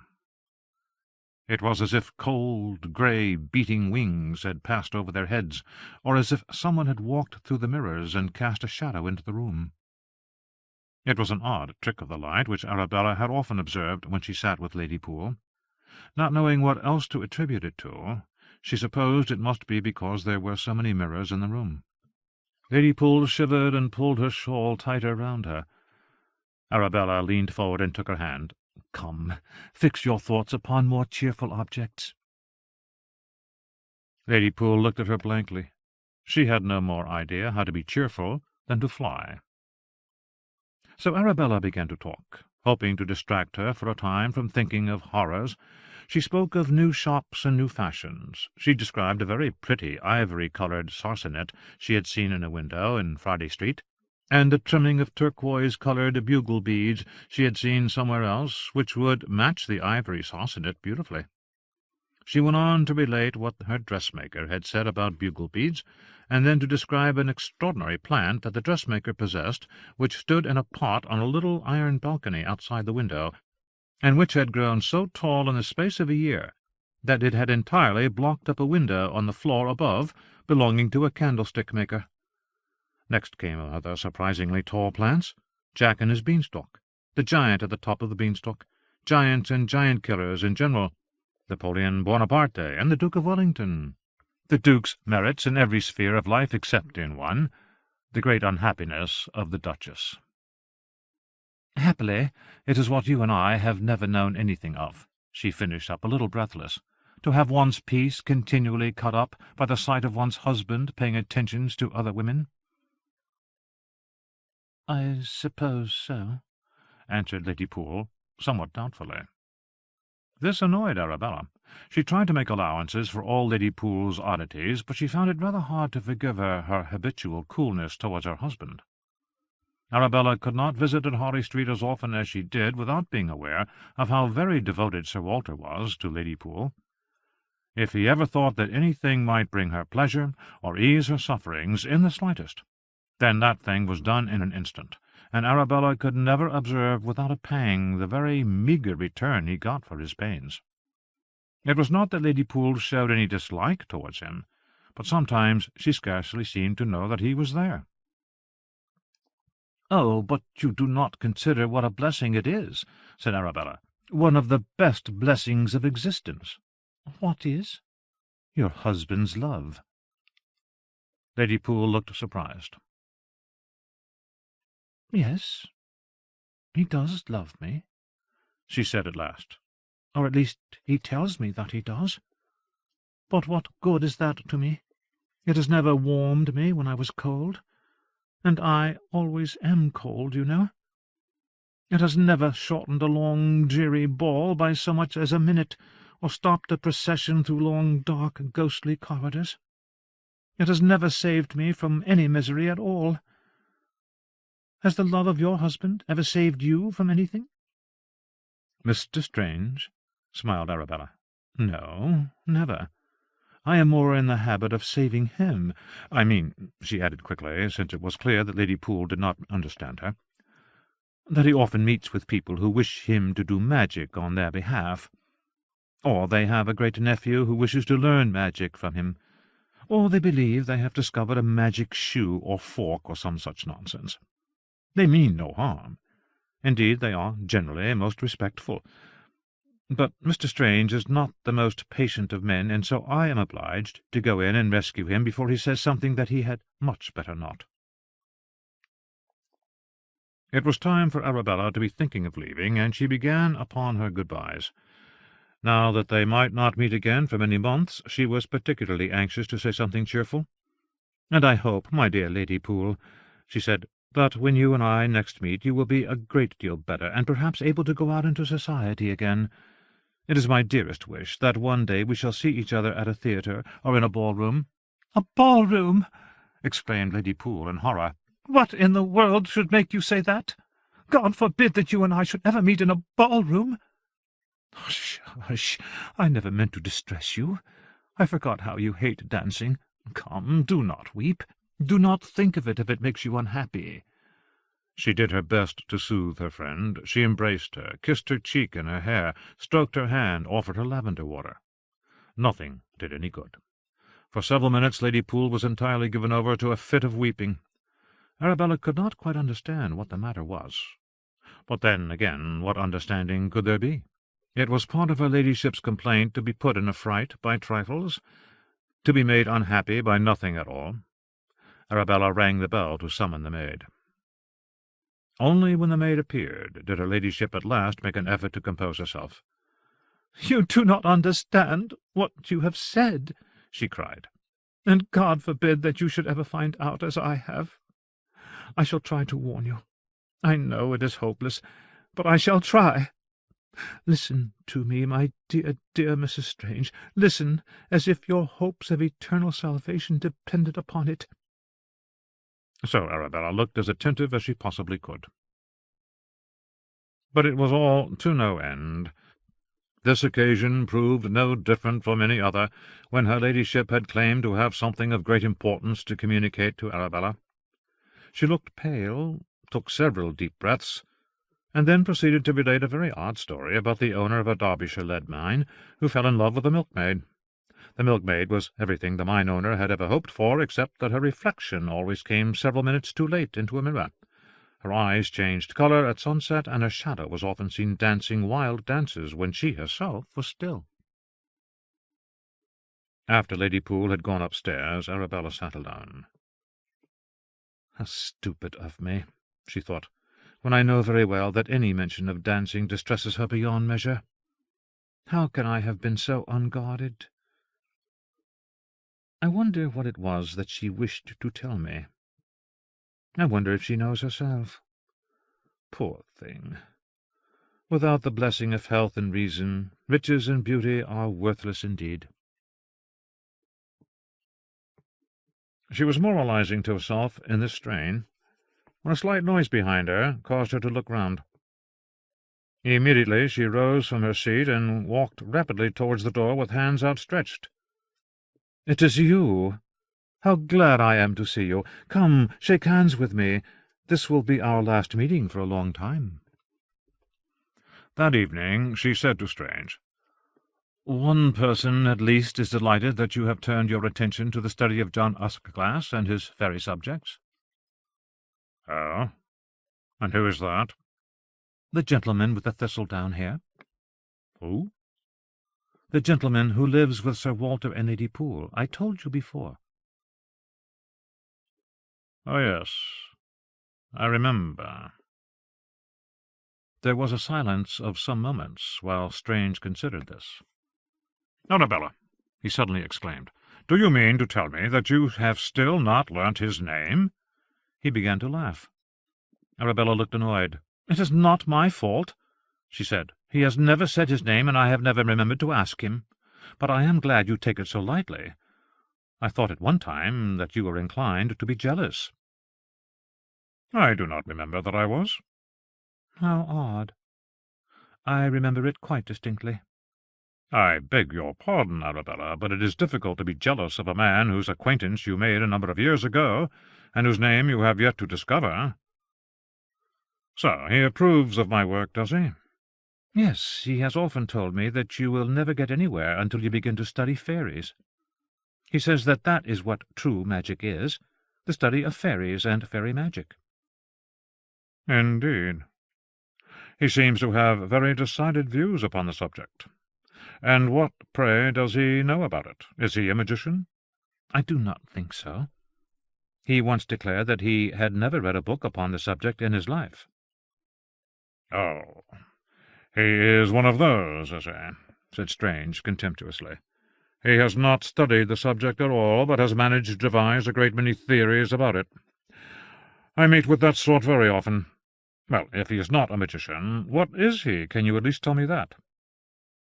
"I think I can," said Arabella, in the pleased manner of someone who has made a very clever discovery.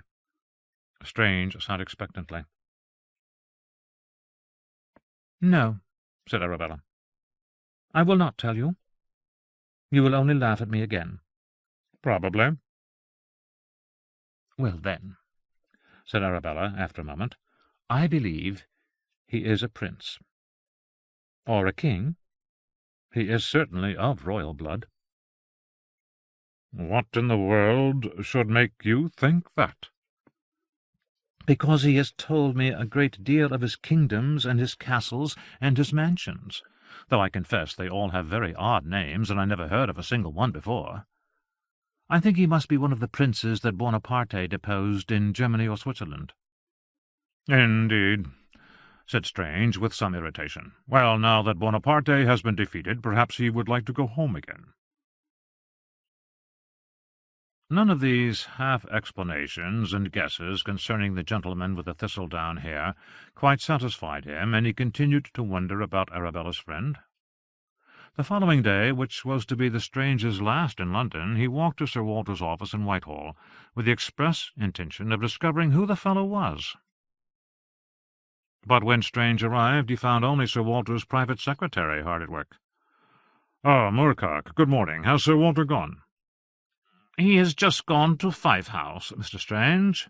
Note: Lord Liverpool's London home, a quaint old rambling mansion which stood by the Thames. End of note. "Is there anything I can do for you?" "No, I do not." "Well, perhaps. There is something I always mean to ask Sir Walter, and I never remember. I don't suppose that you are at all acquainted with a gentleman who lives at his house?" "Whose house, sir?" "Sir Walter's." Mr. Moorcock frowned. "A gentleman at Sir Walter's house? I cannot think whom you mean. What is his name?" "That is what I wish to know. I have never seen the fellow, but Mrs. Strange always seems to meet him the moment she steps out of the house. She has known him for years, yet she has never been able to discover his name. He must be a very eccentric sort of person to make such a secret of it. Mrs. Strange always calls him the gentleman with a silvery nose, or the gentleman with the snow-white complexion, or some odd name of that sort." But Mr. Moorcock only looked even more bewildered at this information. "I am very sorry, sir. I do not think I can ever have seen him." 40. Depend upon it, there is no such place. June 1815. The Emperor Napoleon Bonaparte had been banished to the island of Elba. However, His Imperial Majesty had some doubts whether a quiet island life would suit him. He was, after all, accustomed to governing a large proportion of the known world. And so, before he left France, he told several people that when violets bloomed again in spring, he would return. This promise he kept. The moment he arrived upon French soil, he gathered an army and marched north to Paris in further pursuit of his destiny, which was to make war upon all the peoples of the world. Naturally, he was eager to re-establish himself as emperor, but it was not yet known where he would choose to be emperor of. He had always yearned to emulate Alexander the Great, and so it was thought that he might go east. He had invaded Egypt once before, and had some success there. Or he might go west. There were rumors of a fleet of ships at Cherbourg, ready and waiting to take him to America to begin the conquest of a fresh new world. But wherever he chose, everyone agreed that he was sure to begin by invading Belgium, and so the Duke of Wellington went to Brussels to await the arrival of Europe's great enemy. The English newspapers were full of rumors. Bonaparte had assembled his army. He was advancing with appalling swiftness upon Belgium. He was there. He was victorious. Then the next day it would appear that he was still in his palace in Paris, never having stirred from there in the first place.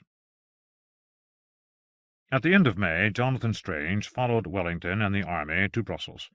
He had spent the past 3 months quietly in Shropshire, thinking about magic, and so it was hardly surprising that he should feel a little bewildered at first. However, after he had walked about for an hour or two, he came to the conclusion that the fault was not in him, but in Brussels itself. He knew what a city at war looked like, and this was not it. There ought to have been companies of soldiers passing up and down, carts with supplies, anxious-looking faces. Instead, he saw fashionable-looking shops and ladies lounging in smart carriages. True, there were groups of officers everywhere, but none of them appeared to have any idea of pursuing military business. One was expending a great deal of concentration and effort in mending a toy parasol for a little girl. There was a great deal more laughter and gaiety than seemed quite consistent with an imminent invasion by Napoleon Bonaparte. A voice called out his name.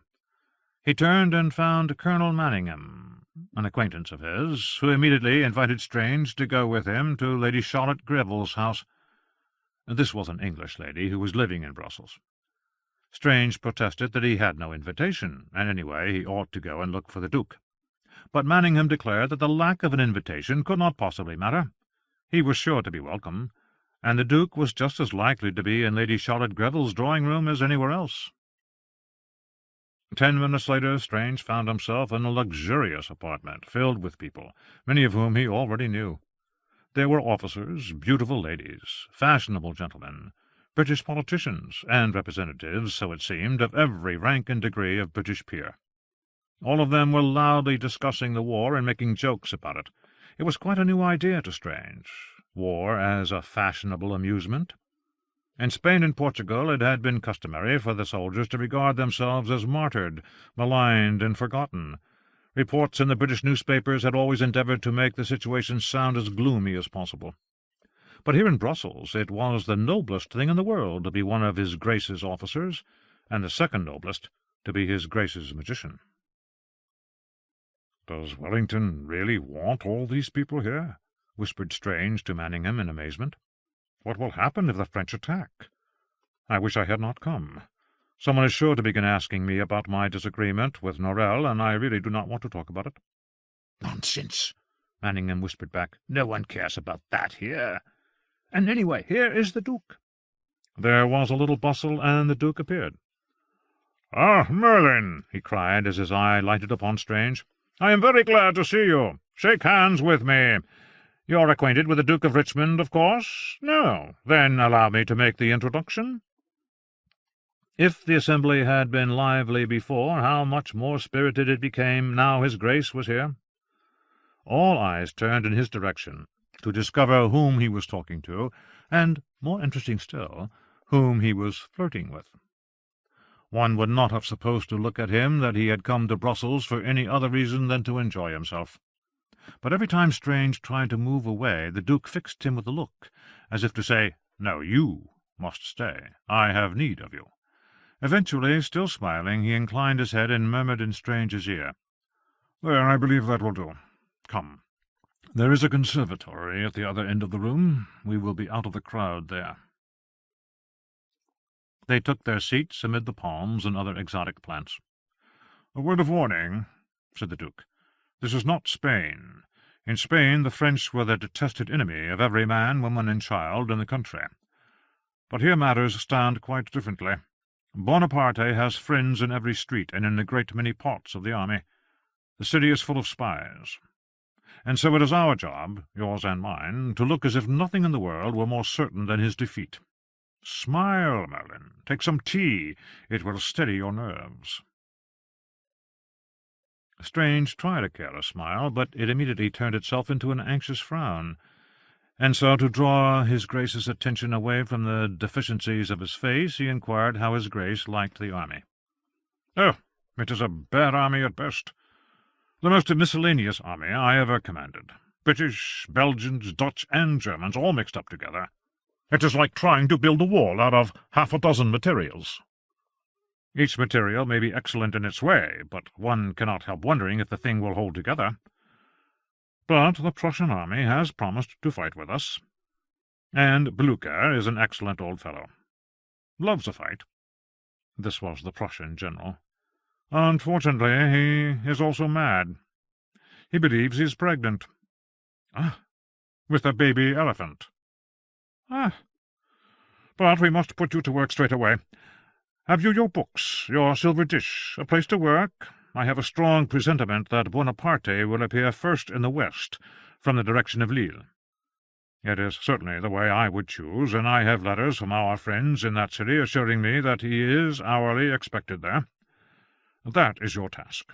Watch the western border for signs of his approach, and tell me the instant you catch a glimpse of French troops." For the next fortnight Strange summoned up visions of places where the Duke thought the French might appear. The Duke provided him with two things to help him, a large map and a young officer called William Hadley Bright. Hadley Bright was one of those happy men for whom fortune reserves her choicest gifts. Everything came easily to him. He was the adored only child of a rich widow. He had wanted a military career. His friends had got him a commission in a fashionable regiment. He had wanted excitement and adventure. The Duke of Wellington had chosen him to be one of his aides-de-camp. Then, just as he had decided that the one thing he loved more than soldiering was English magic, the Duke had appointed him to assist the sublime and mysterious Jonathan Strange. But only persons of a particularly sour disposition could resent Hadley Bright's success. Everyone else was disarmed by his cheerfulness and good nature. Day after day Strange and Hadley Bright examined ancient fortified cities in the west of Belgium. They peered at dull village streets. They watched vast, empty vistas of fields beneath even vaster prospects of watercolour clouds.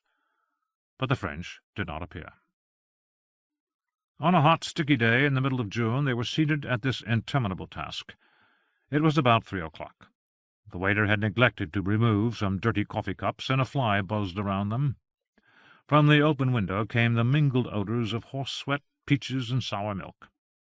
Hadley Bright, perched on a dining-chair, was demonstrating to perfection one of the most important skills of a soldier, that of falling asleep under any circumstances and at any time. Strange glanced at his map and chose a spot at random. In the water of his silver dish a quiet crossroads appeared. Nearby was a farm and 2 or 3 houses. He watched for a moment. Nothing happened. His eyes closed, and he was on the point of dozing off when some soldiers dragged a gun into position beneath some elm trees. They had a rather businesslike air. He kicked Hadley Bright to wake him up. "Who are those fellows?" he asked. Hadley Bright blinked at the silver dish. The soldiers at the crossroads wore green coats with red facings. There suddenly seemed to be a great many of them. "Nassauers," said Hadley Bright, naming some of Wellington's German troops. "The Prince of Orange's boys. Nothing to worry about. What are you looking at?" "A crossroads 20 miles south of the city. A place called Quatre Bras." "Oh, there's no need to spend time on that," declared Hadley Bright with a yawn. "That is on the road to Charleroi. The Prussian army is at the other end of it. Oh, so I am told. I wonder if those fellows are supposed to be there." He began to leaf through some papers describing the disposition of the various Allied armies. "No, I really don't think—" "And what is that?" interrupted Strange, pointing at a soldier in a blue coat who had appeared suddenly over the opposite rise with his musket at the ready. There was the merest pause. "A Frenchman," said Hadley Bright. "Is he supposed to be there?" asked Strange. The one Frenchman had been joined by another. Then 50 more appeared. The 50 became 200, 300, 1,000. The hillside seemed to be breeding Frenchmen as a cheese breeds maggots. The next moment they all began to discharge their muskets upon the Nassauers at the crossroads. The engagement did not last long. The Nassauers fired their cannons. The Frenchmen, who appeared to have no cannons of their own, retreated over the hill. "Ah!" cried Strange, delighted. "They are beaten. They have run away." "Yes, but where did they come from in the first place?" muttered Hadley Bright. "Can you look over that hill?" Strange tapped the water and made a sort of twisting gesture above the surface. The crossroads vanished, and in its place appeared an excellent view of the French army. Or if not the whole army, a very substantial part of it. Hadley Bright sat down like a marionette whose strings had been cut. Strange swore in Spanish, a language he naturally associated with warfare. The Allied armies were in entirely the wrong place. Wellington's divisions were in the west, ready to defend to the death all sorts of places that Buonaparte had no intention of attacking. General Blücher and the Prussian army were too far east, and here was the French army suddenly popping up in the south. As matters stood at present, these Nassauers, who amounted to perhaps 3,000 or 4,000 men, were all that lay between Brussels and the French. "Mr. Strange, do something, I implore you!" cried Hadley Bright. Strange took a deep breath and opened wide his arms as though he were gathering up all the magic he had ever learnt. "Hurry, Mr. Strange, hurry!" "I could move the city," said Strange. "I could move Brussels. I could put it somewhere where the French will not find it." "Put it where?" cried Hadley Bright, grabbing Strange's hands and forcing them down again. "We are surrounded by armies, our own armies.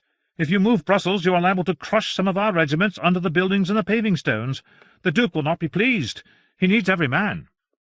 Strange thought some more. "I have it," he cried. A sort of breeze rushed by. It was not unpleasant. Indeed, it had the refreshing fragrance of the ocean. Hadley Bright looked out of the windows.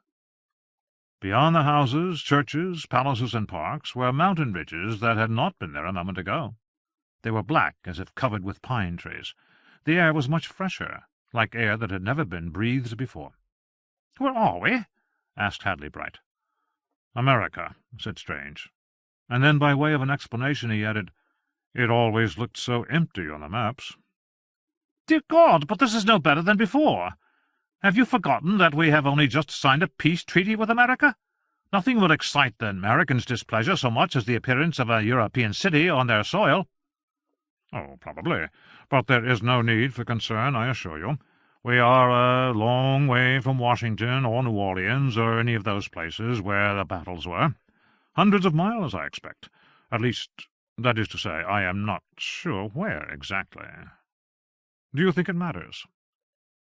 Note: the citizens of Brussels and the various armies occupying the city were intrigued to learn that they were now situated in a faraway country.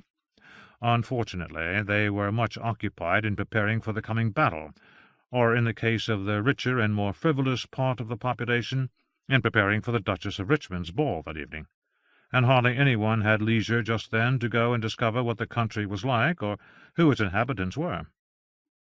Consequently, for a long time it was unclear where precisely Strange had put Brussels on that June afternoon. In 1830 a trader and trapper named Pearson Denby was travelling through the plains country. He was approached by a Lakota chief of his acquaintance, Man Afraid of the Water. Man Afraid of the Water asked if Denby could acquire for him some black lightning balls. Man Afraid of the Water explained that he was intending to make war upon his enemies, and had urgent need of the balls. He said that at one time he had had about 50 of the balls, and he had always used them sparingly, but now they were all gone. Denby did not understand. He asked if man-of-the-war meant ammunition. "No," said man-of-the-water. "Like ammunition, but much bigger." He took Denby back to his camp and showed him a brass 5½ inch howitzer made by the Carron Company of Falkirk in Scotland. Denby was astonished and asked how Man-of-the-Water had acquired the gun in the first place. Man Afraid of the Water explained that in some nearby hills lived a tribe called the Half-Finished People. They had been created very suddenly one summer, but their Creator had only given them one of the skills men need to live, that of fighting. All other skills they lacked. They did not know how to hunt buffalo or antelope, how to tame horses, or how to make houses for themselves. They could not even understand each other, since their crazy Creator had given them 4 or 5 different languages. But they had had this gun, which they had traded to Man Afraid of the Water in exchange for food. Intrigued, Denby sought out the tribe of half-finished people. At first they seemed like any other tribe, but then Denby noticed that the older men had an oddly European look, and some of them spoke English. Some of their customs were the same as the Lakota tribes, but others seemed to be founded upon European military practice. Their language was like Lakota, but contained a great many English, Dutch, and German words. A man called Robert Heath, otherwise Little Man Talks Too Much, told Denby that they had all deserted from several different armies and regiments on the afternoon of 15th June 1815, because a great battle was going to be fought the next day, and they had all had a strong presentiment that they would die if they remained. Did Denby know if the Duke of Wellington or Napoleon Bonaparte was now King of France? Denby could not say. "Well, sir," said Heath philosophically, "whichever of 'em it is, I dare say life goes on just the same for the likes of you and me." End of note. Hadley Bright dashed outside to find the Duke and tell him that, contrary to what he might have supposed, the French were now in Belgium, but he, the Duke, was not. His Grace, who happened to be taking tea with some British politicians and Belgian countesses, received the news in his customary imperturbable fashion. But half an hour later he appeared in Strange's hotel with the Quartermaster-General, Colonel Delancey. He stared down at the vision in the silver dish with a grim expression. "Napoleon has humbugged me, by God!" he exclaimed. "Delancey, you must write the orders as quickly as you can. We must gather the army at Quatre Bras." Poor Colonel Delancey looked most alarmed. "But how do we deliver the orders to the officers, with all the Atlantic between us?" he asked.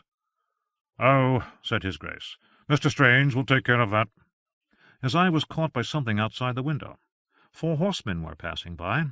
They had the bearing of kings and the expressions of emperors.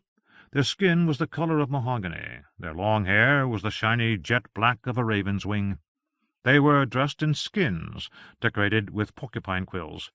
Each was equipped with a rifle in a leather case, a fearsome-looking spear, as feathered as their heads, and a bow. "Oh, and Delancey, find someone to ask those fellows if they would like to fight tomorrow, would you? They look as if they could do the business." An hour or so later, in the town of Ath, 20 miles from Brussels, or rather 20 miles from where Brussels usually stood, a pâtissier took a batch of little cakes from the oven. After the cakes had cooled, he drew a letter upon each one in pink icing, a thing he had never in his life done before. His wife, who knew not a word of English, laid the cakes in a wooden tray and gave the tray to the sous-pâtissier. The sous-pâtissier carried it to the headquarters of the Allied army in the town, where Sir Henry Clinton was issuing orders to his officers. The sous-pâtissier presented the cakes to Sir Henry. Sir Henry took one and was about to carry it to his mouth when Major Norcott of the 95th Rifles gave a cry of surprise. There, in front of them, written in pink icing on little cakes, was a dispatch from Wellington instructing Sir Henry to move the 2nd Division of Infantry towards Quatre Bras with as little delay as possible. Sir Henry looked up in amazement. The sous-pâtissier beamed at him. At about the same time, the general in charge of the 3rd Division, a Hanoverian gentleman called Sir Charles Alton, was hard at work in a chateau 25 miles southwest of Brussels. He happened to look out of the window and observed a very small and oddly behaved rainstorm in the courtyard. It shed its rain in the centre of the courtyard and touched the walls not at all. Sir Charles was curious enough to go outside and look more closely. There, written in the dust, with raindrops, was the following missive. Bruxelles, 15th June, 1815. The 3rd Division to move upon Quatre Bras immediately. Wellington.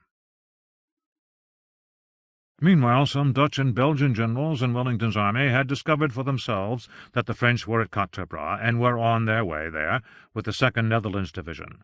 Consequently, these generals, whose names were Rebec and Perponchet, were more annoyed than enlightened when a great mass of songbirds alighted in the trees all around and began to sing. "The Duke's ideas let us expound. At Quatre Bras the French are found. All his troops must gather round. To the crossroads all are bound." "Yes, yes, we know," cried General Perponchet, gesturing at the birds to shoo them away. "Be off, D-you!" But the birds only flew closer, and some actually settled upon his shoulders and horse. They continued singing in the most officious manner possible.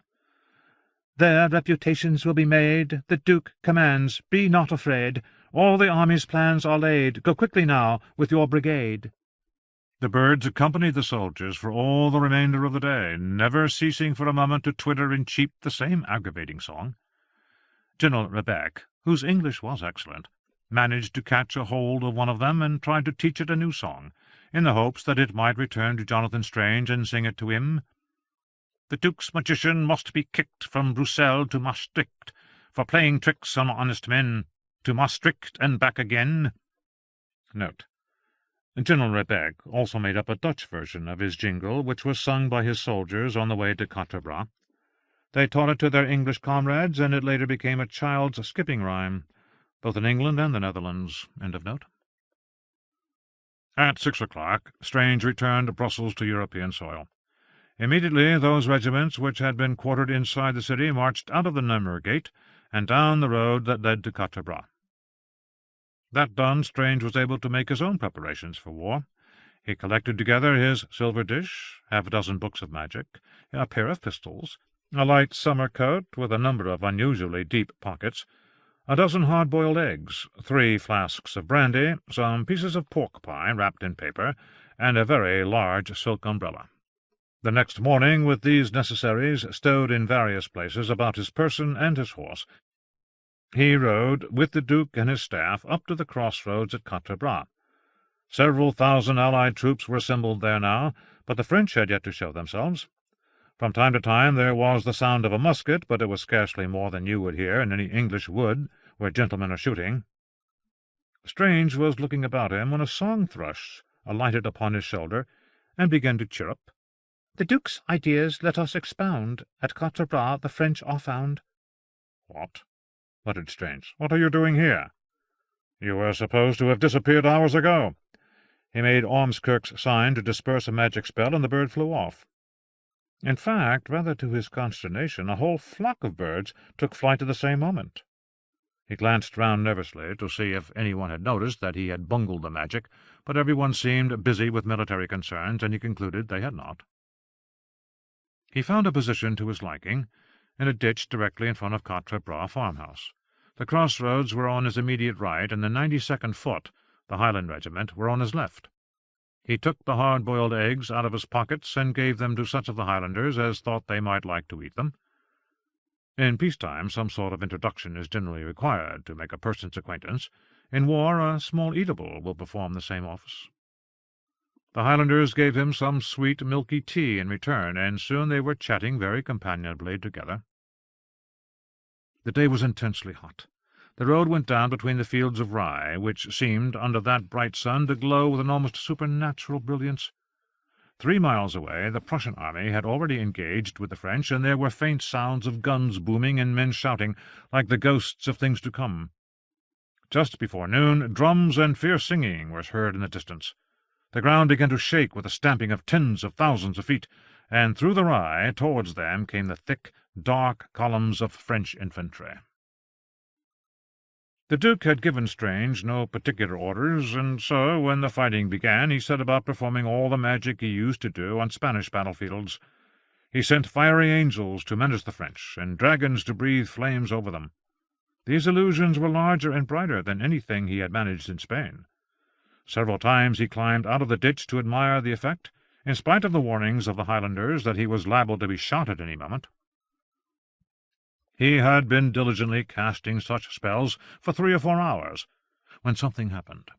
Out on the battlefield, a sudden assault by the French chasseurs threatened to envelop the Duke and his staff.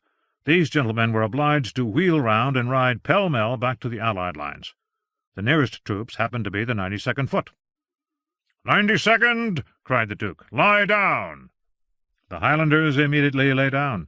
Strange looked up from the ditch to see the Duke upon Copenhagen skimming over their heads. Note: Copenhagen, the Duke's famous chestnut horse, 1808–36. End of note. His Grace was quite unharmed, and indeed appeared more invigorated than alarmed by his adventure. He looked around to see what everyone was doing. His eye alighted upon Strange. "Mr. Strange, what are you doing?" "When I want a display of Vauxhall Gardens magic, I shall ask for it." Note: In 1810, Messrs. George and Jonathan Barrett, the proprietors of Vauxhall Gardens, had offered Strange and Norrell a vast sum of money to stage displays of magic every night in the gardens. The magic which the Barretts were proposing was of exactly this sort: illusions of magical creatures, famous persons from the Bible and history, etc., etc. Naturally enough, Mr. Norrell had refused. End of note. "The French saw plenty of this sort of thing in Spain. They are not in the least disturbed by it. But it is entirely new to the Belgians, Dutch, and Germans in my army. I have just seen one of your dragons menace a company of Brunswickers in that wood. 4 of them fell over. It will not do, Mr. Strange. It simply will not do." He galloped off. Strange stared after him. He had half a mind to make some pointed remarks about the Duke's ingratitude to his friends, the Highlanders, but they seemed a little busy at the moment, being shot at by cannons and hacked at by sabres. So he picked up his map, climbed out of the ditch, and made his way to the crossroads, where the Duke's military secretary, Lord Fitzroy Somerset, was looking about him with an anxious air. "My lord," said Strange, "I need to ask you something. How is the battle going?" Somerset sighed. "All will be well in the end, of course it will, but half the army is not here yet. We have scarcely any cavalry to speak of. I know you sent the divisions their orders very promptly, but some of them were simply too far away. If the French get reinforcements before we get ours, then—" He shrugged. "And if French reinforcements do come, which direction will they come from? The south, I suppose?" "The south and southeast." Strange did not return to the battle. Instead, he walked to Quatre Bras farm, just behind the British lines. The farm was quite deserted. Doors stood open, curtains billowed out of the windows. A scythe and hoe had been thrown down in the dust in the haste to get away. In the milk-smelling gloom of the dairy he found a cat with some newborn kittens. Whenever the guns sounded, which was often, the cat trembled. He fetched her some water and spoke to her gently. Then he sat down upon the cool flagstones and placed his map before him. He began to move the roads, lanes, and villages to the south and east of the battlefield. First he changed the positions of 2 villages. Then he made all the roads that went east to west run north to south. He waited 10 minutes, and then he put it all back the way it was. He made all the woods in the vicinity turn round and face the other way. Next he made the brooks flow in the wrong direction. Hour after hour he continued to change the landscape. It was intricate, tedious work, quite as dull as anything he had done with Norrell. At 6:30 he heard the Allied bugles sound the advance. At 8 o'clock he stood up and stretched his cramped limbs. "Well," he remarked to the cat, "I have not the least idea whether that achieved anything or not." Note: the accepted magical technique for creating confusion within roads, landscapes, rooms, and other physical spaces is to make a labyrinth within them. But Strange did not learn this magic until February 1817. Nevertheless, this was arguably the decisive action of the campaign. Unknown to Strange, the French general, D'Erlon, was trying to reach the battlefield with 20,000 men. Instead, he spent those crucial hours marching through a landscape which changed inexplicably every few minutes. Had he and his men succeeded in reaching Quatre Bras, it is probable the French would have won, and Waterloo would never have happened. Strange was piqued by the Duke's abruptness earlier in the day, and did not mention to anyone what he had done. Later he told John Secundus and Thomas Levy.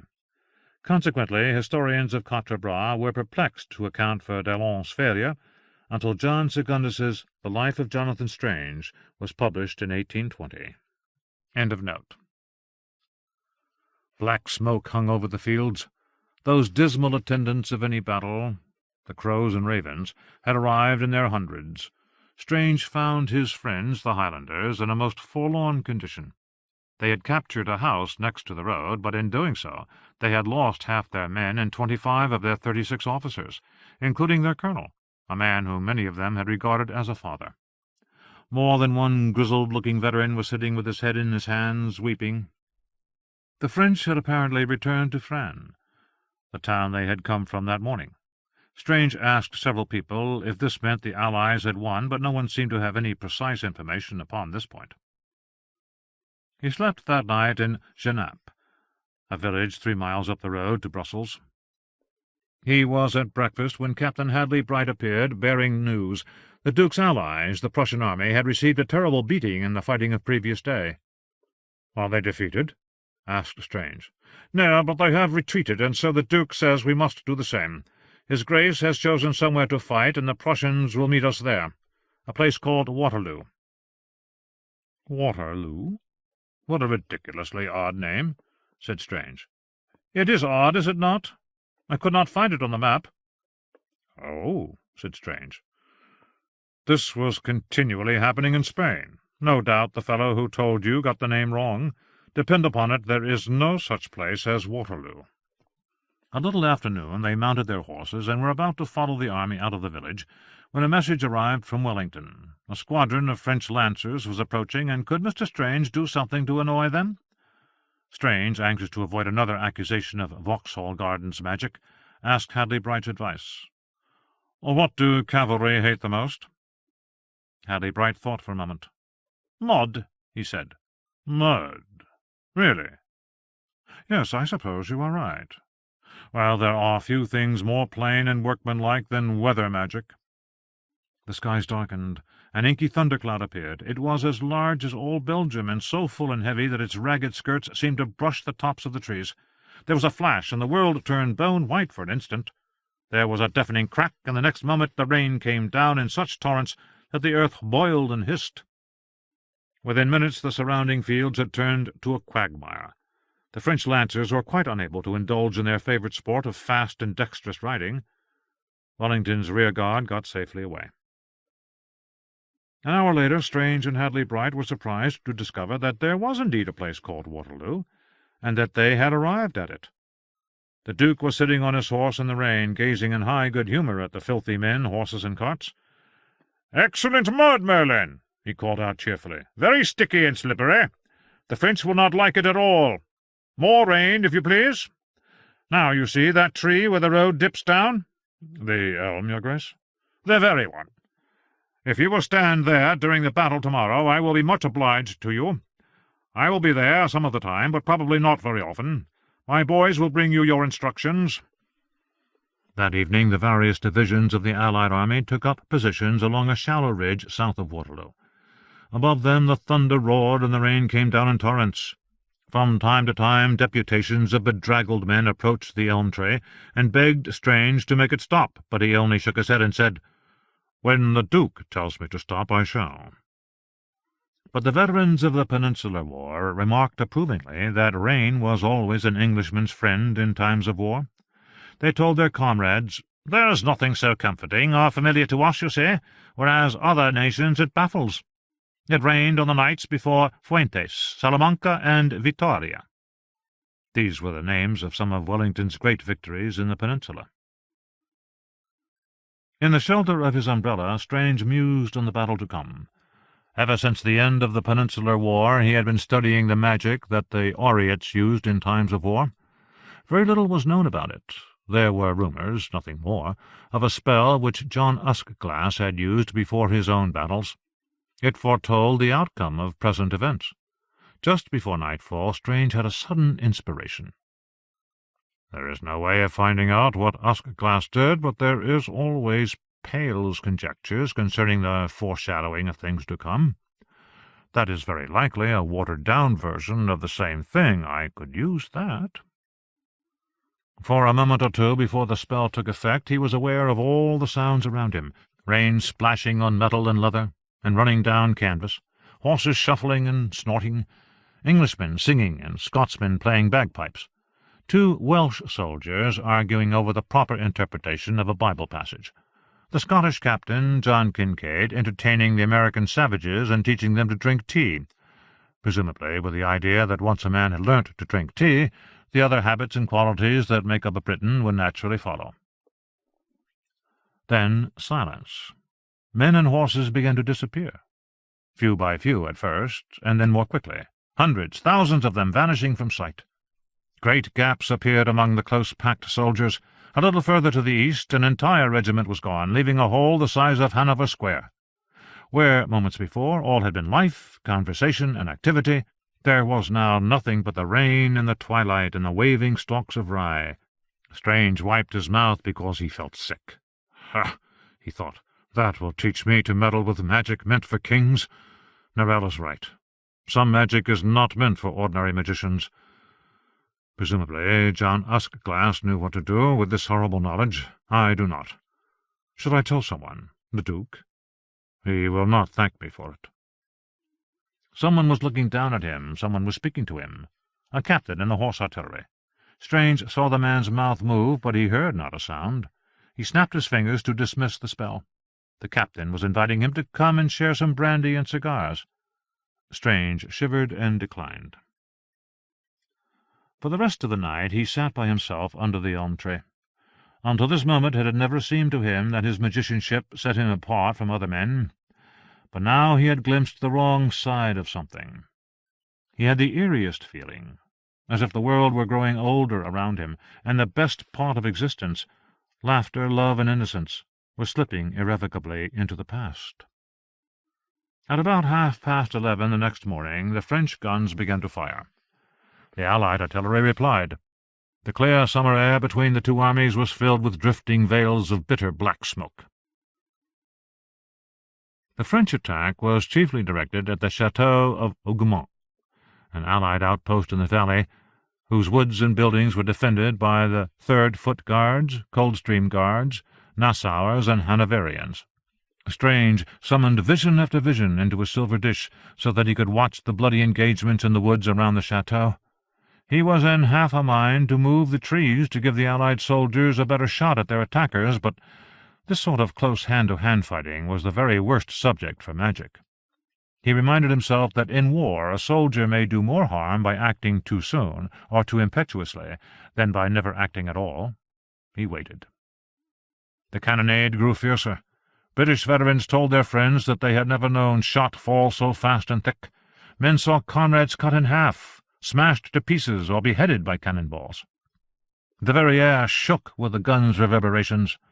"Hard pounding this," remarked the Duke coolly, and ordered the front ranks to withdraw behind the crest of the ridge and lie down. When it was over, the Allies lifted their heads to see the French infantry advancing through the smoke-filled valley, 16,000 men, shoulder to shoulder, in immense columns, all shouting and stamping together. More than one soldier wondered if, at last, the French had found a magician of their own. The French infantrymen appeared much taller than ordinary men, and the light in their eyes, as they drew closer, burnt with an almost supernatural fury. But this was only the magic of Napoleon Bonaparte, who knew better than anyone how to dress his soldiers so they would terrify the enemy, and how to deploy them so that any onlooker would think them indestructible. Now Strange knew exactly what to do. The thick, clogging mud was already providing a decided hindrance to the advancing soldiers. To hamper them further, he set about enchanting the stalks of rye. He made them wind themselves around the Frenchmen's feet. The stalks were as tough as wires. The soldiers staggered and fell over. With luck, the mud would hold them down, and they would be trampled by their comrades, or by the French cavalry, who soon appeared behind them. But it was painstaking work, and in spite of all his efforts, this first magic of Strange's probably did no more harm against the French than the firing of a skilful British musketeer or rifleman. An aide-de-camp flew up with impossible velocity and thrust a strip of goatskin into Strange's hand with a shout of "Message from His Grace!" In an instant he was off again. French shells have set the chateau of Hougomont on fire. Put out the flames. Wellington. Strange summoned another vision of Hougomont. The men there had suffered greatly since he had last seen the chateau.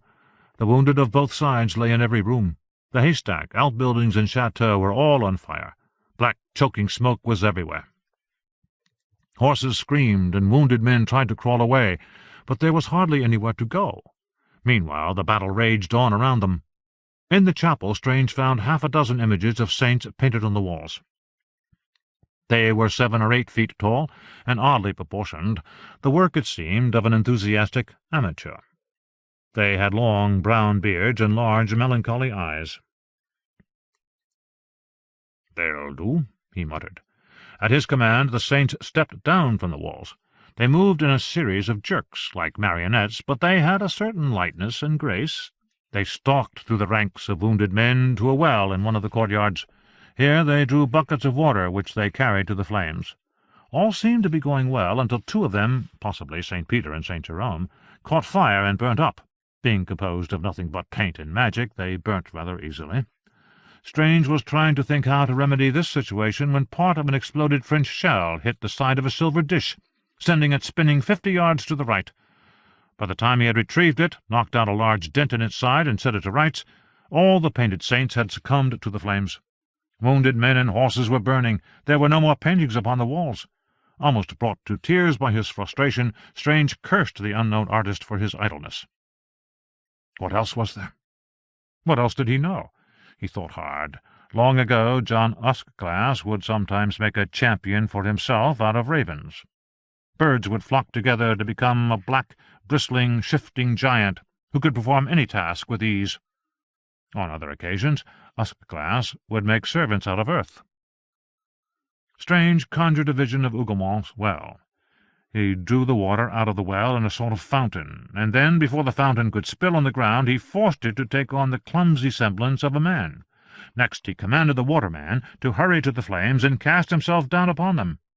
In this way a stall in the stables was successfully doused, and 3 men were saved.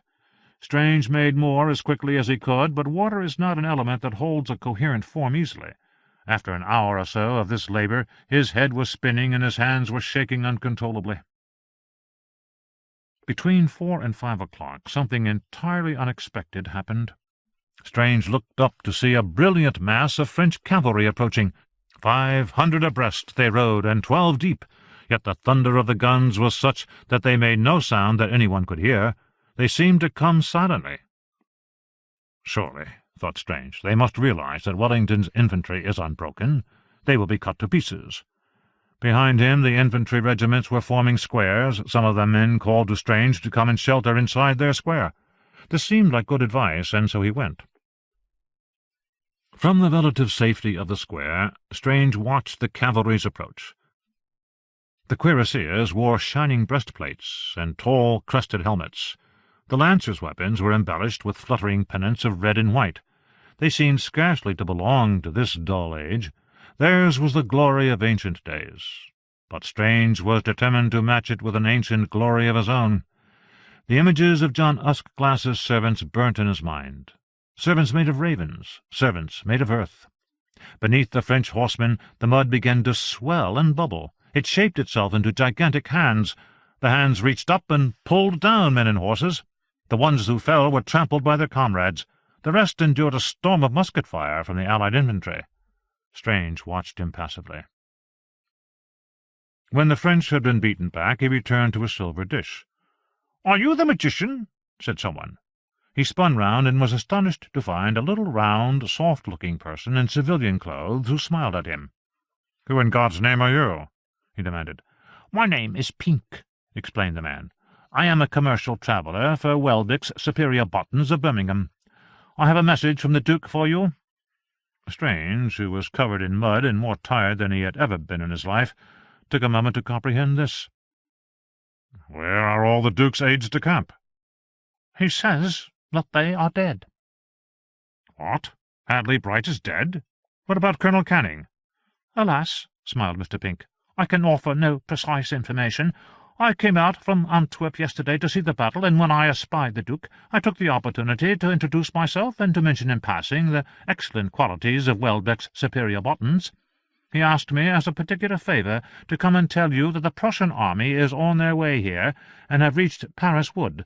But, says his Grace, they are having the devil of a time." Mr. Pink smiled and blinked to hear himself say such a soldierly word. "The devil of a time, in the little lanes and the mud, and would you be so good as to make a road for them between the wood and the battlefield?" "Certainly," said Strange, rubbing some of the mud from his face. "I will tell his Grace." He paused and asked wistfully, "Do you think his Grace would like to order some buttons?" "I do not see why not. He is as fond of buttons as most men." "Then, you know, we could put 'Supplier of buttons to His Grace the Duke of Wellington' in all our advertisements." Mr. Pink beamed happily. "Off I go, then." Yes, off you go." Strange created the road for the Prussians, but in later times he was always inclined to suppose he must have dreamt Mr. Pink of Welbeck's Superior Buttons. Note: in actual fact, Mr. Pink was only one of the civilians whom the Duke pressed into service as unofficial aides-de-camp that day. Others included a young Swiss gentleman and another commercial traveller, this time from London. End of note. Events seemed to repeat themselves. Again and again the French cavalry charged, and Strange took refuge within the infantry square. Again the deadly horsemen swirled against the sides of the square like waves. Again Strange drew monstrous hands from the earth to pull them down. Whenever the cavalry withdrew, the cannonade began again. He returned to a silver dish and made men out of water to put out the flames and succour the dying and ruined, desperate Hougomont. Everything happened over and over, again and again. It was inconceivable that the fighting would ever end.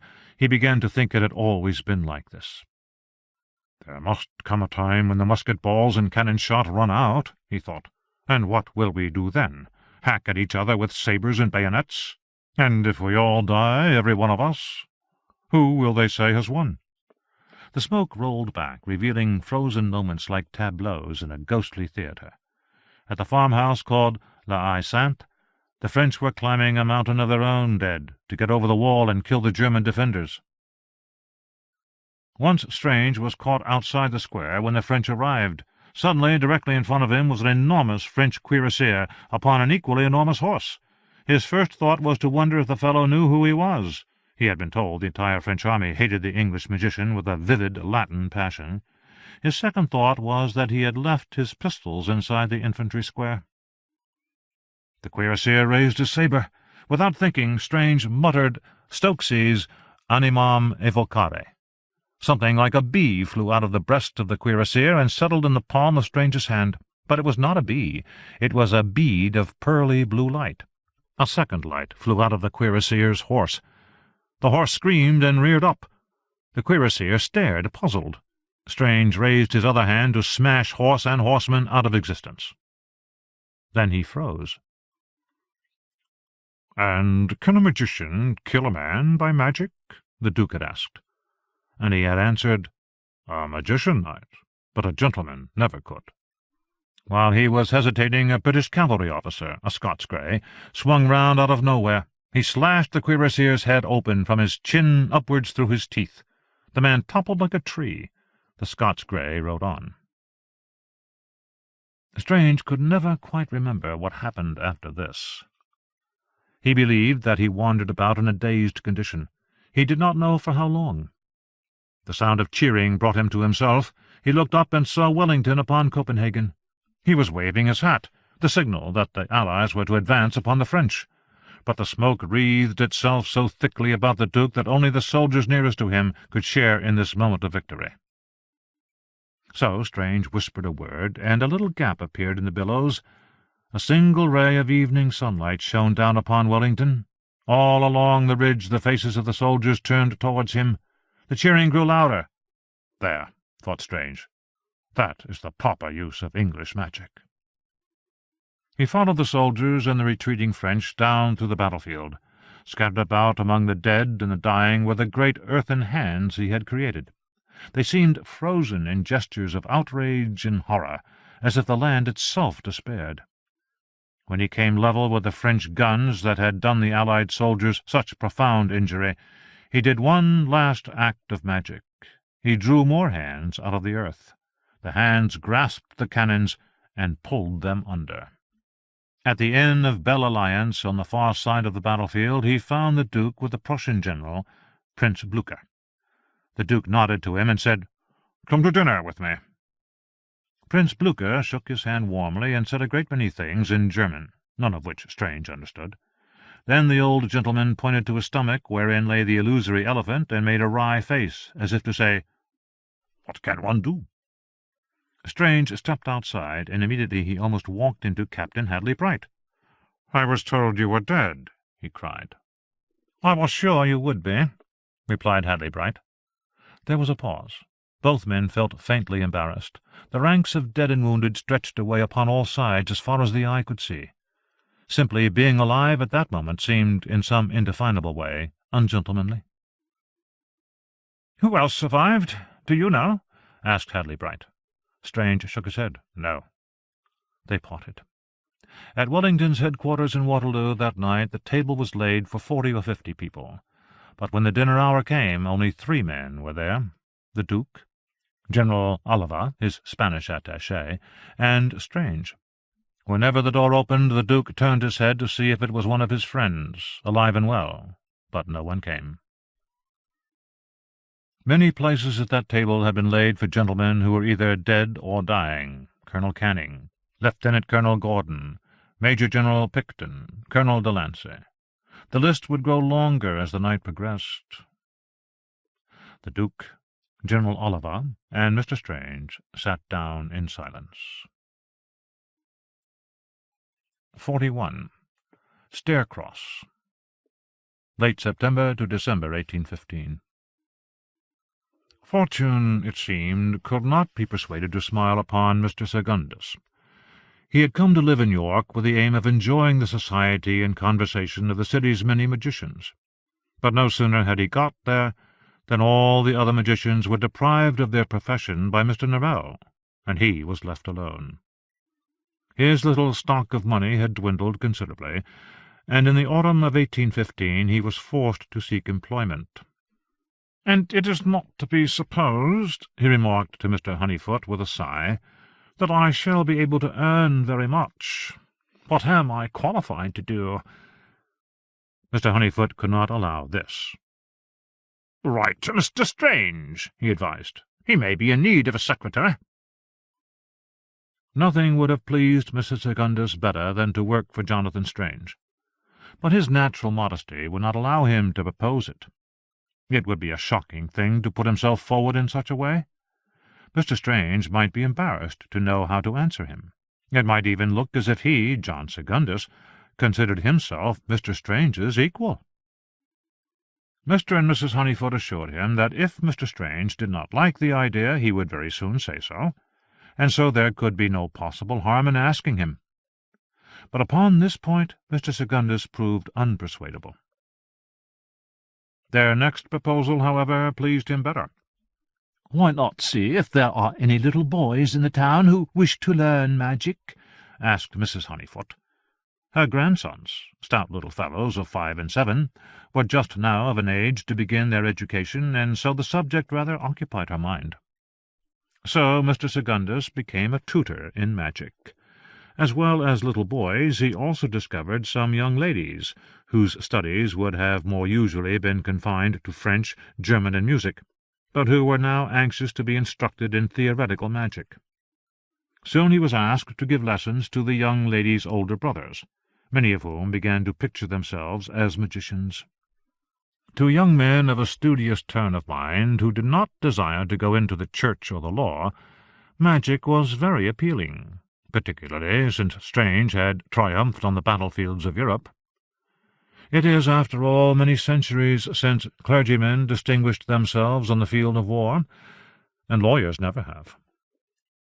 In the early autumn of 1815, Mr. Secundus was engaged by the father of one of his pupils upon an errand.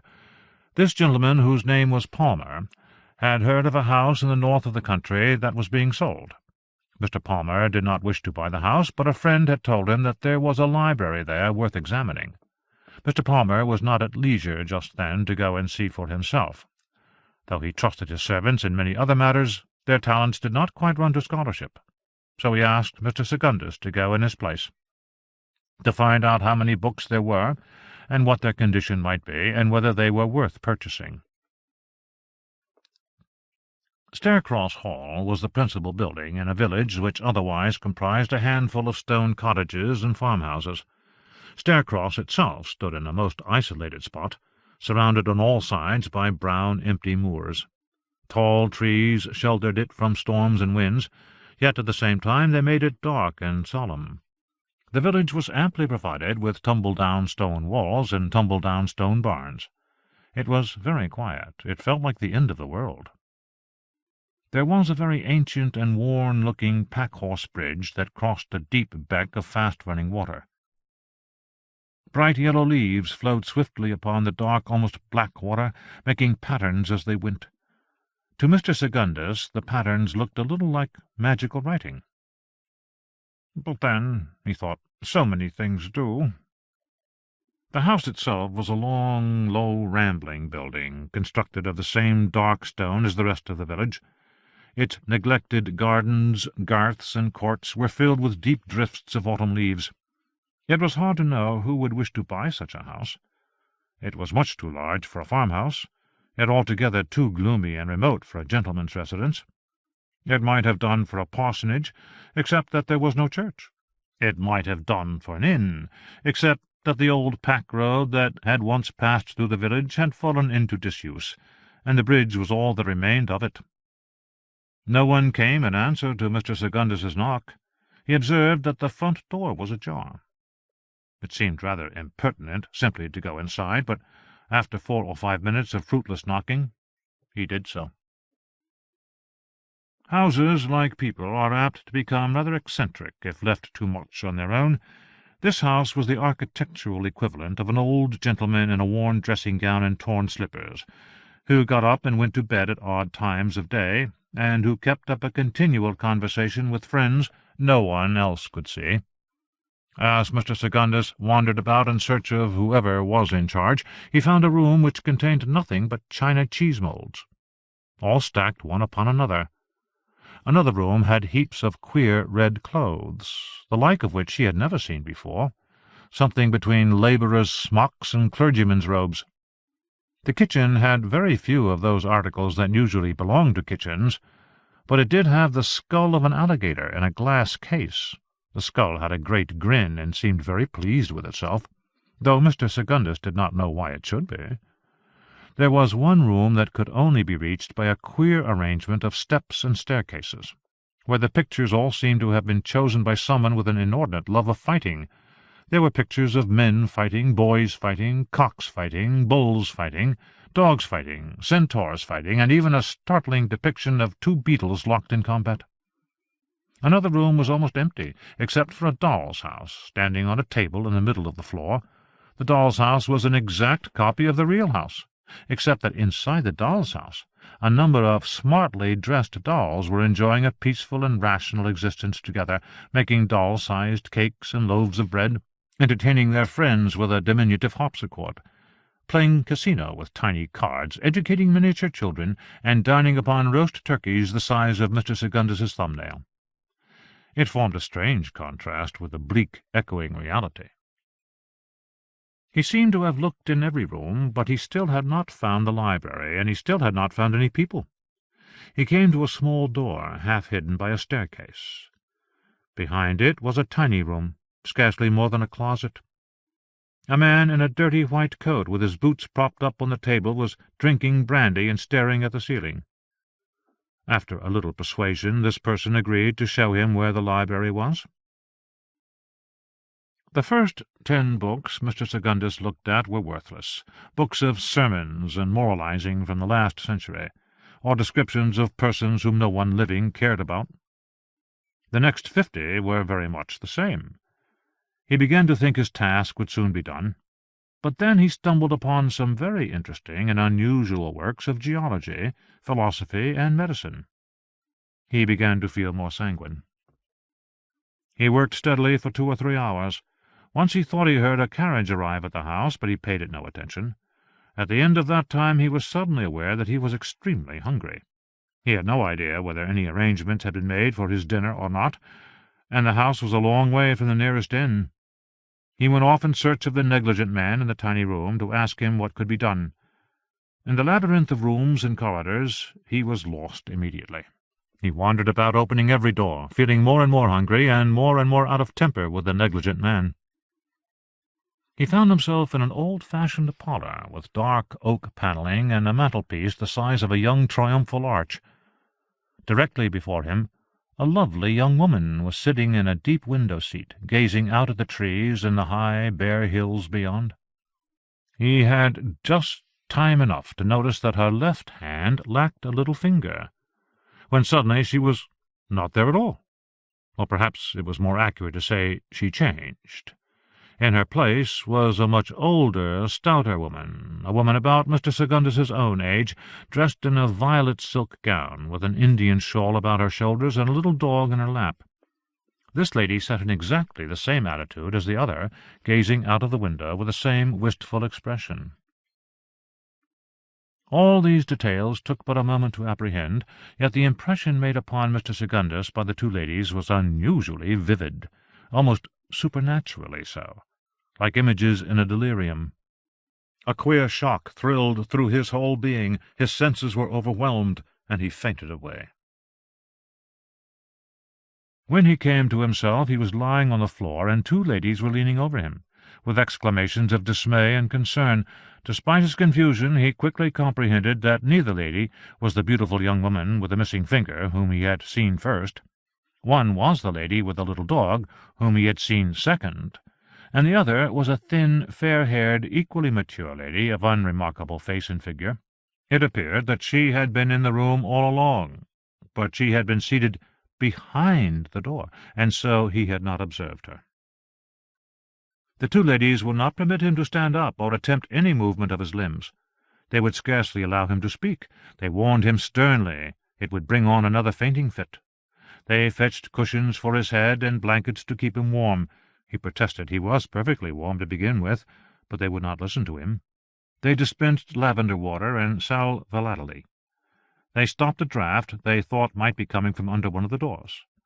Mr. Secundus began to suspect that they had had an uneventful morning, and that when a strange gentleman had walked into the room and dropped down in a swoon, they were rather pleased than otherwise.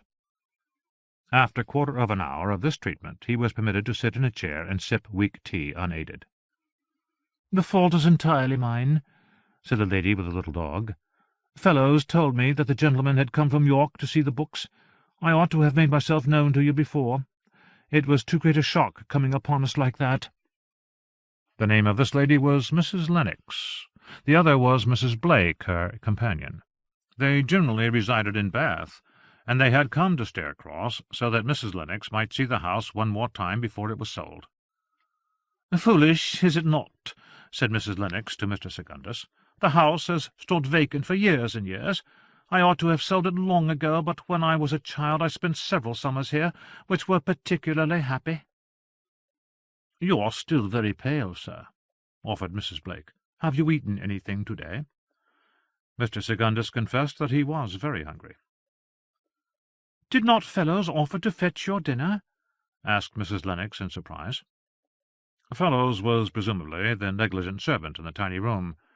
Mr. Secundus did not like to say that he had barely been able to rouse Fellows to speak to him. Fortunately, Mrs. Lennox and Mrs. Blake had brought an ample dinner with them, and Fellows was at that moment preparing it. Half an hour later, the two ladies and Mr. Secundus sat down to dine in an oak-panelled room with a melancholy view of autumn trees. The only slight inconvenience was that the two ladies wished Mr. Secundus, in his invalid character, to eat light, easily digestible foods, whereas in truth he was very hungry and wanted fried beefsteaks and hot pudding. The two ladies were glad of a companion and asked him a great many questions about himself. They were most interested to learn that he was a magician. They had never met one before. "And have you found any magical texts in my library?" asked Mrs. Lennox. "None, madam," said Mr. Secundus, "but magical books, valuable ones, are very rare indeed. I would have been most surprised to find any." "Now that I think of it," mused Mrs. Lennox, "I believe there were a few, but I sold them all years ago to a gentleman who lived near York. Just between ourselves, I thought him a little foolish to pay me such a great sum for books no one wanted. But perhaps he was wise after all." Mr. Secundus knew that the gentleman who lived near York had probably not paid Mrs. Lennox 1/4 the proper value of the books. But it does no good to say such things out loud, and so he smiled politely and kept his reflections to himself. He told them about his pupils, both male and female, and how clever they were and how eager to learn. "And since you encourage them with such praise," said Mrs. Blake kindly, "they are sure to fare better under your tutelage than they would with any other master." "Oh, I do not know about that," said Mr. Secundus. "I had not quite understood before," said Mrs. Lennox with a thoughtful air, "how universally popular the study of magic has become. I had thought that it was confined to those two men in London. What are their names?" "Presumably, Mr. Secundus, the next step is a school for magicians. Doubtless that is where you will direct your energies." "A school?" said Mr. Secundus. "Oh, but that would require— well, I do not know what exactly, but a great deal of money and a house." "Perhaps there would be difficulty in acquiring pupils," said Mrs. Lennox. "No, indeed, I can think of 4 young men immediately." "And if you were to advertise—" "Oh, but I would never do that," said Mr. Secundus, rather shocked. "Magic is the noblest profession in the world. Well, the second noblest, perhaps, after the Church. One ought not to soil it with commercial practices. No, I would only take young men upon private recommendation." "Then all that remains is for someone to find you a little money and a house. Nothing could be easier. But I dare say your friend Mr. Honeyfoot, of whom you speak with such regard, would wish to lend you the money. I dare say he would want to claim that honour for his own." "Oh, no, Mr. Honeyfoot has 3 daughters, the dearest girls in the world. One of them is married, and another is engaged, and the third cannot make up her mind.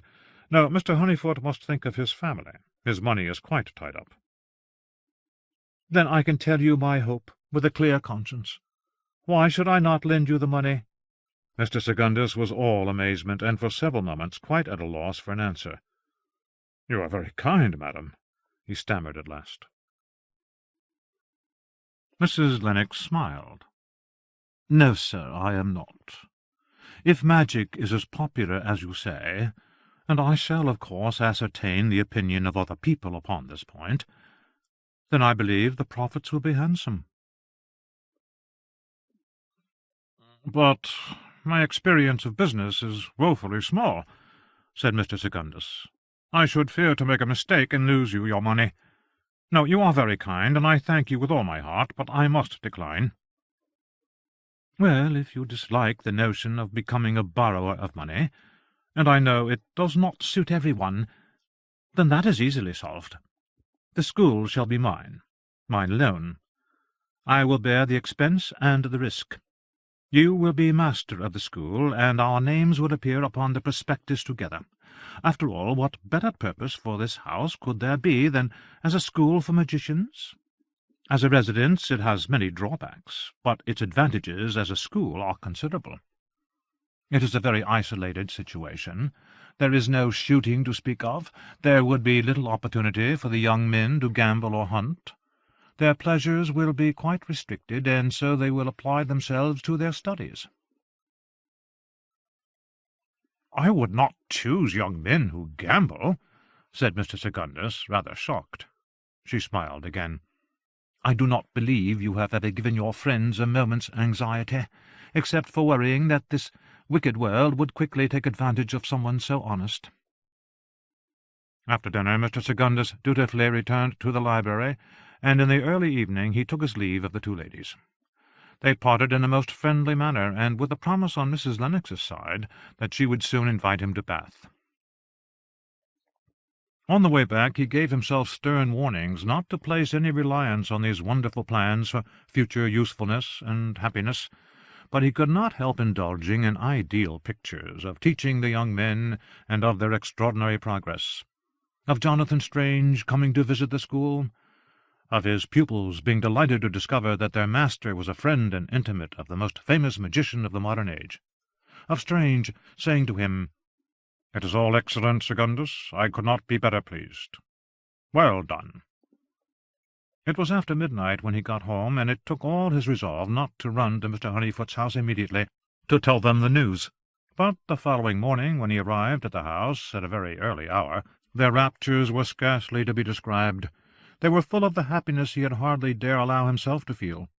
Mrs. Honeyfoot still had a great deal of the schoolgirl in her, and she caught up her husband's hands and danced around the breakfast table with him as the only possible means of expressing what she felt. Then she took Mr. Secundus's hands and danced around the table with him, and when both magicians protested against any more dancing, she continued by herself. Mr. Secundus's only regret, and it was a very slight one, was that Mr. and Mrs. Honeyfoot did not feel the surprise of the thing quite as he intended they should.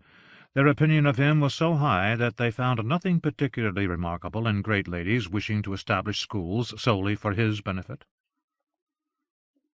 "She may consider herself very lucky to have found you," declared Mr. Honeyfoot, "for who is better fitted to direct a school for magicians? No one. And after all," reasoned Mrs. Honeyfoot, "what else has she to do with her money? Poor childless lady!" Mr. Honeyfoot was convinced that Mr. Secundus's fortune was now made. His sanguine temper would not permit him to expect less. Yet he had not lived so long in the world without acquiring some sober habits of business, and he told Mr. Secundus that they would make some inquiries about Mrs. Lennox, who she was, and whether she was as rich as she seemed. They wrote to a friend of Mr. Honeyfoot's who lived in Bath. Fortunately, Mrs. Lennox was well known as a great lady, even in Bath, a city beloved by the rich and the elevated. She had been born rich, and married an even richer husband. This husband had died young, and not much regretted, leaving her at liberty to indulge her active temperament and clever mind. She had increased her fortune with good investments and careful management of her lands and estates. She was famed for her bold, decisive temper, her many charitable activities, and the warmth of her friendship. She had houses in every part of the kingdom, but resided chiefly at Bath with Mrs. Blake. Meanwhile, Mrs. Lennox had been asking the same sort of questions about Mr. Secundus, and she must have been pleased with the answers, because she soon invited him up to Bath, where every detail of the projected school was quickly decided. The next months were spent in repairing and fitting up Starecross Hall. The roof leaked, 2 chimneys were blocked, and part of the kitchen had actually fallen down. Mr. Secundus was shocked to discover how much everything would cost. He calculated that if he did not clear the second chimney, made do with old country settles and wooden chairs, instead of buying new furniture, and confined the number of servants to 3, he could save £60. His letter to this effect produced an immediate reply from Mrs. Lennox. She informed him he was not spending enough. His pupils would all be from good families. They would expect good fires and comfort. She advised him to engage 9 servants, in addition to a butler and a French cook. He must completely refurnish the house and purchase a cellar of good French wines. The cutlery, she said, must all be silver, and the dining service Wedgwood. In early December, Mr. Secundus received a letter of congratulation from Jonathan Strange, who promised to visit the school the following spring. But in spite of everyone's good wishes and everyone's endeavours, Mr. Secundus could not get rid of the feeling that the school would never actually come into being. Something would occur to prevent it. This idea was constantly at the back of his thoughts, do what he would to suppress it. One morning, around the middle of December, he arrived at the hall and found a man seated quite at his ease upon the steps. Though he did not believe he had ever seen the man before, he knew him instantly. He was bad fortune personified. He was the ruin of Mr. Secundus's hopes and dreams. The man was dressed in a black coat of an old-fashioned cut, as worn and shabby as Mr. Secundus's own, and he had mud on his boots. With his long, ragged, dark hair, he looked like the portent of doom in a bad play. "Mr. Secundus, you cannot do this," he said in a Yorkshire accent. "I beg your pardon," said Mr. Secundus. "The school, sir. You must give up this notion of a school." "What?" cried Mr. Secundus, bravely pretending that he did not know the man spoke an inevitable truth. "Now, sir," continued the dark man, "you know me, and you know that when I say a thing is so, that thing will be so, however much you and I might privately regret it." "But you are quite mistaken," said Mr. Secundus. "I do not know you. At least I do not believe I ever saw you before." "I am John Childermus, Mr. Norrell's servant. We last talked 9 years ago, outside the cathedral in York. When you confined yourself to a few pupils, Mr. Secundus, I was able to turn a blind eye. I said nothing, and Mr. Norrell remained in ignorance of what you were doing. But a regular school for grown-up magicians, that is a different matter. You have been too ambitious, sir. He knows, Mr. Secundus. He knows, and it is his desire that you wind up the business immediately." "But what has Mr. Norrell or Mr. Norrell's desires to do with me? I did not sign the agreement. You should know that. I am not alone in this undertaking. I have friends now." "That is true," said Childermus, mildly amused. "And Mrs. Lennox is a very rich woman, and an excellent woman for business. But does she have the friendship of every minister in the cabinet like Mr. Norrell? Does she have his influence? Remember the Society of Learned Magicians, Mr. Secundus. Remember how he crushed them." Childermus waited a moment, and then, since the conversation appeared to be at an end, he strode off in the direction of the stables. 5 minutes later he reappeared on a big brown horse. Mr. Secundus was standing just as before, with his arms crossed, glaring at the paving stones. Childermus looked down at him. "I am sorry it ends like this, sir. Yet surely all is not lost. This house is just as suited to another kind of school as it is for a magical one. You would not think it to look at me, but I am a very fine fellow, with a wide acquaintance among great people. Choose some other sort of school, and the next time I hear that a lord or lady has need of such an establishment for their little lordlings, I will send them your way." "I do not want another kind of school," said Mr. Secundus peevishly. Childermus smiled his sideways smile and rode away. Mr. Secundus travelled to Bath and informed his patroness of their dismal situation. She was full of indignation that some gentleman she had never even met should presume to instruct her in what she could and could not do. She wrote Mr. Norrell an angry letter. She got no reply, but her bankers, lawyers, and partners in other business ventures suddenly found themselves in receipt of odd letters from great people of their acquaintance, all complaining in an oblique fashion of Mr. Secundus's school. One of the bankers, an argumentative and obdurate old person, was unwise enough to wonder publicly, in the lobby of the House of Commons, what a school for magicians in Yorkshire could possibly have to do with him. The result was that several ladies and gentlemen, friends of Mr. Norrell, withdrew their patronage from his bank. In Mrs. Honeyfoot's drawing-room in York, a few evenings later, Mr. Secundus sat with his head in his hands, lamenting. "It is as if some evil fortune is determined to torment me, holding out great prizes in front of me, only to snatch them away again." Mrs. Honeyfoot clucked sympathetically, patted his shoulder, and offered the same damning censure of Mr. Norrell with which she had consoled both Mr. Secundus and Mr. Honeyfoot for the past 9 years, to wit, that Mr. Norrell seemed a very odd gentleman, full of queer fancies, and that she would never understand him. "Why not write to Mr. Strange?" said Mr. Honeyfoot suddenly. "He will know what to do." Mr. Secundus looked up. "I know that Mr. Strange and Mr. Norrell have parted, but still I should not like to be a cause of argument between them." "Nonsense!" cried Mr. Honeyfoot. "Have you not read the recent issues of the Modern Magician?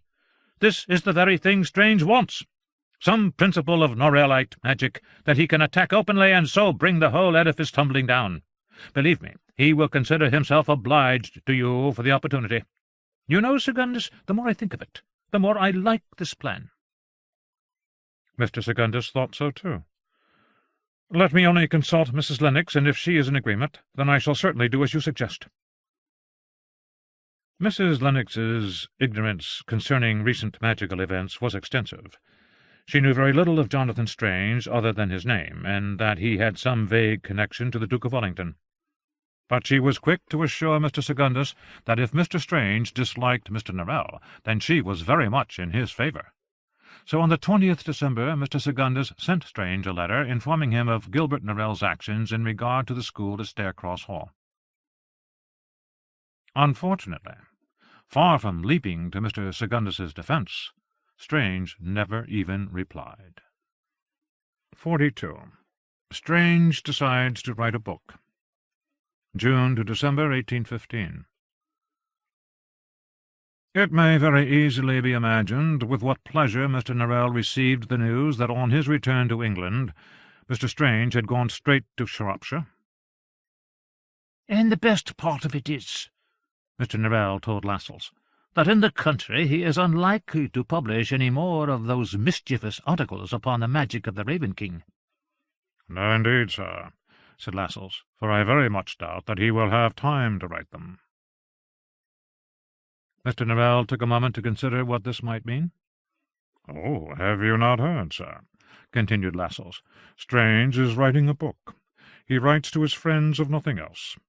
He began very suddenly about 2 weeks ago, and is, by his own account, making very rapid progress. But then we all know with what ease Strange writes. He has sworn to put the entirety of English magic into his book. He told Sir Walter that he would be greatly astonished if he could cram it all into 2 volumes. He rather thinks that it will need 3. It is to be called The History and Practice of English Magic, and Murray has promised to publish it when it is done." There could scarcely have been worse news. Mr. Norrell had always intended to write a book himself. He intended to call it Precepts for the Education of a Magician, and he had begun it when he had first become tutor to Mr. Strange. His notes already filled 2 shelves of the little book-lined room on the 2nd floor. Yet he had always spoken of his book as something for the distant future. He had a quite unreasonable terror of committing himself to paper which 8 years of London adulation had not cured. All his volumes of private notes and histories and journals had yet to be seen by anyone, except in a few instances by Strange and Childermus. Mr. Norrell could never believe himself ready to publish.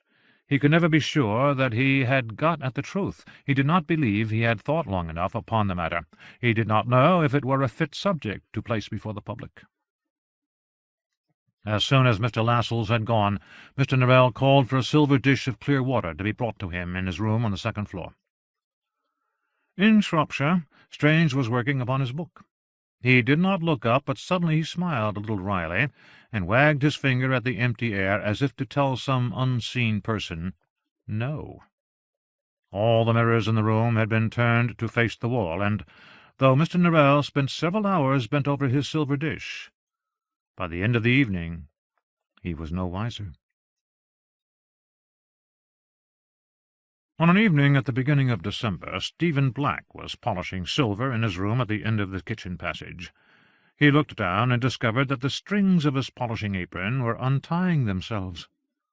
It was not that the bow had come loose. Stephen had never tied a lazy bow in his life, but rather that the strings were snaking about in a bold, decisive way, like apron strings that knew what they were about. Next his polishing sleeves and polishing gloves slipped off his arms and hands and folded themselves up neatly upon the table. Then his coat leapt from the chair-back where he had hung it. It took firm hold of him and helped him on with itself. Finally the butler's room itself disappeared. Suddenly he was standing in a small apartment panelled in dark wood. A table took up most of the space. The table was laid with a cloth of scarlet linen with a deep and ornate border of gold and silver. It was crowded with gold and silver dishes, and the dishes were heaped with food. Jewelled ewers were filled with wine. Wax candles and gold candlesticks made a blaze of light, and incense burnt in 2 golden censers. Besides the table, the only other furniture were 2 carved wooden chairs, draped with cloth of gold and made luxurious with embroidered cushions. In one of these chairs the gentleman with the thistledown hair was sitting. "Good evening, Stephen." "Good evening, sir." "You look a little pale tonight, Stephen. I hope you are not unwell." "I am merely a little out of breath, sir. I find these sudden removals to other countries and continents a little perplexing." "Oh, but we are still in London, Stephen. This is the Jerusalem Coffee-house in Cowper's Court. Do you not know it?" "Oh, yes, indeed, sir. Sir Walter would often sup here with his rich friends when he was a bachelor. It is just that it was never so magnificent before. As for this banquet, there are hardly any dishes here I recognize." "Oh, that is because I have ordered an exact copy of a meal I ate in this very house 400 or 500 years ago. Here is a haunch of roasted wyvern, and a pie of honeyed hummingbirds. Here is roasted salamander with a relish of pomegranates. Here a delicate fricassee of the combs of cockatrices, spiced with saffron and powdered rainbows, and ornamented with gold stars. Now, sit you down and eat. That will be the best cure for your dizziness. What will you take?" "It is all very wonderful, sir, but I believe I see some plain pork steaks, which look very good indeed." "Ah, Stephen, as ever your noble instincts have led you to pick the choicest dish of all. Though the pork steaks are indeed quite plain, they have been fried in fat that was rendered down from the exorcised ghosts of black Welsh pigs that wander through the hills of Wales at night, terrifying the inhabitants of that deplorable country. The ghostliness and ferocity of the pigs lends the steaks a wonderful flavour, which is quite unlike any other, and the sauce which accompanies them is made from cherries that were grown in a centaur's orchard." Taking up a jewelled and gilded ewer, the gentleman poured Stephen a glass of ruby-red wine. "This wine is one of the vintages of hell, but do not allow yourself to be dissuaded from tasting it upon that account. I dare say you have heard of Tantalus, the wicked king who baked his little son in a pie and ate him. He has been condemned to stand up to his chin in a pool of water he cannot drink, beneath a vine laden with grapes he cannot eat.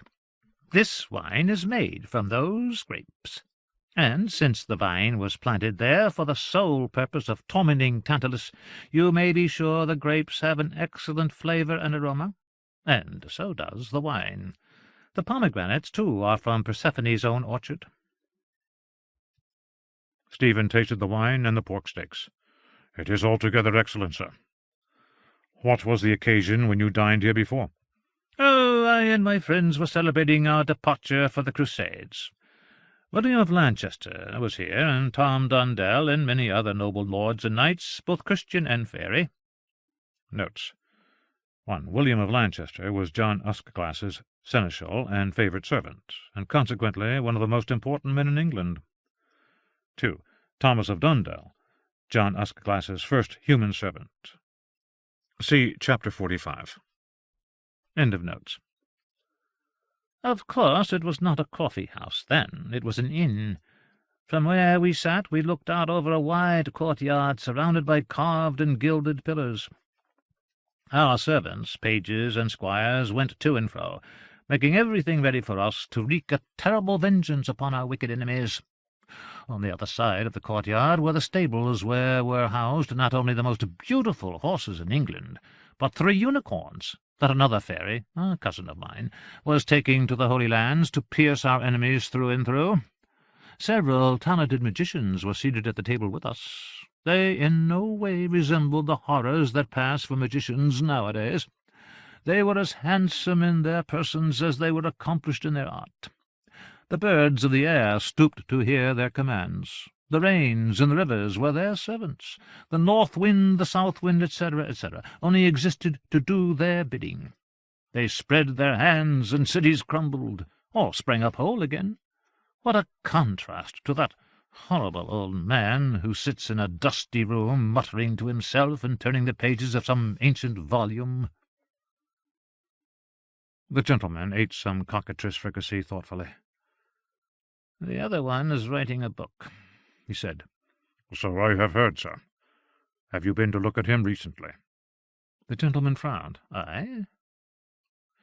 Did you just not hear me say that I consider these magicians the stupidest, most abominable men in England? No, I have not seen him above 2 or 3 times a week since he left London. When he writes, he cuts his nibs rather square with an old penknife. I should be ashamed to use so battered and ugly an old knife, but these magicians endure all sorts of nastiness that you and I would shudder at. Sometimes he gets so lost in what he is writing that he forgets to mend his nib, and then the ink splatters onto his paper and into his coffee, and he pays it no attention at all." Stephen reflected how odd it was that the gentleman, who lived in a partly ruinous house, surrounded by the grisly bones of bygone battles, should be so sensitive to disorder in other people's houses. "And what of the subject of the book, sir?" he asked. "What is your opinion of that?" "It is most peculiar. He describes all the most important appearances of my race in this country. There are accounts of how we have intervened in Britain's affairs for Britain's good and the greater glory of the inhabitants. He continually gives it as his opinion that nothing is so desirable as that the magicians of this age should immediately summon us up and beg for our assistance. Can you make anything of this, Stephen? I cannot.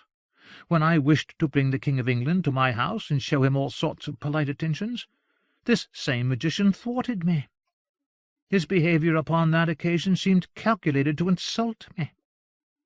"But I think, sir," said Stephen gently, "that perhaps he did not quite understand who or what you were."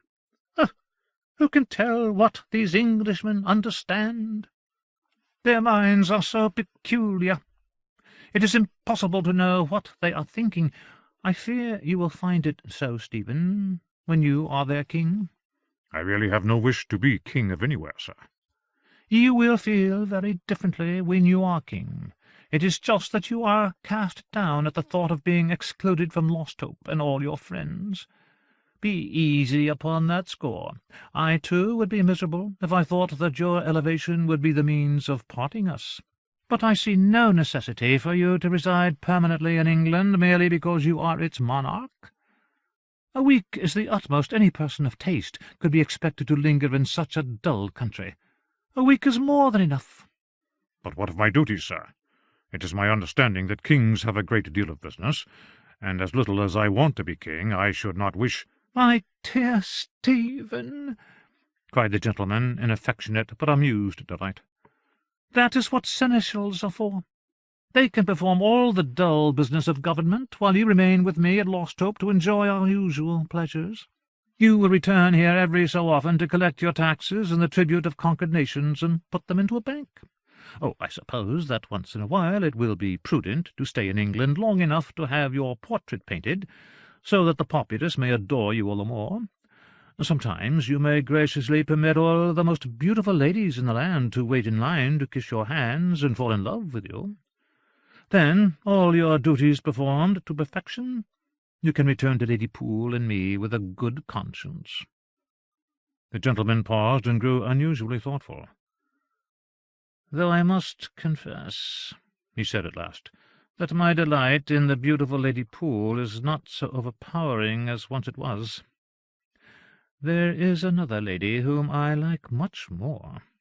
She is only moderately pretty, but the deficiency in beauty is more than compensated for by her lively spirits and sweet conversation. And this other lady has one great advantage over Lady Poole. As you and I both know, Stephen, however often Lady Poole visits my house, she must always go away again, in accordance with the magician's agreement.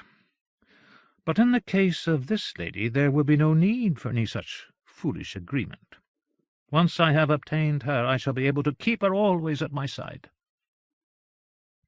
Stephen sighed. The thought of some other poor lady held prisoner at lost hope for ever and a day was melancholy indeed. Yet it would be foolish to suppose that he could do anything to prevent it, and it might be that he could turn it to Lady Poole's advantage. "Perhaps, sir," he said respectfully. "In that case you would consider releasing her ladyship from her enchantment? I know her husband and friends would be glad to have her restored to them."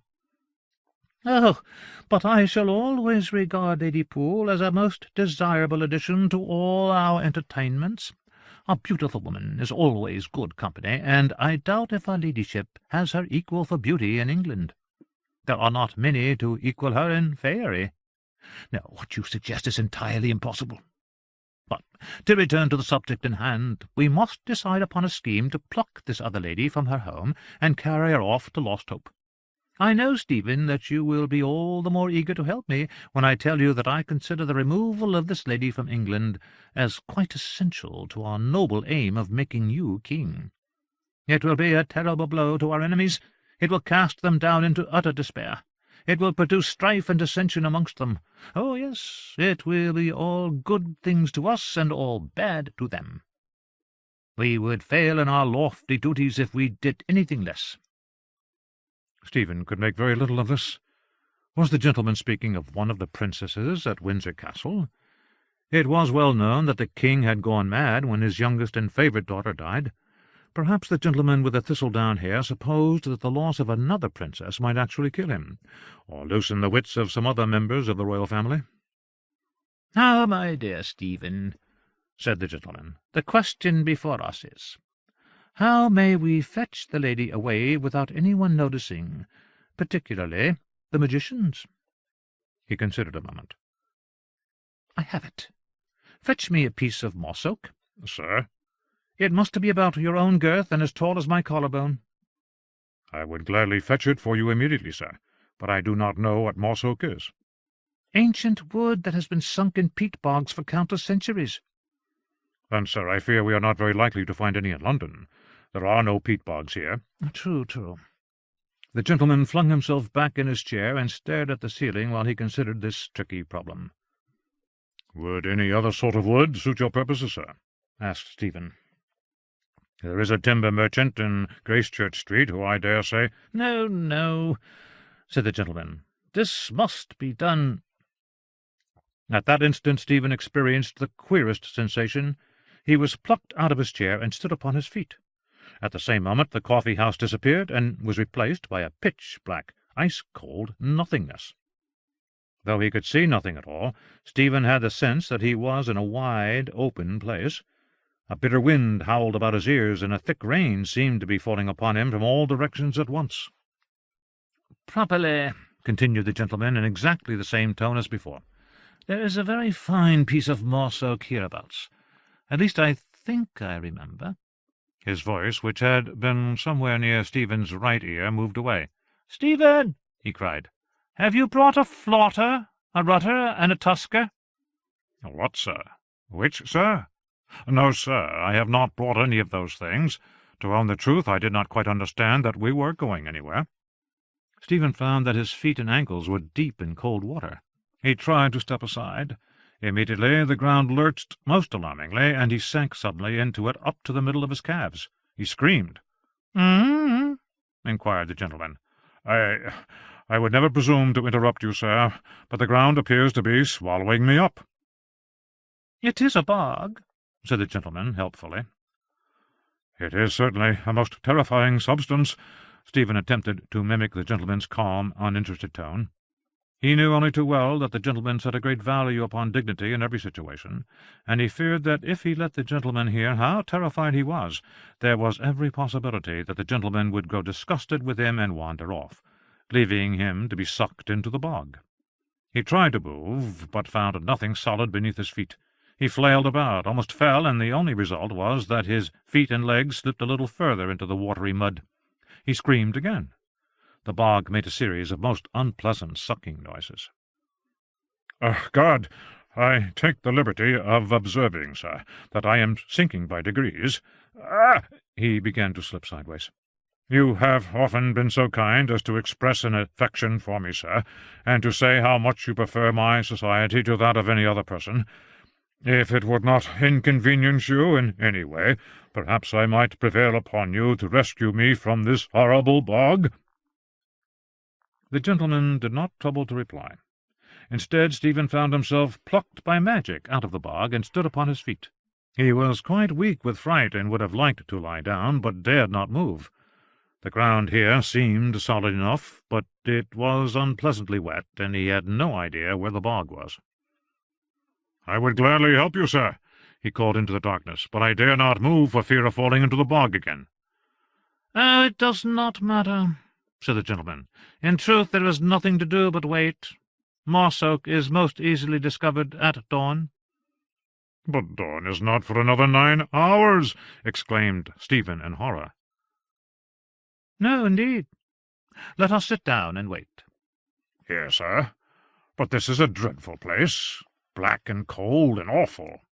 "Oh, quite, it is most disagreeable," agreed the gentleman with aggravating calmness.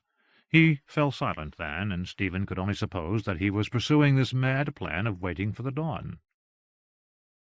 The icy wind blew upon Stephen.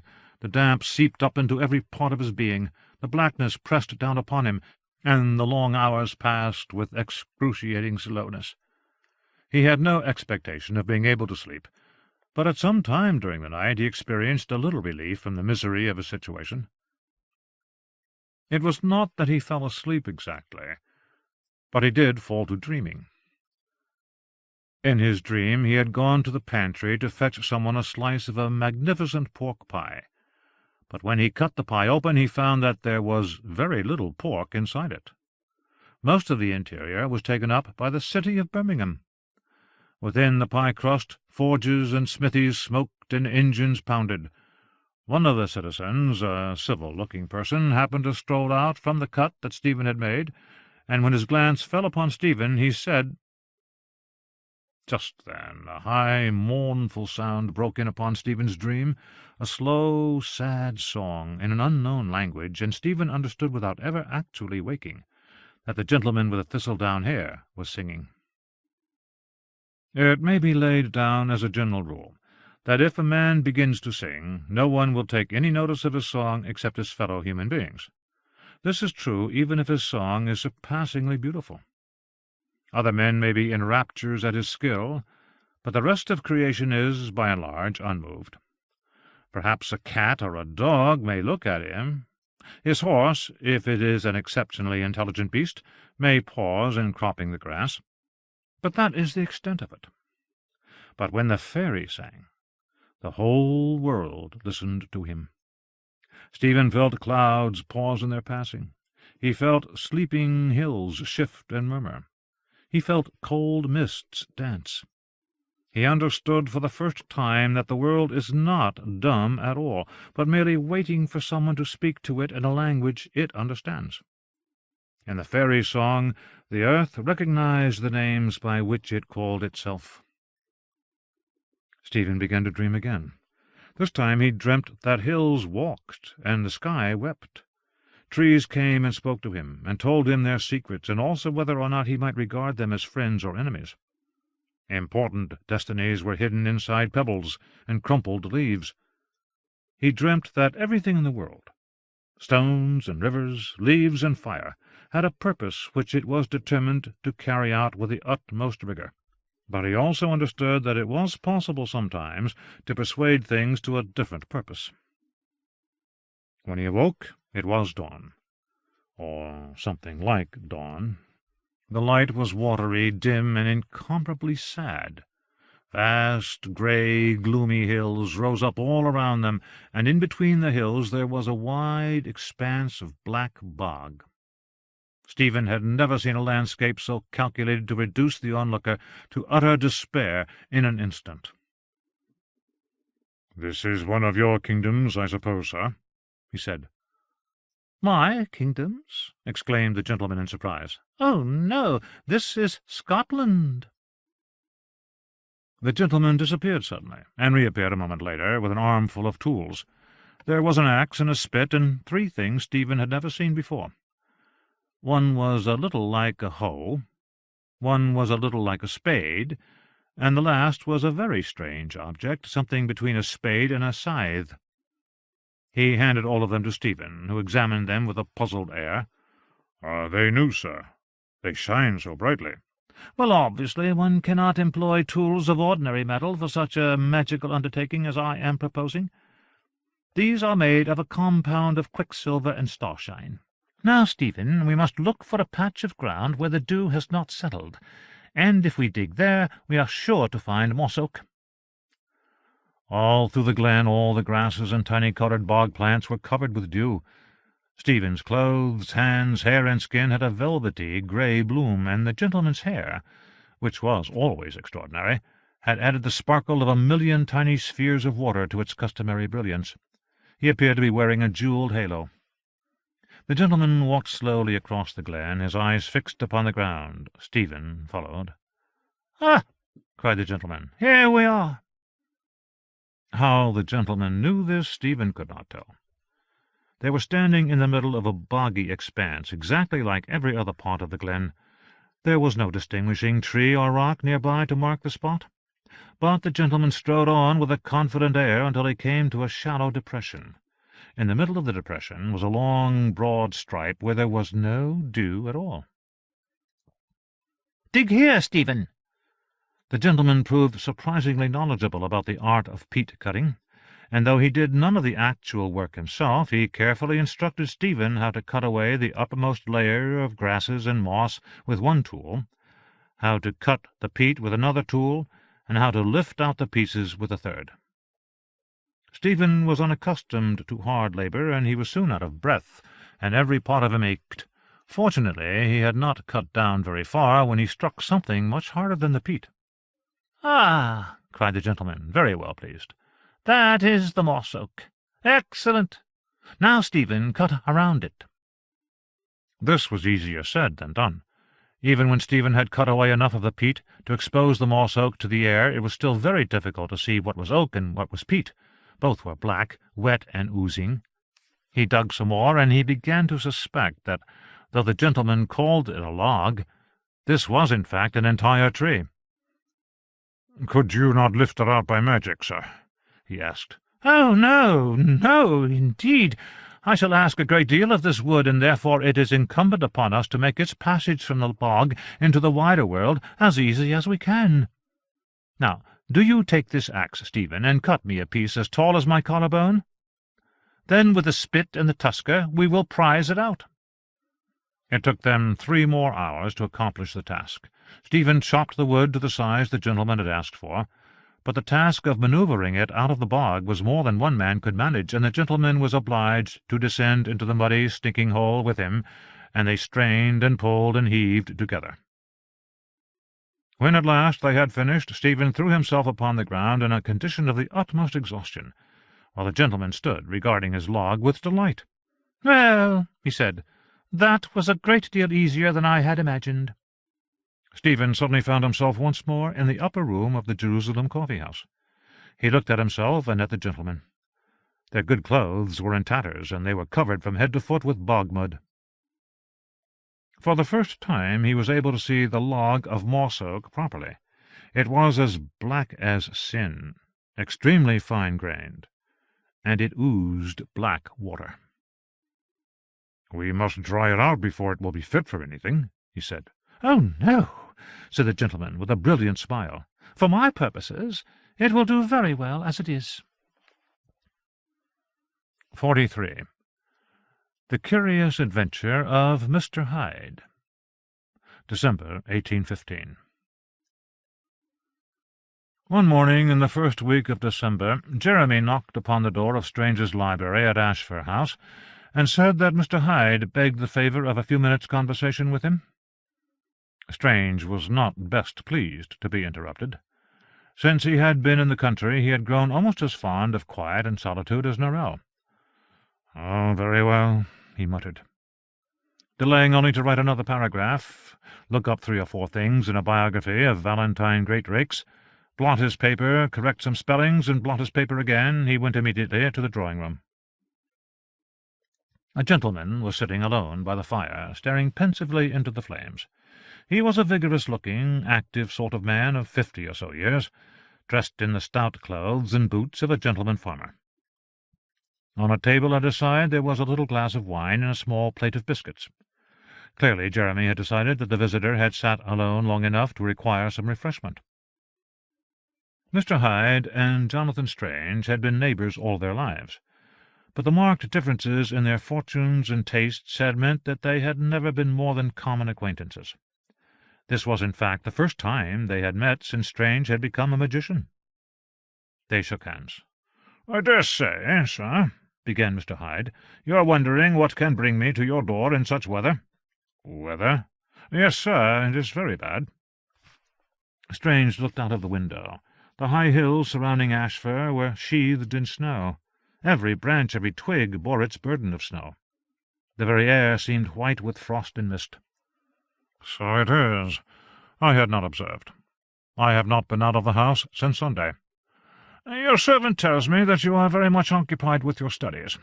I beg your pardon for interrupting you, but I have something to tell you which can wait no longer." "Oh, there is no explanation necessary. And how is your—" Strange paused and tried to remember whether Mr. Hyde had a wife, any children, brothers, sisters, or friends. He found he was entirely without information upon the subject. "Farm," he finished. "I recollect it is at Aston." "It is near to Clunbury." "Clunbury, yes." "All is well with me, Mr. Strange, except for something rather unsettling, which happened to me 3 days ago. I have been debating with myself ever since whether I ought to come and speak to you about it. I have asked the advice of my friends and my wife, and all are agreed that I ought to tell you what I have seen. 3 days ago I had business on the Welsh side of the border with David Evans. I dare say you know him, sir?" "I know him by sight. I have never spoken to him. Ford knows him, I believe." Ford was the agent who managed all the business of Strange's estate. "Well, sir, David Evans and I had finished our business by 2 o'clock, and I was very anxious to get home. There was a thick snow lying everywhere, and the roads between here and Llanfair-Waterdine were very bad. I dare say you do not know it, sir, but David Evans's house is high up on a hill with a long view westwards, and the moment he and I stepped outside we saw great grey clouds full of snow coming towards us. Mrs. Evans, Davy's mother, pressed me to stay with them and come home the next day. But Evans and I talked it over, and we both agreed that all would be well, providing I left instantly and came home by the most direct way possible. In other words, I should ride up to the dyke and cross over into England before the storm was upon me." Note: the dyke is a great wall of earth and stones, now much decayed, which divides Wales from England. The work of Offa, an 8th-century Mercian king who had learnt by experience to distrust his Welsh neighbours. End of note. "The dyke," said Strange, frowning. "That is a steep ride, even in summer, and a very lonely place if anything were to happen to you. I do not think I would have attempted it. But I dare say you know these hills and their temper better than I." "Perhaps you are wiser than I was, sir. As I rode up to the dyke, a hard, high wind began to blow, and it caught up the snow that had already fallen, and carried it up into the air. The snow stuck to my horse's coat and to my own greatcoat, so that when I looked down we were as white as the hillside, as white as the air, as white as everything. The wind made eerie shapes with the snow, so that I seemed to be surrounded by spinning ghosts and the kind of evil spirits and bad angels that are in the Arabian ladies' stories. And my poor horse, who is not generally a nervous beast, seemed to be seeing all manner of things to frighten him. As you may imagine, I was beginning to wish very heartily that I had accepted Mrs. Evans's hospitality, when I heard the sound of a bell tolling. "A bell?" said Strange. "Yes, sir." "But what bell could there have been?" "Well, none at all, sir, in that lonely place. Indeed, it is a wonder to me that I could have heard anything at all, what with the horse snorting and the wind howling." Strange, who imagined that Mr. Hyde must have come in order to have this queer bell explained to him, began to talk of the magical significance of bells, how bells were used as a protection against fairies and other evil spirits, and how a bad fairy might sometimes be frightened away by the sound of a church bell. And yet at the same time it was well known that fairies loved bells. Fairy magic was often accompanied by the tolling of a bell, and bells often sounded when fairies appeared. "I cannot explain this odd contradiction," he said. "Theoretical magicians have puzzled over it for centuries." Mr. Hyde listened to this speech with every appearance of politeness and attentiveness. When Strange had finished, Mr. Hyde said, "But the bell was just the beginning, sir." "Oh," said Strange, a little annoyed. "Very well. Continue." "I got so far up the hill that I could see the dyke where it runs along the top. There were a few bent trees, some broken-down walls of loose stones. I looked to the south, and I saw a lady walking very fast along the dyke towards me." "A lady?" "I saw her very clearly. Her hair was loose, and the wind was setting it on end and making it writhe about her head." Mr. Hyde gestured with his hands to show how the lady's hair had danced in the snowy air. "I think I called out to her. I know that she turned her head and looked at me, but she did not stop or slow her pace. She turned away again and walked on along the dyke with all the snowy wraiths around her. She wore only a black gown, no shawl, no pelisse, and that made me very afraid for her. I thought that some dreadful accident must have befallen her, so I urged my horse up the hill as fast as the poor creature could go. I tried to keep her in sight the whole time, but the wind kept carrying the snow into my eyes. I reached the dyke, and she was nowhere to be seen. So I rode back and forth along the dyke. I searched and cried myself hoarse. I was sure she must have fallen down behind a heap of stones or snow, or tripped in some rabbit hole, or perhaps been carried away by the person who had done her the evil in the first place." "The evil?" "Well, sir, I suppose that she must have been carried to the dyke by someone who meant her harm. One hears such terrible things nowadays." "You knew the lady?" "Yes, sir." "Who was it?" "Mrs. Strange." There was a moment's silence. "But it could not have been," said Strange, perplexed. "Mr. Hyde, if anything of a distressing nature had happened to Mrs. Strange, I think someone would have told me. I am not so shut up with my books as that. I am sorry, Mr. Hyde, but you are mistaken. Whoever this poor woman was, it was not Mrs. Strange." Mr. Hyde shook his head. "If I saw you, sir, in Shrewsbury or Ludlow, I might not know you immediately. But Mrs. Strange's father was curate of my parish for 47 years. I have known Mrs. Strange, Miss Woodhope as she was then, since she was an infant taking her first steps in Clunbury churchyard. Even if she had not looked at me, I would have known her. I would have known her by her figure, by her way of walking, by her everything." "What did you do after you had lost sight of the woman?" "I rode straight here, but your servant would not let me in." "Jeremy? The man you spoke to just now?" "Yes, he told me that Mrs. Strange was safe within. I confess that I did not believe him, and so I walked around your house and looked in at all the windows, until I saw her seated upon a sofa in this very room." Mr. Hyde pointed to the sofa in question. "She was wearing a pale blue gown, not black at all." "Well, there is nothing remarkable in that. Mrs. Strange never wears black. It is not a colour I like to see a young woman wear." Mr. Hyde shook his head and frowned. "I wish I could convince you, sir, of what I saw, but I see that I cannot." "And I wish I could explain it to you, but I cannot." They shook hands at parting. Mr. Hyde looked solemnly at Strange and said, "I never wished her harm, Mr. Strange. Nobody could be more thankful that she is safe." Strange bowed slightly. "And we intend to keep her so." The door closed upon Mr. Hyde's back. Strange waited a moment and then went to find Jeremy. Why did not you tell me that he had been here before?" Jeremy made a sort of snorting noise of derision. "I believe I know better, sir, than to trouble you with such nonsense. Ladies in black dresses walking about in snowstorms." "I hope you did not speak too harshly to him." "Me, sir? No, indeed." "Perhaps he was drunk. Yes, I expect that was it. I dare say he and David Evans were celebrating the successful conclusion of their business." Jeremy frowned. "I do not think so, sir. David Evans is a Methodist preacher." "Oh. Well, yes, I suppose you are right. And indeed it is not much like a hallucination brought on by drunkenness. It is more the sort of thing one might imagine if one took opium after reading one of Mrs. Radcliffe's novels." Strange found himself unsettled by Mr. Hyde's visit. The thought of Arabella, even an ideal, imaginary Arabella, lost in the snow, wandering upon the hilltops, was disturbing. He could not help but be reminded of his own mother, who had taken to walking those same hills alone to escape the miseries of an unhappy marriage, and who had caught a chill in a rainstorm and died. That evening at dinner he said to Arabella, "I saw John Hyde today.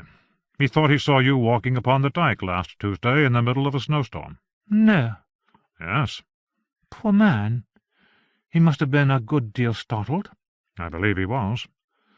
"I shall certainly visit Mr. and Mrs. Hyde when Henry is here." "You seem intent upon visiting everybody in Shropshire when Henry is here," said Strange. "I hope you will not be disappointed." "Disappointed? What do you mean?" "Only that the weather is bad." "Then we will tell Harris to drive slowly and carefully. But he would do that anyway. And Starling, it's a very steady horse. It takes a great deal of snow and ice to frighten Starling. He is not easily daunted. Besides, you know, there are people whom Henry must visit, people who would be most unhappy if he did not. Jenny and Alwyn, my father's 2 old servants. They talk of nothing but Henry's coming. It is 5 years since they saw him last, and they are scarcely likely to last another 5 years, poor things." "Very well, very well. I only said that the weather would be bad. That is all." But that was not quite all.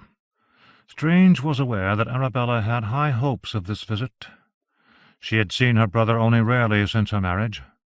He had not come to Soho Square as often as she would have liked, and once there he had never stayed as long as she wished. But this Christmas visit would restore all their old intimacy. They would be together among all the scenes of their childhood, and Henry had promised to stay almost a month. Henry arrived, and at first it seemed that Arabella's dearest wishes would all be answered. The conversation at dinner that evening was very animated. Henry had a great deal of news to relate about Great Hitherden, the Northamptonshire village where he was rector. Note: at the time of Strange and Arabella's marriage, Henry had been rector of Grace Adieu in Gloucestershire. While there he had conceived a wish to marry a young lady of the village, a Miss Pawbringer. But Strange had not approved the young lady or her friends. The living of Great Hitherden had happened to fall vacant at this time, and so Strange persuaded Sir Walter Poole, in whose gift it lay, to appoint Henry. Henry had been delighted. Great Hitherden was a much larger place than Grace Adieu, and he soon forgot the unsuitable young lady. End of note. Great Hitherden was a large and prosperous village. There were several gentlemen's families in the neighbourhood.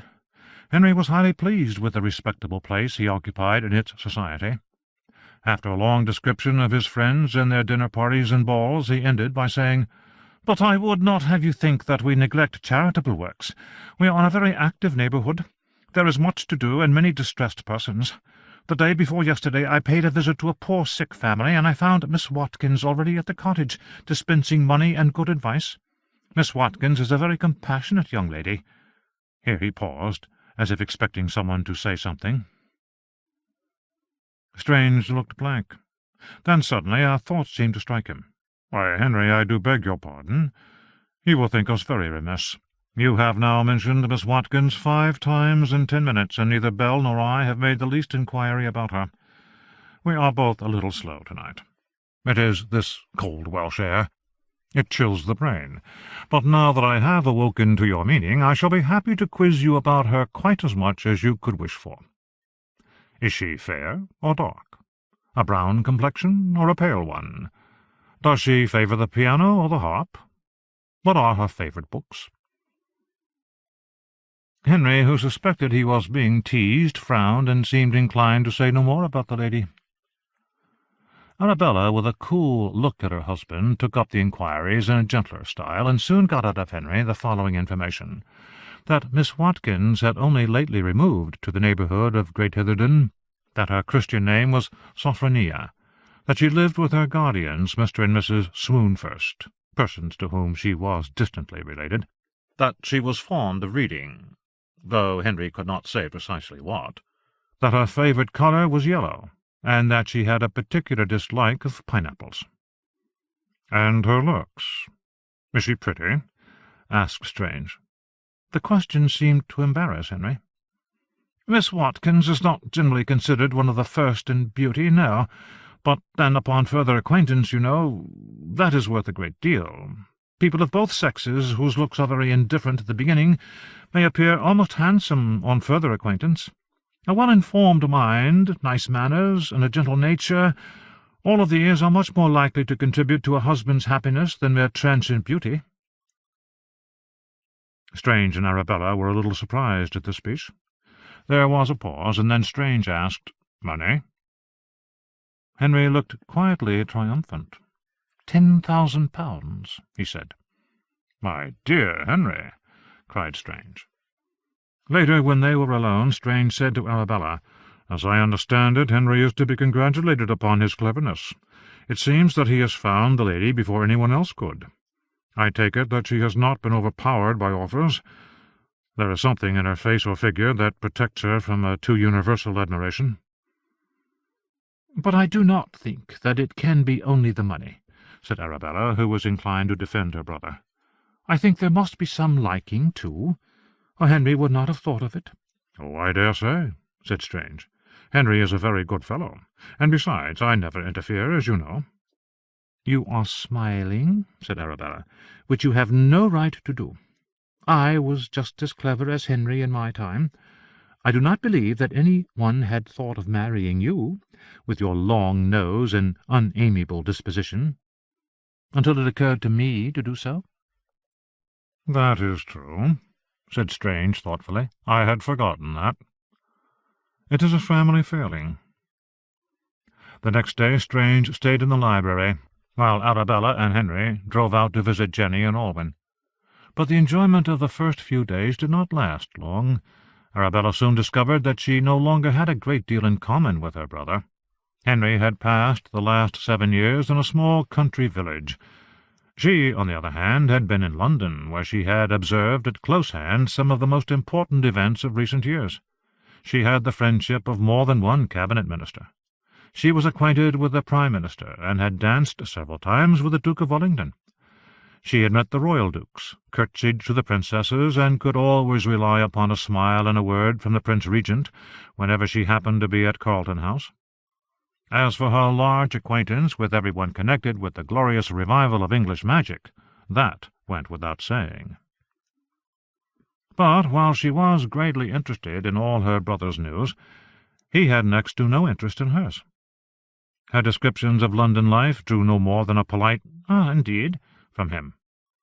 Once, when she was speaking of something the Duke of Wellington had said to her, and relating what she had said in reply, Henry turned and looked at her with a raised eyebrow and a bland smile, a look and smile which said very plainly, "I do not believe you." Such behaviour wounded her. She did not believe she was boasting. Such encounters had been part of the daily tenor of her London life. She realized with a little pang that, whereas his letters had always delighted her, he must have found her replies tedious and affected. Meanwhile, poor Henry had dissatisfactions of his own. When he had been a boy, he had greatly admired Ashfur House. Its size, its situation, and the great importance of its owner in the neighbourhood of Clun had all seemed equally wonderful to him. He had always looked forward to the day when Jonathan Strange would inherit, and he could visit Ashfur in the important character of friend of the master. Now that all of this had come to pass, he discovered that he did not really enjoy being there. Ashfur was inferior to many houses that he had seen in the intervening years. It had almost as many gables as windows. Its rooms were all low-ceilinged and oddly shaped. The many generations of inhabitants had placed the windows and the walls just as it had pleased them, without any thought to the general appearance of the house, and the windows themselves were darkened, every one, by the roses and ivy growing up the walls. It was an old-fashioned house, the sort of house, in fact, as Strange expressed it, which a lady in a novel might like to be persecuted in. Several houses in the neighbourhood of Great Hitherton had recently been improved, and elegant new cottages built for ladies and gentlemen with rustic inclinations, and so, partly because it was impossible for Henry to keep anything connected to his parish to himself, and partly because he was intending to be married soon, and so his mind rather ran upon domestic improvements, he was quite unable to refrain from giving Strange advice upon the matter. He was particularly distressed by the position of the stable-yard, which, as he told Strange, one is obliged to walk through to get to the southerly part of the pleasure grounds and the orchard. You could very easily pull it down and build it again somewhere else. Strange did not exactly reply to this, but instead suddenly addressed his wife. "My love, I hope you like this house. I am very much afraid that I never thought to ask you before. Say if you do not, and we shall instantly remove elsewhere." Arabella laughed and said that she was quite satisfied with the house. "And I am sorry, Henry, but I am just as satisfied with the stable-yard as with everything else." Henry tried again. "Well, surely you will agree that a great improvement could be made simply by cutting down those trees that crowd about the house so much and darken every room? They grow just as they please, just where the acorn or seed fell, I suppose." "What?" asked Strange, whose eyes had wandered back to his book during the latter part of the conversation. "The trees," said Henry. "Which trees?" "Those," said Henry, pointing out of the window to a whole host of ancient and magnificent oaks, ashes, and beech-trees. "As far as neighbours go, those trees are quite exemplary. They mind their own affairs, and have never troubled me. I rather think that I will return the compliment." "But they are blocking the light." "So are you, Henry, but I have not yet taken an axe to you." The truth was that, though Henry saw much to criticize in the grounds and position of Ashford, this was not his real complaint. What really disturbed him about the house was the all-pervading air of magic. When Strange had first taken up the profession of magic, Henry had not thought anything of it. At that time news of Mr. Norrell's wonderful achievements was only just beginning to spread throughout the kingdom. Magic had seemed little more than an esoteric branch of history, an amusement for rich, idle gentlemen, and Henry still somehow contrived to regard it in that light. He prided himself upon Strange's wealth, his estate, his important pedigree, but not upon his magic. He was always a little surprised whenever anyone congratulated him on his close connection with the second greatest magician of the age. Strange was a long way from Henry's ideal of a rich English gentleman. He had pretty well abandoned those pursuits with which gentlemen in the English countryside customarily occupy their time. He took no interest in farming or hunting. His neighbours went shooting. Henry heard their shots echoing in the snowy woods and fields, and the barking of their dogs. But Strange never picked up a gun.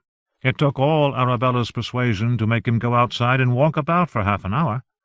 In the library, the books that had belonged to Strange's father and grandfather, those works in English, Greek, and Latin which every gentleman has upon his shelves, had all been removed and piled up upon the floor to make room for Strange's own books and notebooks.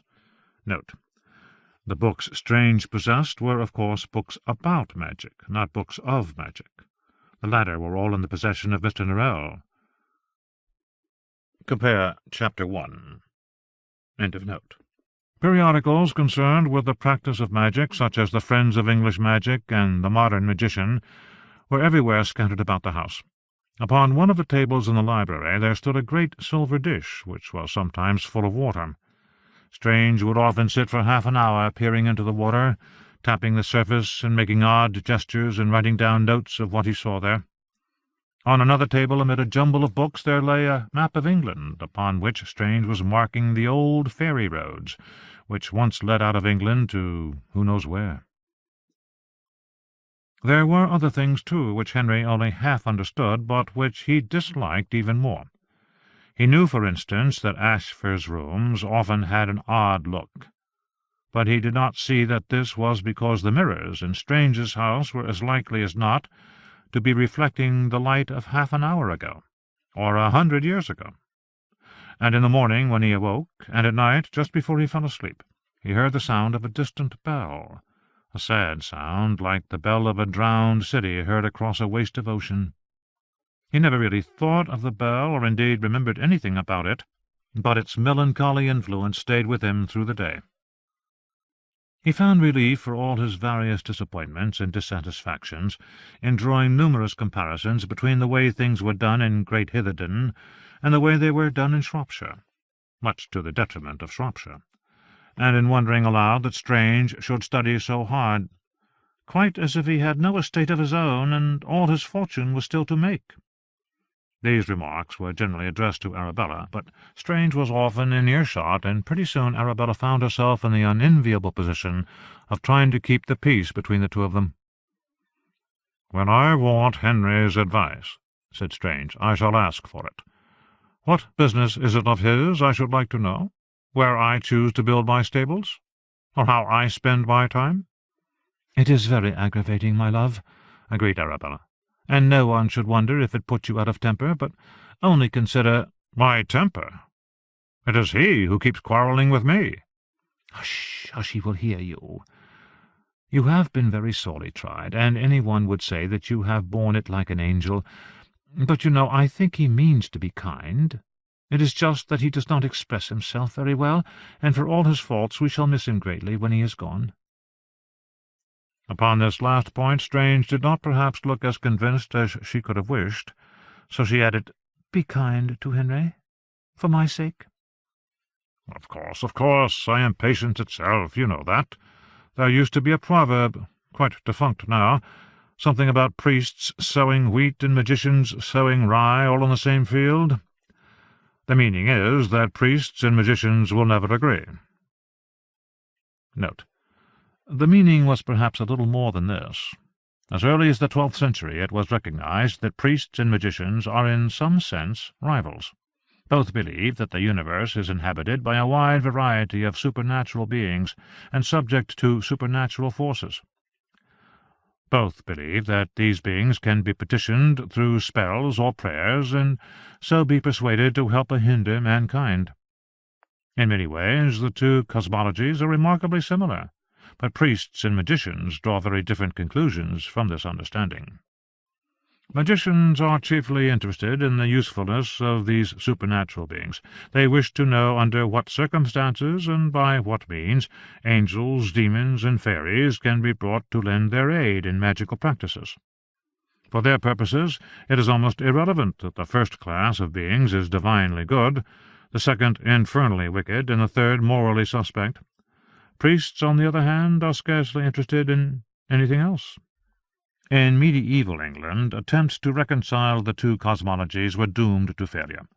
The Church was quick to identify a whole host of different heresies of which an unsuspecting magician might be guilty. The Merodian heresy has already been mentioned. Alexander of Whitby, 1230s to 1302, taught that the universe is like a tapestry, only parts of which are visible to us at a time. After we are dead, we will see the whole, and then it will be clear to us how the different parts relate to each other. Alexander was forced to issue a retraction of his thesis, and priests were henceforth on the lookout for the Whitbyan heresy. Even the humblest of village magicians was obliged to become a cunning politician if he or she wished to avoid accusations of heresy. This is not to say that all magicians avoided confusing religion and magic. Many spells which have come down to us exhort such and such a saint or holy person to help the magician. Surprisingly, the source of the confusion was often the magician's fairy servants. Most fairies were forcibly baptized as soon as they entered England, and they soon began to incorporate references to saints and apostles into their magic. End of note. I never found it so until now. I believe I was on friendly terms with the London clergy. The Dean of Westminster Abbey and the Prince Regent's chaplain are excellent fellows. But Henry irks me. On Christmas Day the snow fell thick and fast. Whether from the vexations of recent days or from some other cause, Arabella awoke in the morning quite sick and wretched with a headache, and unable to rise from her bed. Strange and Henry were obliged to keep each other company the whole day. Henry talked a great deal about Great Hitherton, and in the evening they played écarté. This was a game they were both rather fond of. It might perhaps have produced a more natural state of enjoyment, but half-way through the second game Strange turned over the 9 of spades, and was immediately struck by several new ideas concerning the magical significance of this card. He abandoned the game, abandoned Henry, and took the card with him to the library to study it. Henry was left to his own devices. Some time in the early hours of the following morning he woke, or half-woke. There was a faint silvery radiance in the room, which might easily have been a reflection of the moonlight on the snow outside. He thought he saw Arabella, dressed and seated on the foot of the bed, with her back towards him. She was brushing her hair. He said something to her, or at least thought he said something. Then he went back to sleep. At about 7 o'clock he woke properly, anxious to get to the library and work for an hour or two before Henry appeared. He rose quickly, went to his dressing-room, and rang for Jeremy Johns to come and shave him. At 8 o'clock Arabella's maid, Janet Hughes, knocked on the bedchamber door. There was no reply, and Janet, thinking her mistress might still have the headache, went away again. At 10 o'clock Strange and Henry breakfasted together. Henry had decided to spend the day shooting, and was at some pains to persuade Strange to go with him. "No, I have work to do, but that need not prevent your going. After all, you know these fields and woods as well as I. I can lend you a gun, and dogs can be found from somewhere, I am sure." Jeremy Johns appeared, and said that Mr. Hyde had returned. He was in the hall, and had asked to speak to Strange in a matter of urgency. "Oh, what does the fellow want this time?" muttered Strange. Mr. Hyde entered hurriedly, his face grey with anxiety. Suddenly Henry exclaimed, "What in the world does that fellow think he is doing? He is neither in the room nor out of it." One of Henry's several sources of vexation at Ashford was the servants, who rarely behaved with that degree of ceremony that Henry considered proper for members of such an important household. On this occasion Jeremy Johns had begun to leave the room, but had only got as far as the doorway, where, half hidden by the door, he and another servant were conducting a conversation in urgent whispers. Strange glanced at the doorway, sighed, and said, "Henry, it really does not matter. Mr. Hyde, Meanwhile Mr. Hyde, whose agitation appeared to have been increased by this delay, burst out, "An hour ago I saw Mrs. Strange again upon the Welsh hills." Henry gave a start and looked at Strange. Strange gave Mr. Hyde a very cool look, and said, "It is nothing, Henry. Really, it is nothing." Mr. Hyde flinched a little at this, but there was a sort of stubbornness in him that helped him bear it. "It was upon Castle Idris, and just as before. Mrs. Strange was walking away from me, and I did not see her face. I tried to follow her and catch up with her, but just as before I lost sight of her. I know that the last time it was accounted no more than a delusion, a phantom made by my own brain out of the snow and wind, but today is clear and calm, and I know that I saw Mrs. Strange, as clearly, sir, as I now see you." "The last time?" said Henry in confusion. Strange, somewhat impatiently, began to thank Mr. Hyde for his great good nature in bringing them this— he was not quite able to find the word he wanted. "But as I know Mrs. Strange to be safe within my own house, I dare say you will not be surprised if I—" Jeremy came back into the room rather suddenly. He went immediately to Strange, and bent and whispered in his ear. "Well, speak, man! Tell us what is the matter," said Henry. Jeremy looked rather doubtfully at Strange, but Strange said nothing. He covered his mouth with his hand, and his eyes went this way and that, as if he were suddenly taken up with some new and not very pleasant idea. Jeremy said, "Mrs. Strange is no longer in the house, sir. We do not know where she is." Henry was questioning Mr. Hyde about what he had seen on the hills, and barely giving him time to answer one question before asking another. Jeremy Johns was frowning at them both. Strange, meanwhile, sat silently, staring in front of him. Suddenly he stood up and went rapidly out of the room. "Mr. Strange!" called Mr. Hyde. "Where are you going?" "Strange!" cried Henry. As nothing could be done or decided without him, they had no choice but to follow him. Strange mounted the stairs to his library on the first floor, and went immediately to the great silver dish that stood upon one of the tables. "Bring water," he said to Jeremy Johns. Jeremy Johns fetched a jug of water and filled the dish. Strange spoke a single word, and the room seemed to grow twilit and shadowy. In the same moment the water in the dish darkened and became slightly opaque. The lessening of the light terrified Henry. "Strange!" he cried. "What are we doing here? The light is failing. My sister is outside. We ought not to remain in the house a moment longer." He turned to Jeremy Johns as the only person present likely to have any influence with Strange. "Tell him to stop. We must start a search." "Be quiet, Henry," said Strange. He drew his finger over the surface of the water twice. 2 glittering lines of light appeared, quartering the water. He made a gesture above one of the quarters. Stars appeared in it, and more lines, veinings, and webs of light. He stared at this for some moments. Then he made a gesture above the next quarter. A different pattern of light appeared. He repeated the process for the 3rd and 4th quarters. The patterns did not remain the same. They shifted and sparkled, sometimes appearing like writing, at other times like the lines of a map, and at other times like constellations of stars. "What is all this meant to do?" asked Mr. Hyde in a wondering tone. "Find her," said Strange. "At least that is what it is supposed to do." He tapped one of the quarters. Instantly the other 3 patterns disappeared. The remaining pattern grew until it filled the surface of the water. Strange divided it into quarters, studied it for a while, and then tapped one of the quarters. He repeated this process several times. The patterns grew denser and began more and more to resemble a map. But the further Strange got, the more doubting his expression grew, and the less sure he seemed of what the dish was showing him. After several minutes Henry could bear it no longer. "For God's sake, this is no time for magic! Arabella is lost! Strange, I beg you, leave this nonsense and let us look for her." Strange said nothing in reply, but he looked angry and struck the water. Instantly the lines and stars disappeared. He took a deep breath and began again. This time he proceeded in a more confident manner, and quickly reached a pattern he seemed to consider relevant. But far from drawing any useful information from it, he sat instead regarding it with a mixture of dismay and perplexity. "What is it?" asked Mr. Hyde in alarm. "Mr. Strange, do you see your wife?" "I can make no sense of what the spell is telling me. It says she is not in England, not in Wales, not in Scotland, not in France. I cannot get the magic right." "You are right, Henry. I am wasting time here. Jeremy, fetch my boots and coat." A vision blossomed suddenly on the face of the water.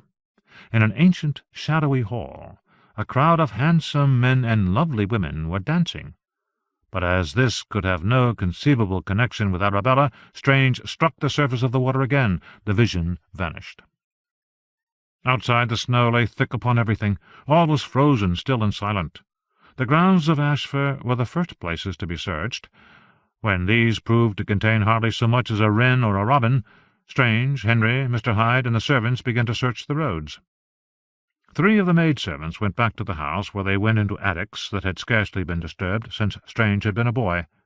They took an axe and a hammer and broke open chests that had been locked 50 years before. They looked into closets and drawers, some of which could hardly have contained the body of an infant, let alone that of a grown woman. Some of the servants ran to houses in Clun. Others took horses and rode to Clunton, Purslow, Clunbury, and Whitcott. Soon there was not a house in the neighbourhood that did not know Mrs. Strange was missing, and not a house that did not send someone to join the search. Meanwhile the women of these houses kept up their fires and made all manner of preparations, so that should Mrs. Strange be brought to that house, she should instantly have as much warmth, nourishment, and comfort as one human being can benefit from at a time. The first hour brought them Captain John Ayrton of the 12th Light Dragoons, who had been with Wellington and Strange in the Peninsula and at Waterloo. His lands joined those of Strange. They were the same age and had been neighbours all their lives, but Captain Ayrton was so shy and reserved a gentleman that they had barely exchanged more than 20 words in the course of a year. In this crisis he arrived with maps and a quiet, solemn promise to Strange and Henry to give them all the assistance that was in his power. It was soon discovered that Mr. Hyde was not the only person to have seen Arabella. 2 farm labourers, Martin Oakley and Owen Bulbridge, had also seen her. Jeremy Johns learnt this from some friends of the two men, whereupon he instantly took the first horse he could lay his hands upon, and rode to the snowy fields on the banks of the Clun River, where Oakley and Bulbridge had joined the general search. Jeremy half escorted them, half herded them back to Clun to appear before Captain Ayrton, Mr Hyde, Henry Woodhope, and Strange. They discovered that Oakley and Bulbridge's account contradicted Mr Hyde's in odd ways. Mr Hyde had seen Arabella on the bare, snowy hillsides of Castle Idris. She had been walking northwards. He had seen her at precisely 9 o'clock, and just as before, he had heard bells ringing. Oakley and Bulbridge, on the other hand, had seen her hurrying through the dark winter trees some 5 miles east of Castle Idris, yet they too claimed to have seen her at precisely 9 o'clock. Captain Ayrton frowned and asked Oakley and Bulbridge to explain how they had known it was 9 o'clock, since, unlike Mr Hyde, neither of them possessed a pocket-watch. Oakley replied that they had thought it must be 9 o'clock because they had heard bells ringing. The bells, Oakley thought, belonged to St George's in Clun, but Bulbridge said that they were not the bells of St George's, that the bells he had heard were many, and that St George's had but one. He had said that the bells he had heard were sad bells, funeral bells, he thought, but when asked to explain what he meant by this, he could not. The two accounts agreed in all other details, and neither was there any nonsense about black gowns. All three men said she had been wearing a white gown, and all agreed that she had been walking rather fast. None of them had seen her face. Captain Ayrton set the men to search the dark winter woods in groups of 4 and 5. He set women to find lanterns and warm clothing, and he set riders to cover the high open hills around Castle Idris. He put Mr Hyde, who would be satisfied with nothing else, in charge of them. 10 minutes after Oakley and Bulbridge had finished speaking, all were gone. As long as daylight lasted, they searched, but daylight could not last long. They were only 5 days from the winter solstice. By 3 o'clock the light was fading. By 4 it was gone altogether. The searchers returned to Strange's house, where Captain Ayrton intended to review what had been done so far, and hoped to determine what ought to be done next. Several of the ladies of the neighbourhood were also present. They had tried waiting in their own houses for news of Mrs. Strange's fate, and found it a lonely, anxious business. They had come to Ashford, partly in case they were needed, but chiefly so that they might take comfort in each other's society. The last to arrive were Strange and Jeremy Johns. They came, booted and muddy, direct from the stables. Strange was ashen-faced and hollow-eyed. He looked and moved like a man in dream. He would probably not even have sat down had Jeremy Johns not pushed him into a chair.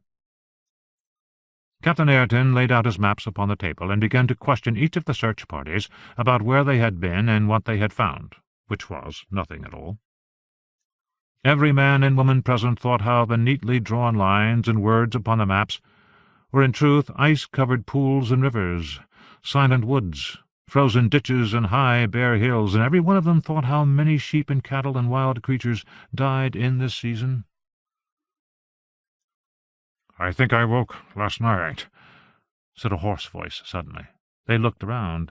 Strange was still seated in the chair where Jeremy had placed him. His arms hung at his sides, and he was staring at the floor. "I think I woke last night. I do not know when exactly. Arabella was sitting at the foot of the bed. She was dressed." "You did not say this before," said Mr. Hyde. "I did not remember before. I thought I had dreamt it." "I do not understand," said Captain Ayrton. "Do you mean to say that Mrs. Strange may have left your house during the night?" Strange seemed to cast about for an answer to this highly reasonable question, but without success. "But surely," said Mr. Hyde, "you must know if she was there or not in the morning." "She was there. Of course she was there. It is ridiculous to suggest— At least—" Strange paused. "That is to say, I was thinking about my book when I rose, and the room was dark." Several people present began to think that as a husband, Jonathan Strange, if not absolutely neglectful, was at least curiously unobservant of his wife, and some of them were led to eye him doubtingly and run through in their minds the many reasons why an apparently devoted wife might suddenly run away into the snow. Cruel words, a violent temper, the dreadful sights attendant on a magician's work, ghosts, demons, horrors. the sudden discovery that he had a mistress somewhere, and half a dozen natural children. Suddenly there was a shout from outside in the hall. Afterwards no one could say whose voice it had been. Several of Strange's neighbours, who were standing nearest the door, went to see what the matter was. Then the exclamations of those people drew out the rest. The hall was dark at first, but in a moment candles were brought, and they could see that someone was standing at the foot of the stairs. It was Arabella. Henry rushed forward and embraced her. Mr. Hyde and Mrs. Ayrton told her how glad they were to see her safe and sound. Other people began to express their amazement, and to inform anyone who would listen that they had not had the least idea of her being there. Several of the ladies and maids gathered around her, asking her questions. Was she hurt? Where had she been? Had she got lost? Had something happened to distress her? Then, as sometimes will happen, several people became aware at the same time of something rather odd. Strange had said nothing, made no movement towards her, nor, for that matter, had she spoken to him, or made any movement towards him. The magician stood, staring sullenly at his wife. Suddenly he exclaimed, "Good God, Arabella, what have you got on?" Even by the candle's uncertain flickering light, it was quite plain that she was wearing a black gown. 44. Arabella. December 1815. "You must be chilled to the bone," declared Mrs. Ayrton, taking one of Arabella's hands. "Oh, my dear, you are as cold as the grave." Another lady ran and fetched one of Arabella's shawls from the drawing-room. She returned carrying a blue Indian cashmere with a delicate border of gold and pink threads. But when Mrs. Ayrton wrapped it around her, the black gown seemed to extinguish all its prettiness. Arabella, with her hands folded in front of her, looked at them all with a calm, indifferent expression upon her face. She did not trouble to answer any of their kind inquiries. She seemed neither surprised nor embarrassed to find them there. "Where in the world have you been?" demanded Strange. "Walking," she said. Her voice was just as it had always been. "Walking? Arabella, are you quite mad? In 3 feet of snow? Where?" "In the dark woods," she said, "among my soft-sleeping brothers and sisters, across the high moors, among the sweet-scented ghosts of my brothers and sisters long dead, under the grey sky, through the dreams and murmurs of my brothers and sisters yet to come." Strange stared at her. "What?" With such gentle questioning as this to encourage her, it surprised no one that she said no more, and at least one of the ladies began to think that it was her husband's harshness that made her so quiet and made her answer in such odd strain. Mrs. Ayrton put her arm around Arabella and gently turned her towards the stairs. "Mrs. Strange is tired," she said firmly. "Come, my dear, let you and I go up to—" "Oh, no," declared Strange. "Not yet. I wish to know where that gown came from. I beg your pardon, Mrs. Ayrton, but I am quite determined to—" He advanced towards them, but then stopped suddenly and stared down at the floor in puzzlement. Then he carefully stepped out of the way of something. "Jeremy, where did this water come from?" "Just where Mrs. Strange was standing." Jeremy Johns brought a candelabra to the foot of the stairs. There was a large pool. Then he and Strange peered at the ceiling and the walls. The other manservants became interested in the problem, and so did the gentlemen. While the men were thus distracted, Mrs. Ayrton and the ladies led Arabella quietly away. The hall at Ashford was as old-fashioned as the rest of the house. It was panelled in cream-painted elmwood. The floor was well-swept stone flags. One of the manservants thought that the water must have seeped up from under the stones, and so he went and fetched an iron rod to poke about at them to prove that one of them was loose. But he could not make them move. Nowhere was there any sign of where the water could have crept in. Someone else thought that perhaps Captain Ayrton's 2 dogs might have shed the water. The dogs were carefully examined. They were not in the least wet. Finally they examined the water itself. "It is black, and there are tiny scraps of something in it," pointed out Strange. "It looks like moss," said Jeremy Johns. They continued to wonder and exclaim for some time until a complete lack of any success obliged them to abandon the matter. Shortly afterwards the gentlemen left, taking their wives with them. At 5 o'clock Janet Hughes went up to her mistress's bedchamber, and found her lying upon the bed. She had not even troubled to take off the black dress.